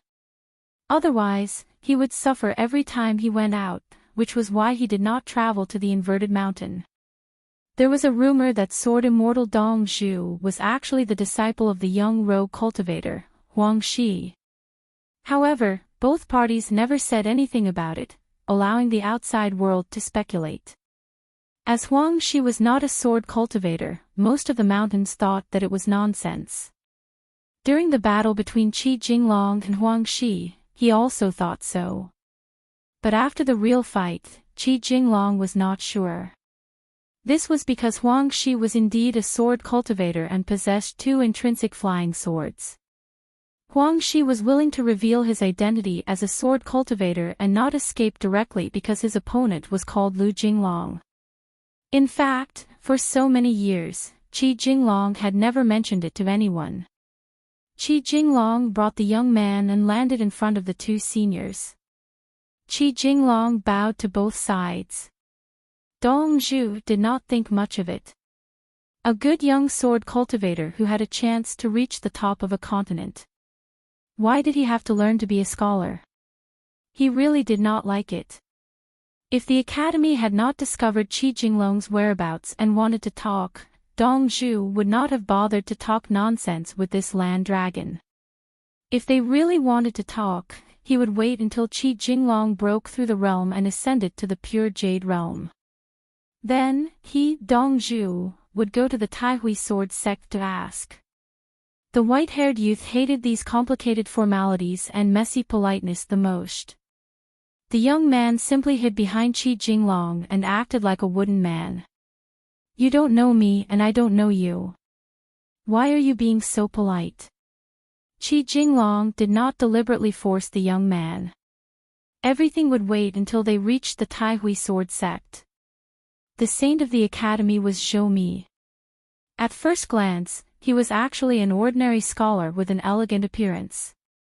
Zhou Mi said straightforwardly, now that the 2 sword celestials of the Taihui sword sect are not on the mountain and you are about to break through the realm, when the 3 of them fight, do you need me to help you hold the line? In case someone uses this custom to deliberately suppress you and the Taihui sword sect.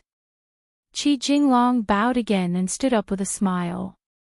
There's no need for Mountain Lord Zhou to hold the line. 3 swords it is.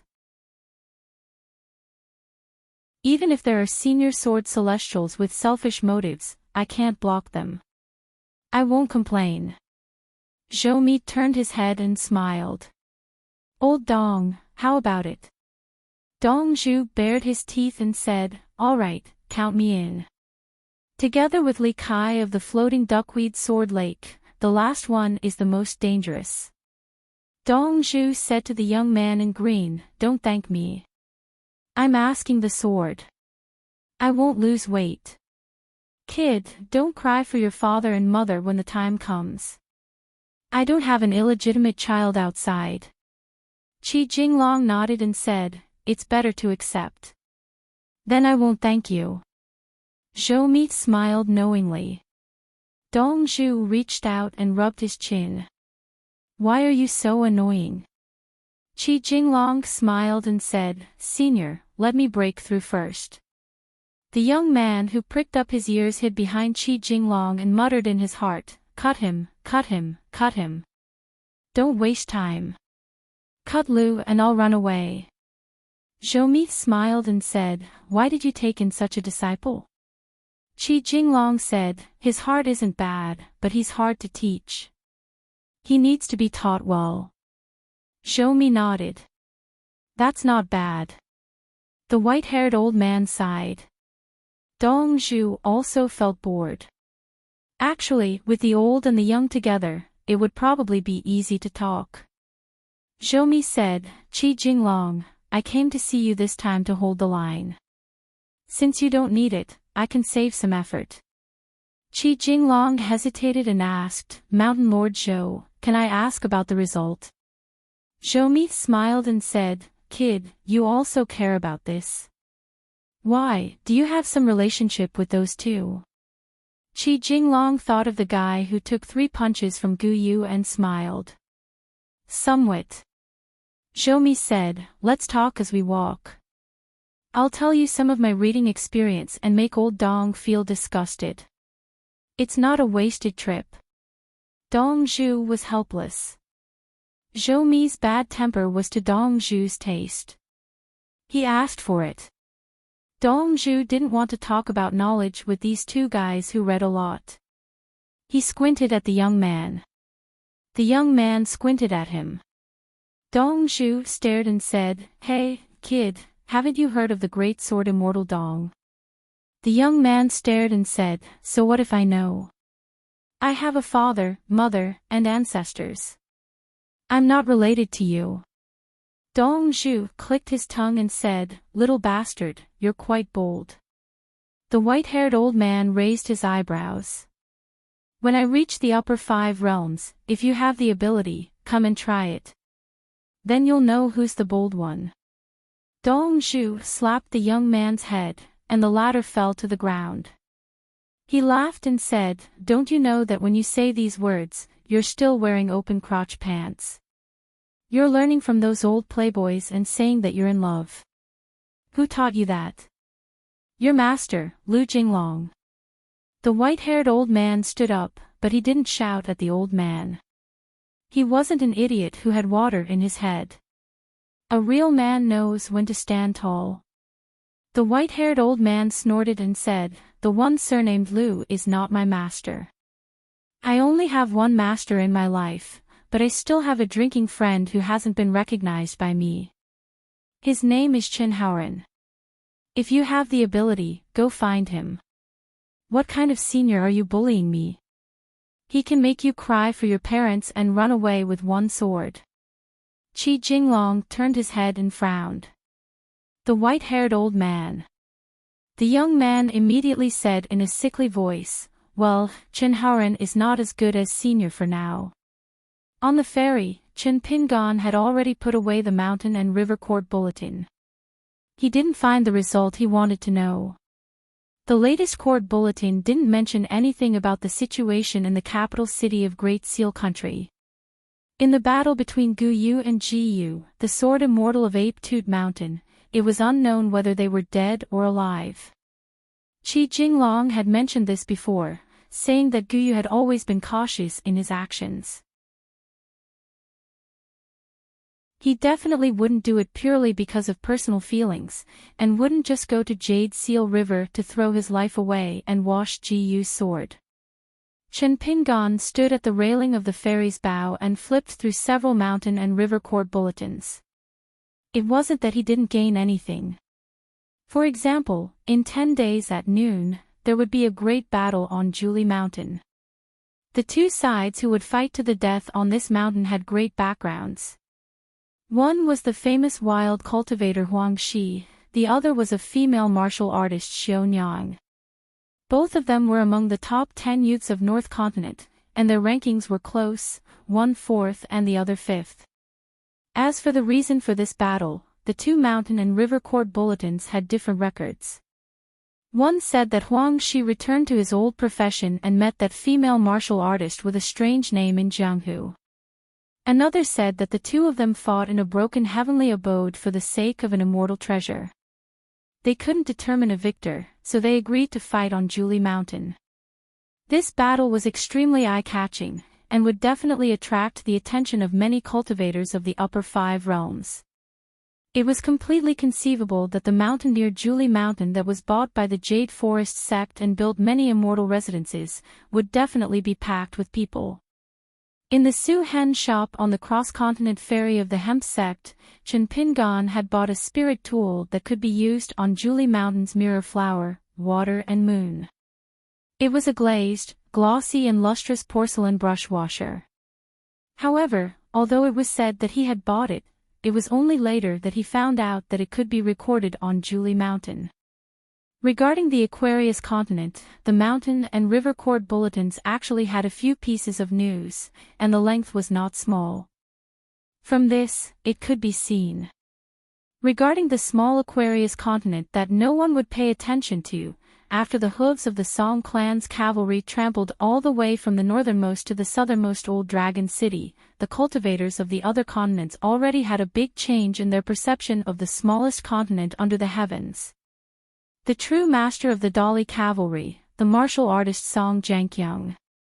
After challenging the heavenly monarch Xie Shi, the sword immortal of the Wind Snow Temple, Wei Jin, rushed to the Great Wall of Sword Qi. These two, of course, had the greatest contribution. Then there was that martial mountain's Ma Ku Xian. In a short half a year, he had killed two powerful Jindan sword cultivators of the Zhuiying dynasty, and was already hailed as the #1 young cultivator of the Aquarius continent by the North Continent's mountain and river court bulletins. Then, this person single-handedly destroyed the Ocean Tide Cavalry, humiliating the clan that had a grudge against him.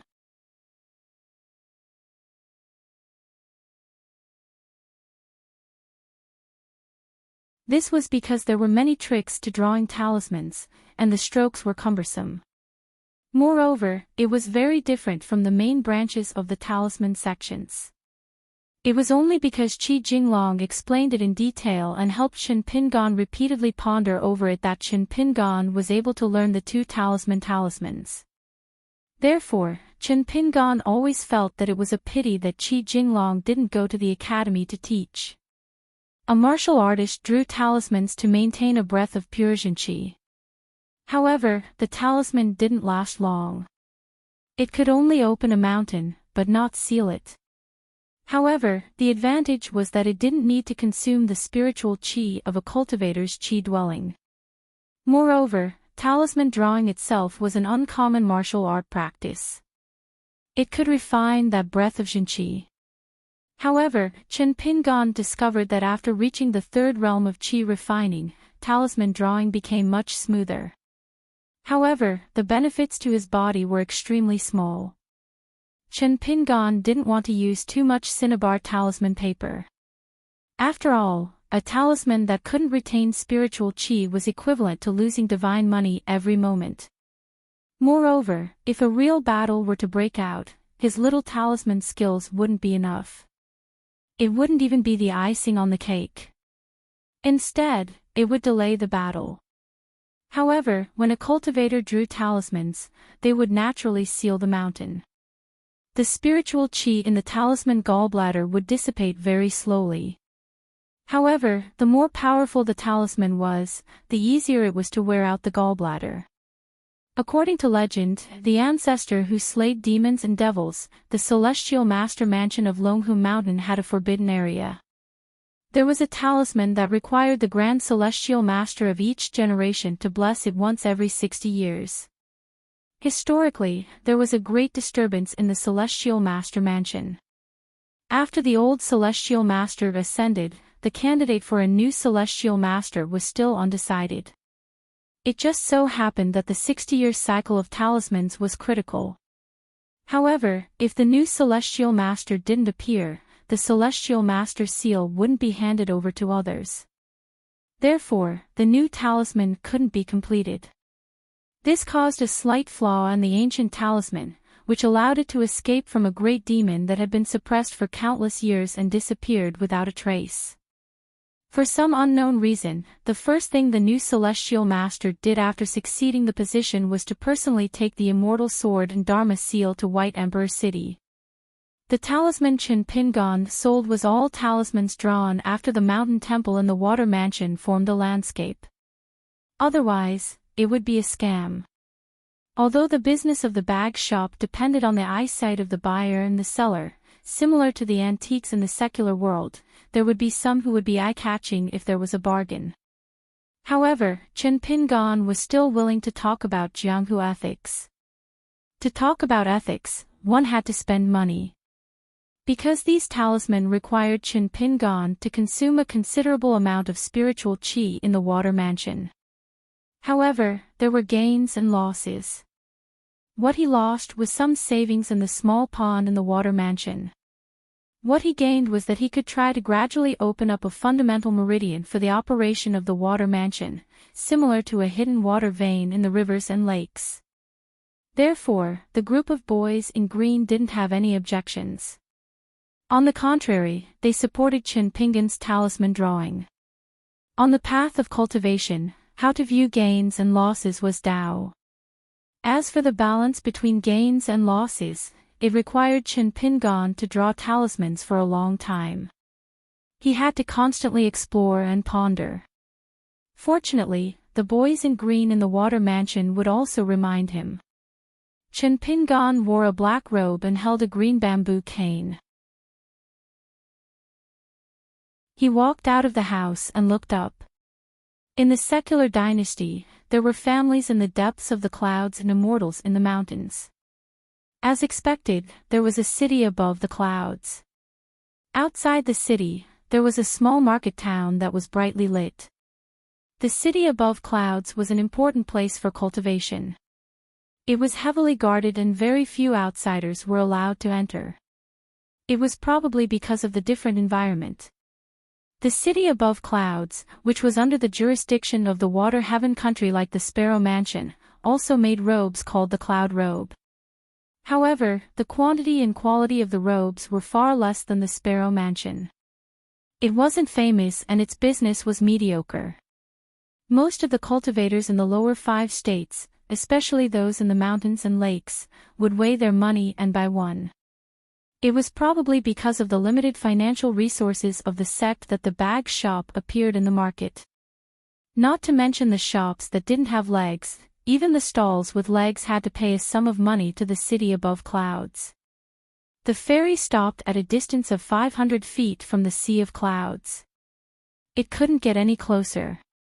Otherwise, if the bow of the ferry accidentally hit the sea of clouds or if the distance was too close, it would drift with the wind. The slight friction between the body of the ferry and the sea of clouds would cause damage to the foundation of the city above clouds. Therefore, those who disembarked from the ferry could ride on the clouds or spiritual beasts as they wished. If it was a pure martial artist below the golden body state, this distance of 500 feet would not be easy. Chen Pingan took a deep breath and took a few steps back. Then, he rushed forward and jumped high. He stepped on the railing at the bow of the ferry and used the force to leap forward. After landing on the ground, his body swayed a few times and then he stood still. On the ferry that belonged to a vassal of immortals in the Dragon Palace Grotto Heaven, a middle-aged female steward extended her hand to her friend and said with a smile, "Give it to me."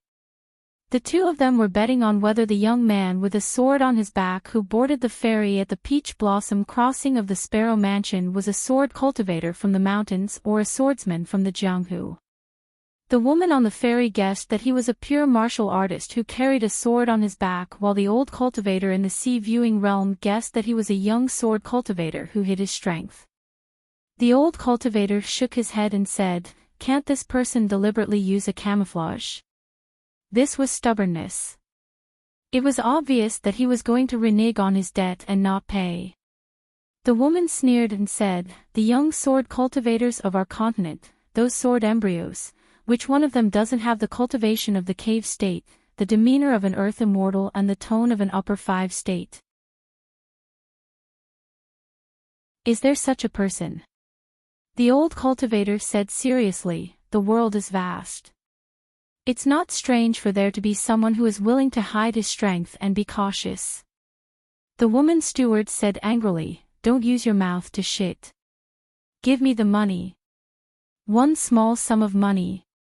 The old cultivator sighed and took out an immortal coin. He slapped it heavily on the woman's palm and then rode the wind to the city above clouds. The reason why the old cultivator disembarked from the ferry was because he wanted to buy a good quality cloud traveling robe for his direct disciple. After all, the women in the Sparrow Mansion were too black-hearted in doing business. The goods were good, but the price was too high. The old cultivator could only settle for the next best thing. In the early years, he had paid a deposit to the workshop that made the robe in the city above clouds. Therefore, the style and cloud seal talisman were all custom-made. He could also add some heavenly materials and earthly treasures to increase the robe's efficacy in the city above clouds. After that, as his master, he had to work hard at the foot of the mountain to earn money from all over the place. Just like that, he diligently accumulated money for dozens of years. He finally managed to gather enough immortal coins when his proud disciple reached the cave state. Cultivation was not easy. Especially when there was a small mountain, like the head of a family, he had to worry about daily necessities.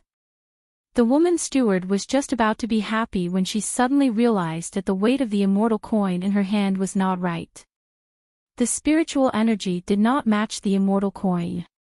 She looked down and immediately jumped and cursed. It turned out that it was just a piece of snow. However, the old cultivator was already full of energy. He flew past the market and went straight to the city above clouds. After the woman finished scolding, she felt a little better and smiled again. She was able to pluck a handful of feathers from this notoriously stingy rooster. Even if it was only a snowflake, it was still an amazing thing. She was a golden core cultivator, not a cross-continent fairy.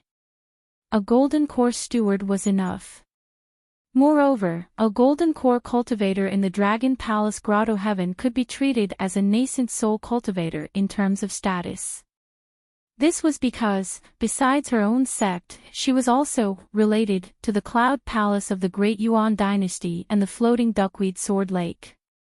To the cultivators on the mountain, business relationships that could earn them money were more reliable than the monarch and vassal relationships at the foot of the mountain. As for the old cultivator that she had known for a long time, his future was not good. He was already so old at the sea-viewing realm. One had to know that this person back then was not a miser at all. Instead, he was very carefree, romantic, and heroic. However, after more than 100 years, everything seemed to have been worn away. He was no longer young and handsome. He also did not have the spirit of the past. He had become an old cultivator who spent all his time in the noble mansions at the foot of the mountain and searched for treasures in the Jianghu. However, she still liked him. As for whether she only liked the man back then or the old man now, she could not tell. Chen Pingan entered the market. There was an empty spot on the bustling street with many pedestrians. He had just opened his bag and set up a stall. Inside, he had already prepared a large piece of green cotton cloth. Opposite him and beside him were people of the same trade. Some were yelling with all their might, some were willing to take the bait, and some were yawning listlessly. Soon, a young man and woman wearing snow-white robes came to collect money. A piece of snow a day would cost money. Chen Pingan asked if he would pay half price if he stayed for 4 to 5 hours. The young male cultivator smiled and shook his head. He said that a piece of snow would cost money. Chen Pingan did not say anything else. He handed out a piece of snow to spend money. The skeleton beach at the southernmost tip of the continent and the Yaoye River sold gloomy tea. The rules were similar. Chen Pingan asked a few more questions. If he wanted to rent or buy a shop in the market in the city above clouds, what would be the price? The young male cultivator told him one by one with a pleasant expression. Shops were divided into 3, 6, and 9 grades. There was also a price difference between renting and buying. In the end, this foreigner who came down from the ferry boat to try his luck only expressed his thanks and no longer mentioned the matter of the shop. The young male cultivator's expression also didn't change. He even said some celebratory words to this young cultivator from the mountains and lakes, wishing him luck in opening the shop. Chen Pingan squatted down and began to arrange his belongings. There was the hard yellow goddess painting from the City of Murals, the treasures of several great monsters such as the Empress of the Skeleton Beach, and also several items from the Dragon Palace at the bottom of Tsangyun Lake.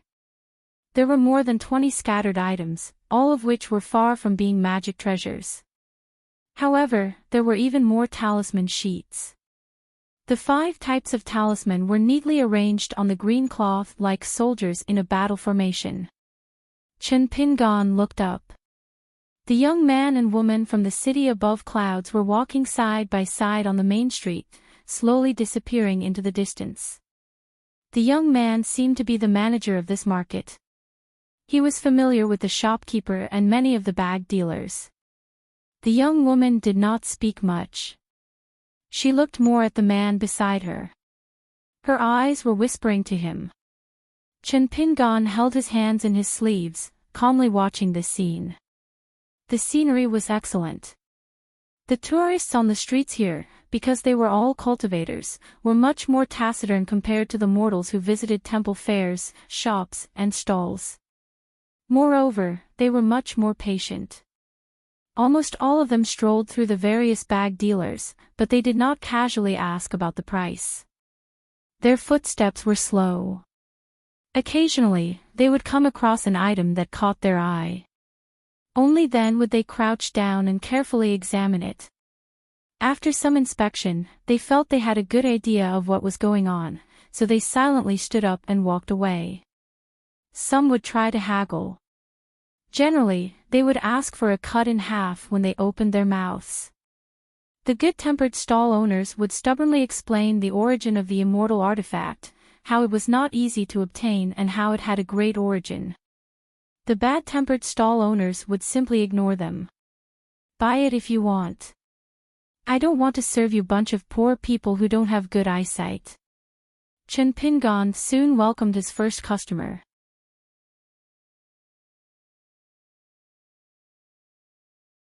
You only need to buy one charm, and I'll tell you the names of 2 charms. The child squatting beside the old man widened his eyes.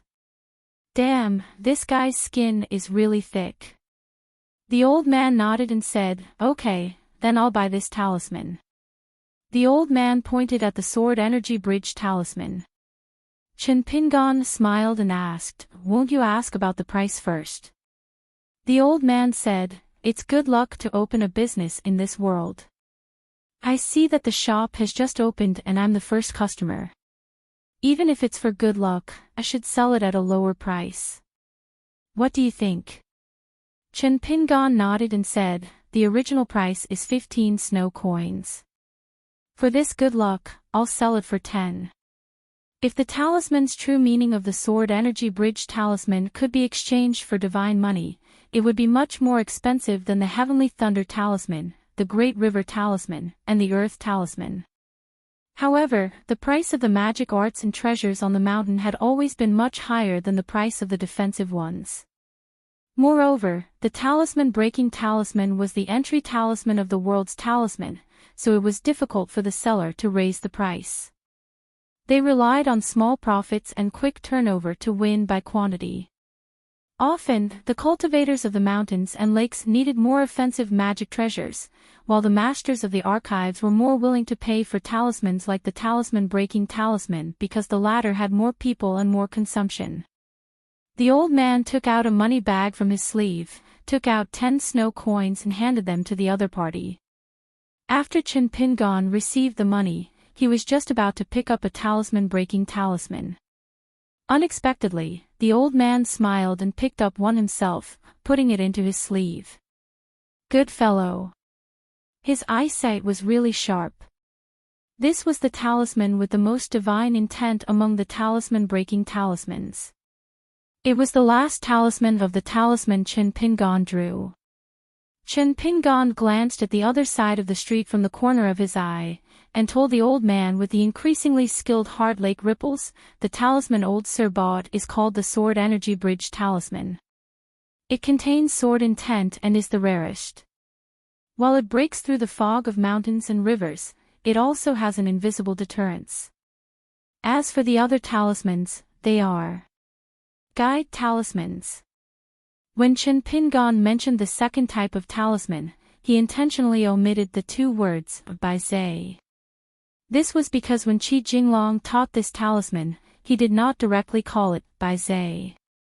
He said that it was reasonable to show some respect, so Qi Jinglong wrote the 2 words, by Zai. This was an extremely trivial matter. Because all the cultivators on the mountain knew that Bai Zai had long been jointly suppressed by the Confucian sages in one of the 9 majestic towers of the vast world. Even if they shouted, Bai Zai, 10,000 times a day, or even cursed, it would not violate the taboo. It was completely different from directly calling the name of the Confucian sage. It was just that Chen Pingon was able to become friends with Qi Jinglong. It was on these, extremely trivial matters, that the knowledge and rules were connected. Chen Pingon used his hand as a pen and wrote the 5 words, by Zai Guide Talisman, in the air. After the old man read it, he nodded. The shopkeeper is honest and did not deceive me. So I plan to buy another guide talisman. Chen Pingon said, the original price is 15 snow coins. Just treat it as old sir's business transaction, and it's still 10. The old man did not hesitate and handed over 10 snow coins. The child tugged at his grandfather's sleeve and said softly, a talisman-breaking talisman for 10 snow coins. It's so expensive. The old man laughed. Even if making money is difficult, snow coins are common, and good talismans are hard to find. These 2 talismans-breaking talismans are a good thing to keep. Chen Pingon said from the bottom of his heart, old sir is wise. Then he changed the topic as he wished, not at all stiff. So, old sir might as well buy these 10 thunder talismans together. These thunder talismans can be considered to have met a noble person, so they won't meet a bad person and be wasted. No matter how good the child's upbringing was, he still couldn't help but turn his head and roll his eyes. The old man thought for a moment and laughed. Then, including the talisman-breaking talisman, I will buy 5 of each of the 5 types of talisman. These 2 talismans-breaking talismans are good talismans, and I am indeed moved. So, 15 snow coins for one, I won't bargain. 150 snow coins. As for the other thunder talismans, water talismans, and earth talismans, they are not the best.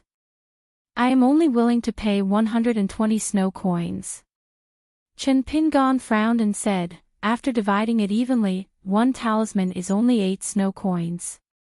The old man said, shopkeeper, by selling twice, I have bought 27 talisman in one breath. This is not a small business, and everyone on this street is watching. I am helping the stall to attract business, this is the truth, right? Chen Pingon said righteously, don't, I guess most of the customers on the street already believe that we are in the same group. So, it really can't be considered to be soliciting business. Maybe it will leave a bad impression and delay the next business of my stall.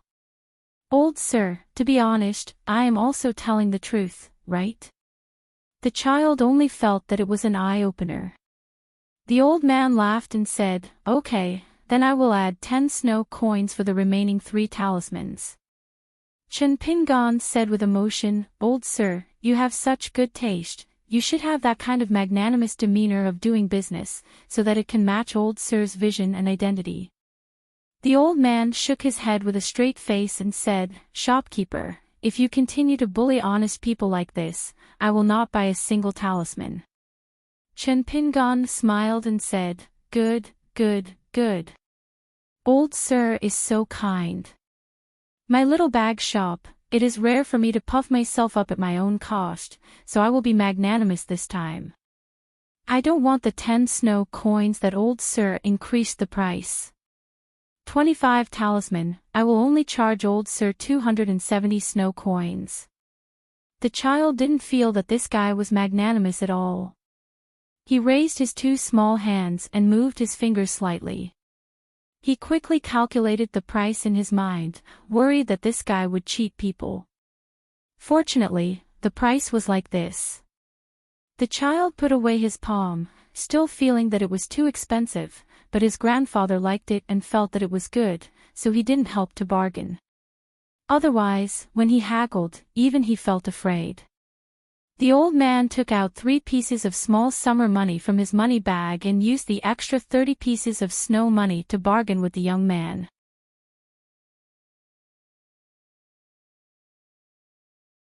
After hearing the young vendor say that 5 snowflakes cost money, the man cursed, but in the end, he still obediently paid the money. Then, he pointed at the dignified heavenly thunder talisman and asked for the price. Chen Pingon smiled and said, 2 motherf asterisk curs, and 2 more snowflakes to spend money. The man cursed, kid, are you killing a pig? Even with Chen Pingon's thick skin, he didn't know how to respond for a moment. The tourists who were watching the fun laughed.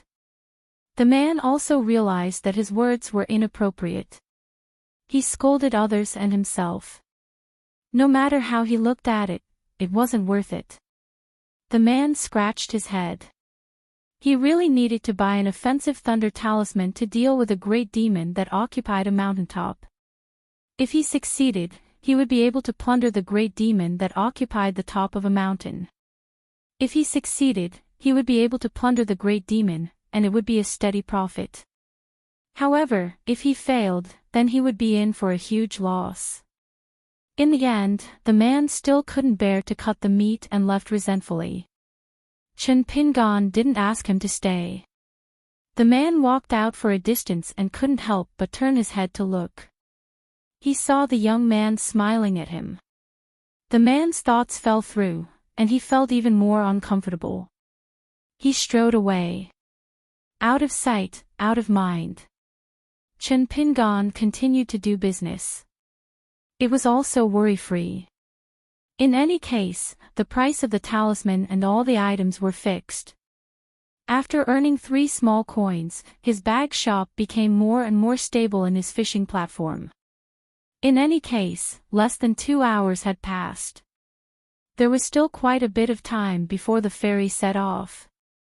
Chen Pingan originally planned to do business while nourishing his fist intent. In addition, he cultivated by the Heart Lake. He didn't delay any of the 3. But for some reason, he only enjoyed the leisure at the moment and didn't practice boxing for the time being. He was still multitasking, carefully sizing up the tourists on the street. At the same time, he let his mind wander thousands of miles, thinking about some people and some things. As he was currently in Cloud City, Chen Pingan thought of the Cloud Gem book. Speaking of which, the first bag shop that Chen Pingan met in his life could actually be considered the guy who wore a bamboo hat and carried a bamboo blade. At that time, Wei Pai was still the local lord's chest Dun Mountain. It was just that this bag shop didn't accept money. Alliance squatted on the ground.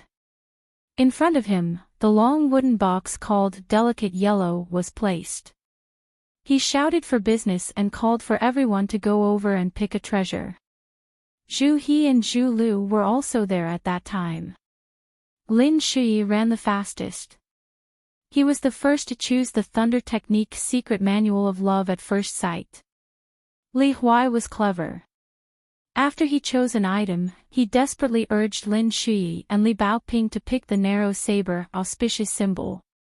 When Li Baoping picked up the saber, Li Huai grabbed the palm-sized painted puppet with lightning speed. Zhu He helped Zhu Lu choose a book and a pill. Back then, Chen Pingan still didn't know how much that small pill called Hero's Gallbladder meant to a pure martial artist. Even though Chen Pingan had walked so many roads, he still hadn't seen anything similar. Even Lu Tai and Qi Jinglong had never heard that the world's martial artist's gallbladder could be refined into a pill. Chen Pingan was the last person to choose. In any case, there was only that light golden lotus seed left in the wooden box. He couldn't pick anything else.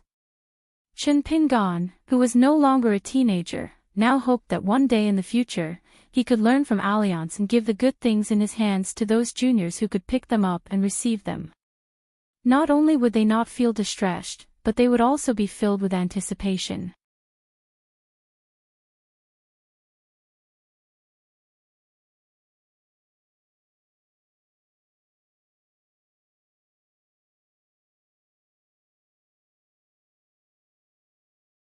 Although it was clumsy, it could not hide its intentions.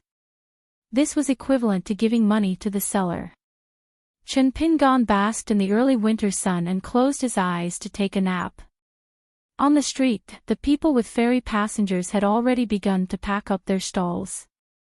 Most of their business was average and there was no joy on their faces.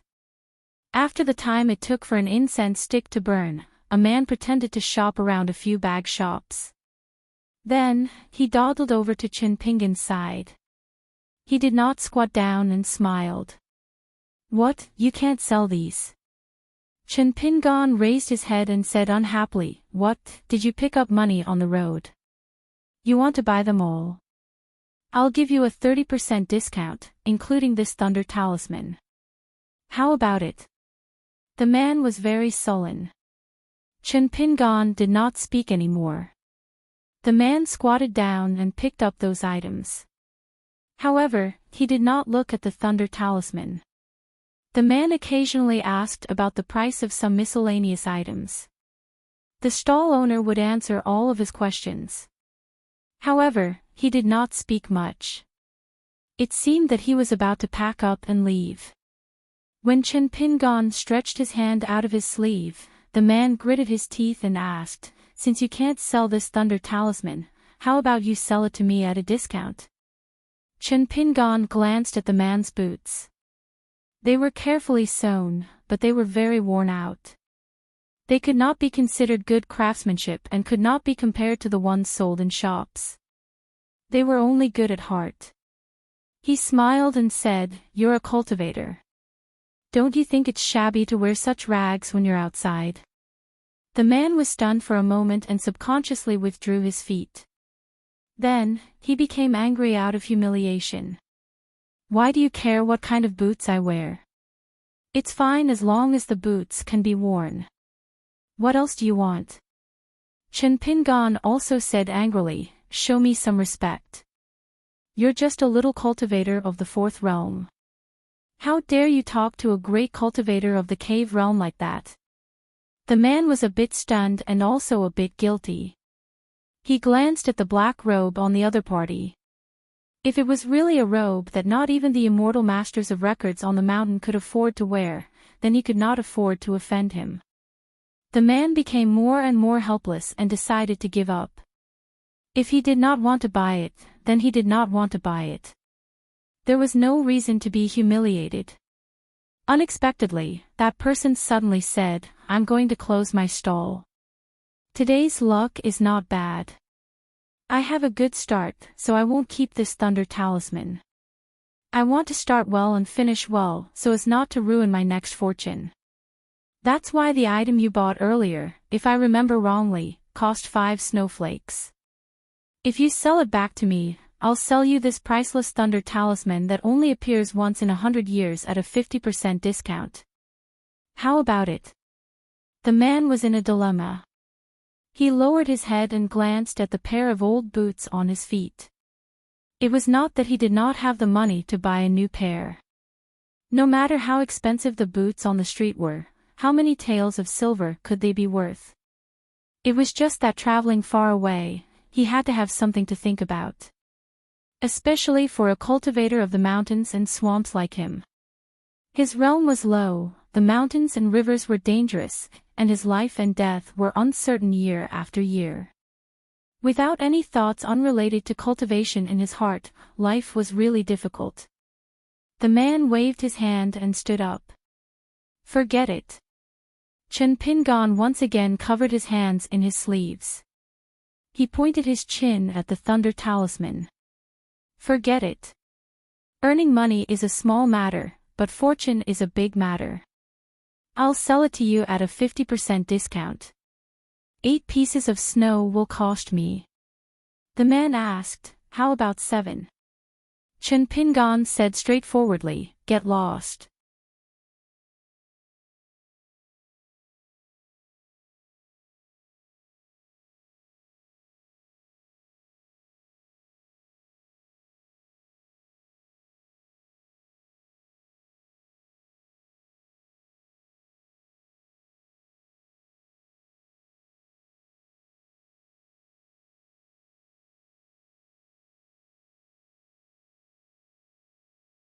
As expected, there was no need for the two of them to communicate telepathically.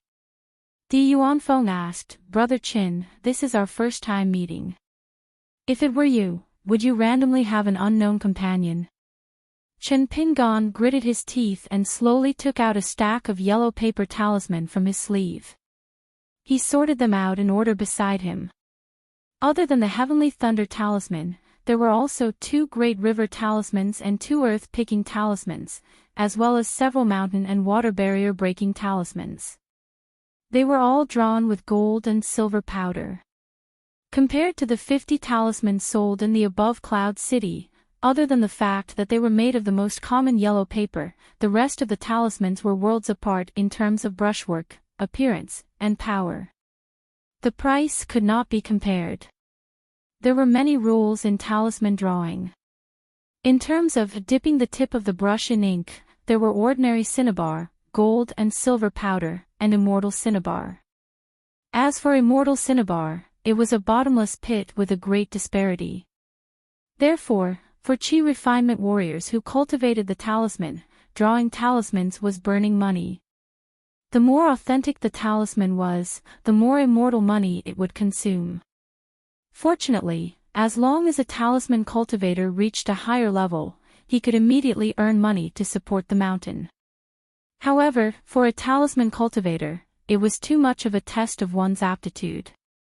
Whether one could succeed or not, one could tell whether one's future was good or bad from the first few strokes of the brush. Of course, nothing was absolute. There were also great talents who suddenly became enlightened late in life. However, they were usually unorthodox cultivators who had long been abandoned by the immortal families. These talisman that Chin Pingon took out were all yellow paper gold-threaded talismans made from gold ingots of the imperial family. Compared to the secular cinnabar and silver powder talisman, their quality and value were naturally better. Daoist Sun swept a glance at the talisman and then looked at the black-robed old man. This immortal master of the Thunder God residence only smiled without saying anything. Only then did Chin Pingon smile awkwardly.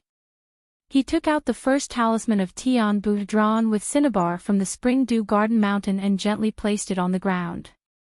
Di Yuanfeng smiled and asked, "Brother Chin, where did you buy these treasured talisman? They look quite good. I also want to buy some." The black-robed old man said rather proudly, "Although I'm not an immortal master of the imperial family, nor do I have a talisman master, I still have some aptitude in the talisman Dao." At this point, the old man immediately withdrew his proud expression and said resentfully, "Of course, in front of Daoist Sun, it's no different from a child's play in the countryside." Daoist Sun felt that the time was about right. He said indifferently, "Brother Chin, don't underestimate yourself.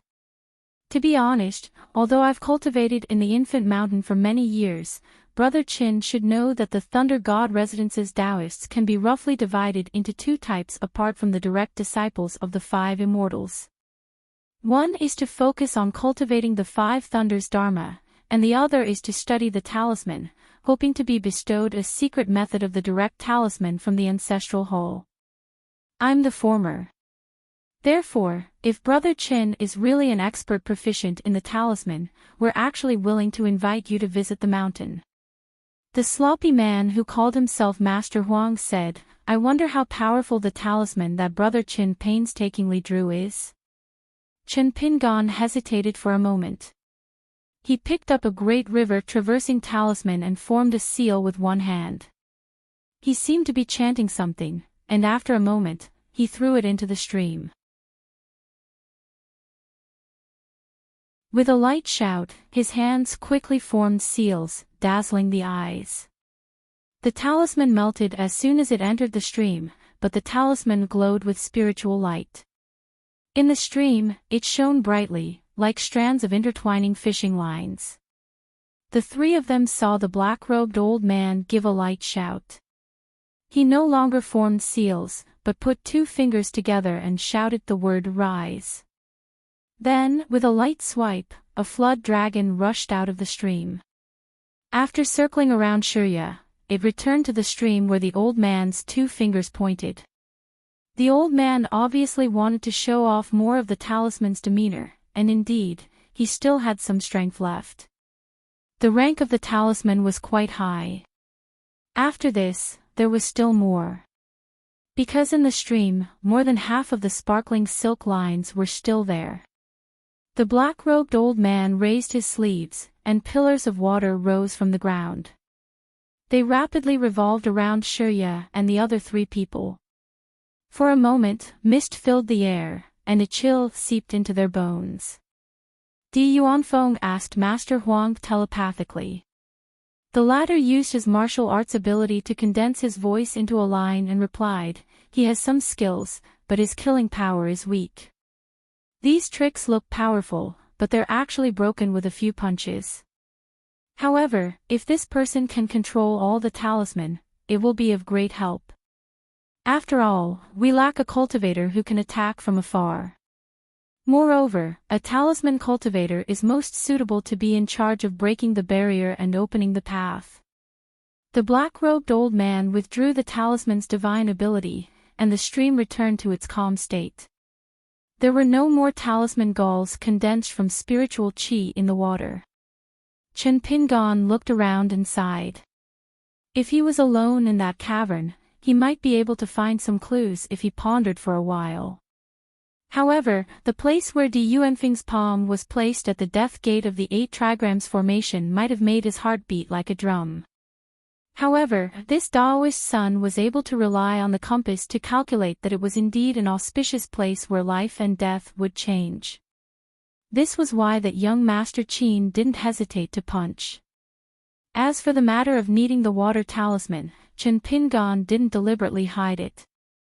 Without needing Di Yuanfeng's reminder, he had already flicked the talisman out of his sleeve. The other party must have already seen it. Even if he didn't care at the time, he must have started to think about it now. Chen Pingon was simply reminding this young Master Qin of the Jiao country that his cultivation wasn't good, but his brain was still sharp. Therefore, he wanted to enter the Immortal's cavern. Even if it was a double cross, he should at least take action later. On the other side of the cavern, 2 young men and 2 old men stood side by side under the statue. One of the old men smiled and put away a talisman that appeared out of thin air. With a light shake, it turned into ashes.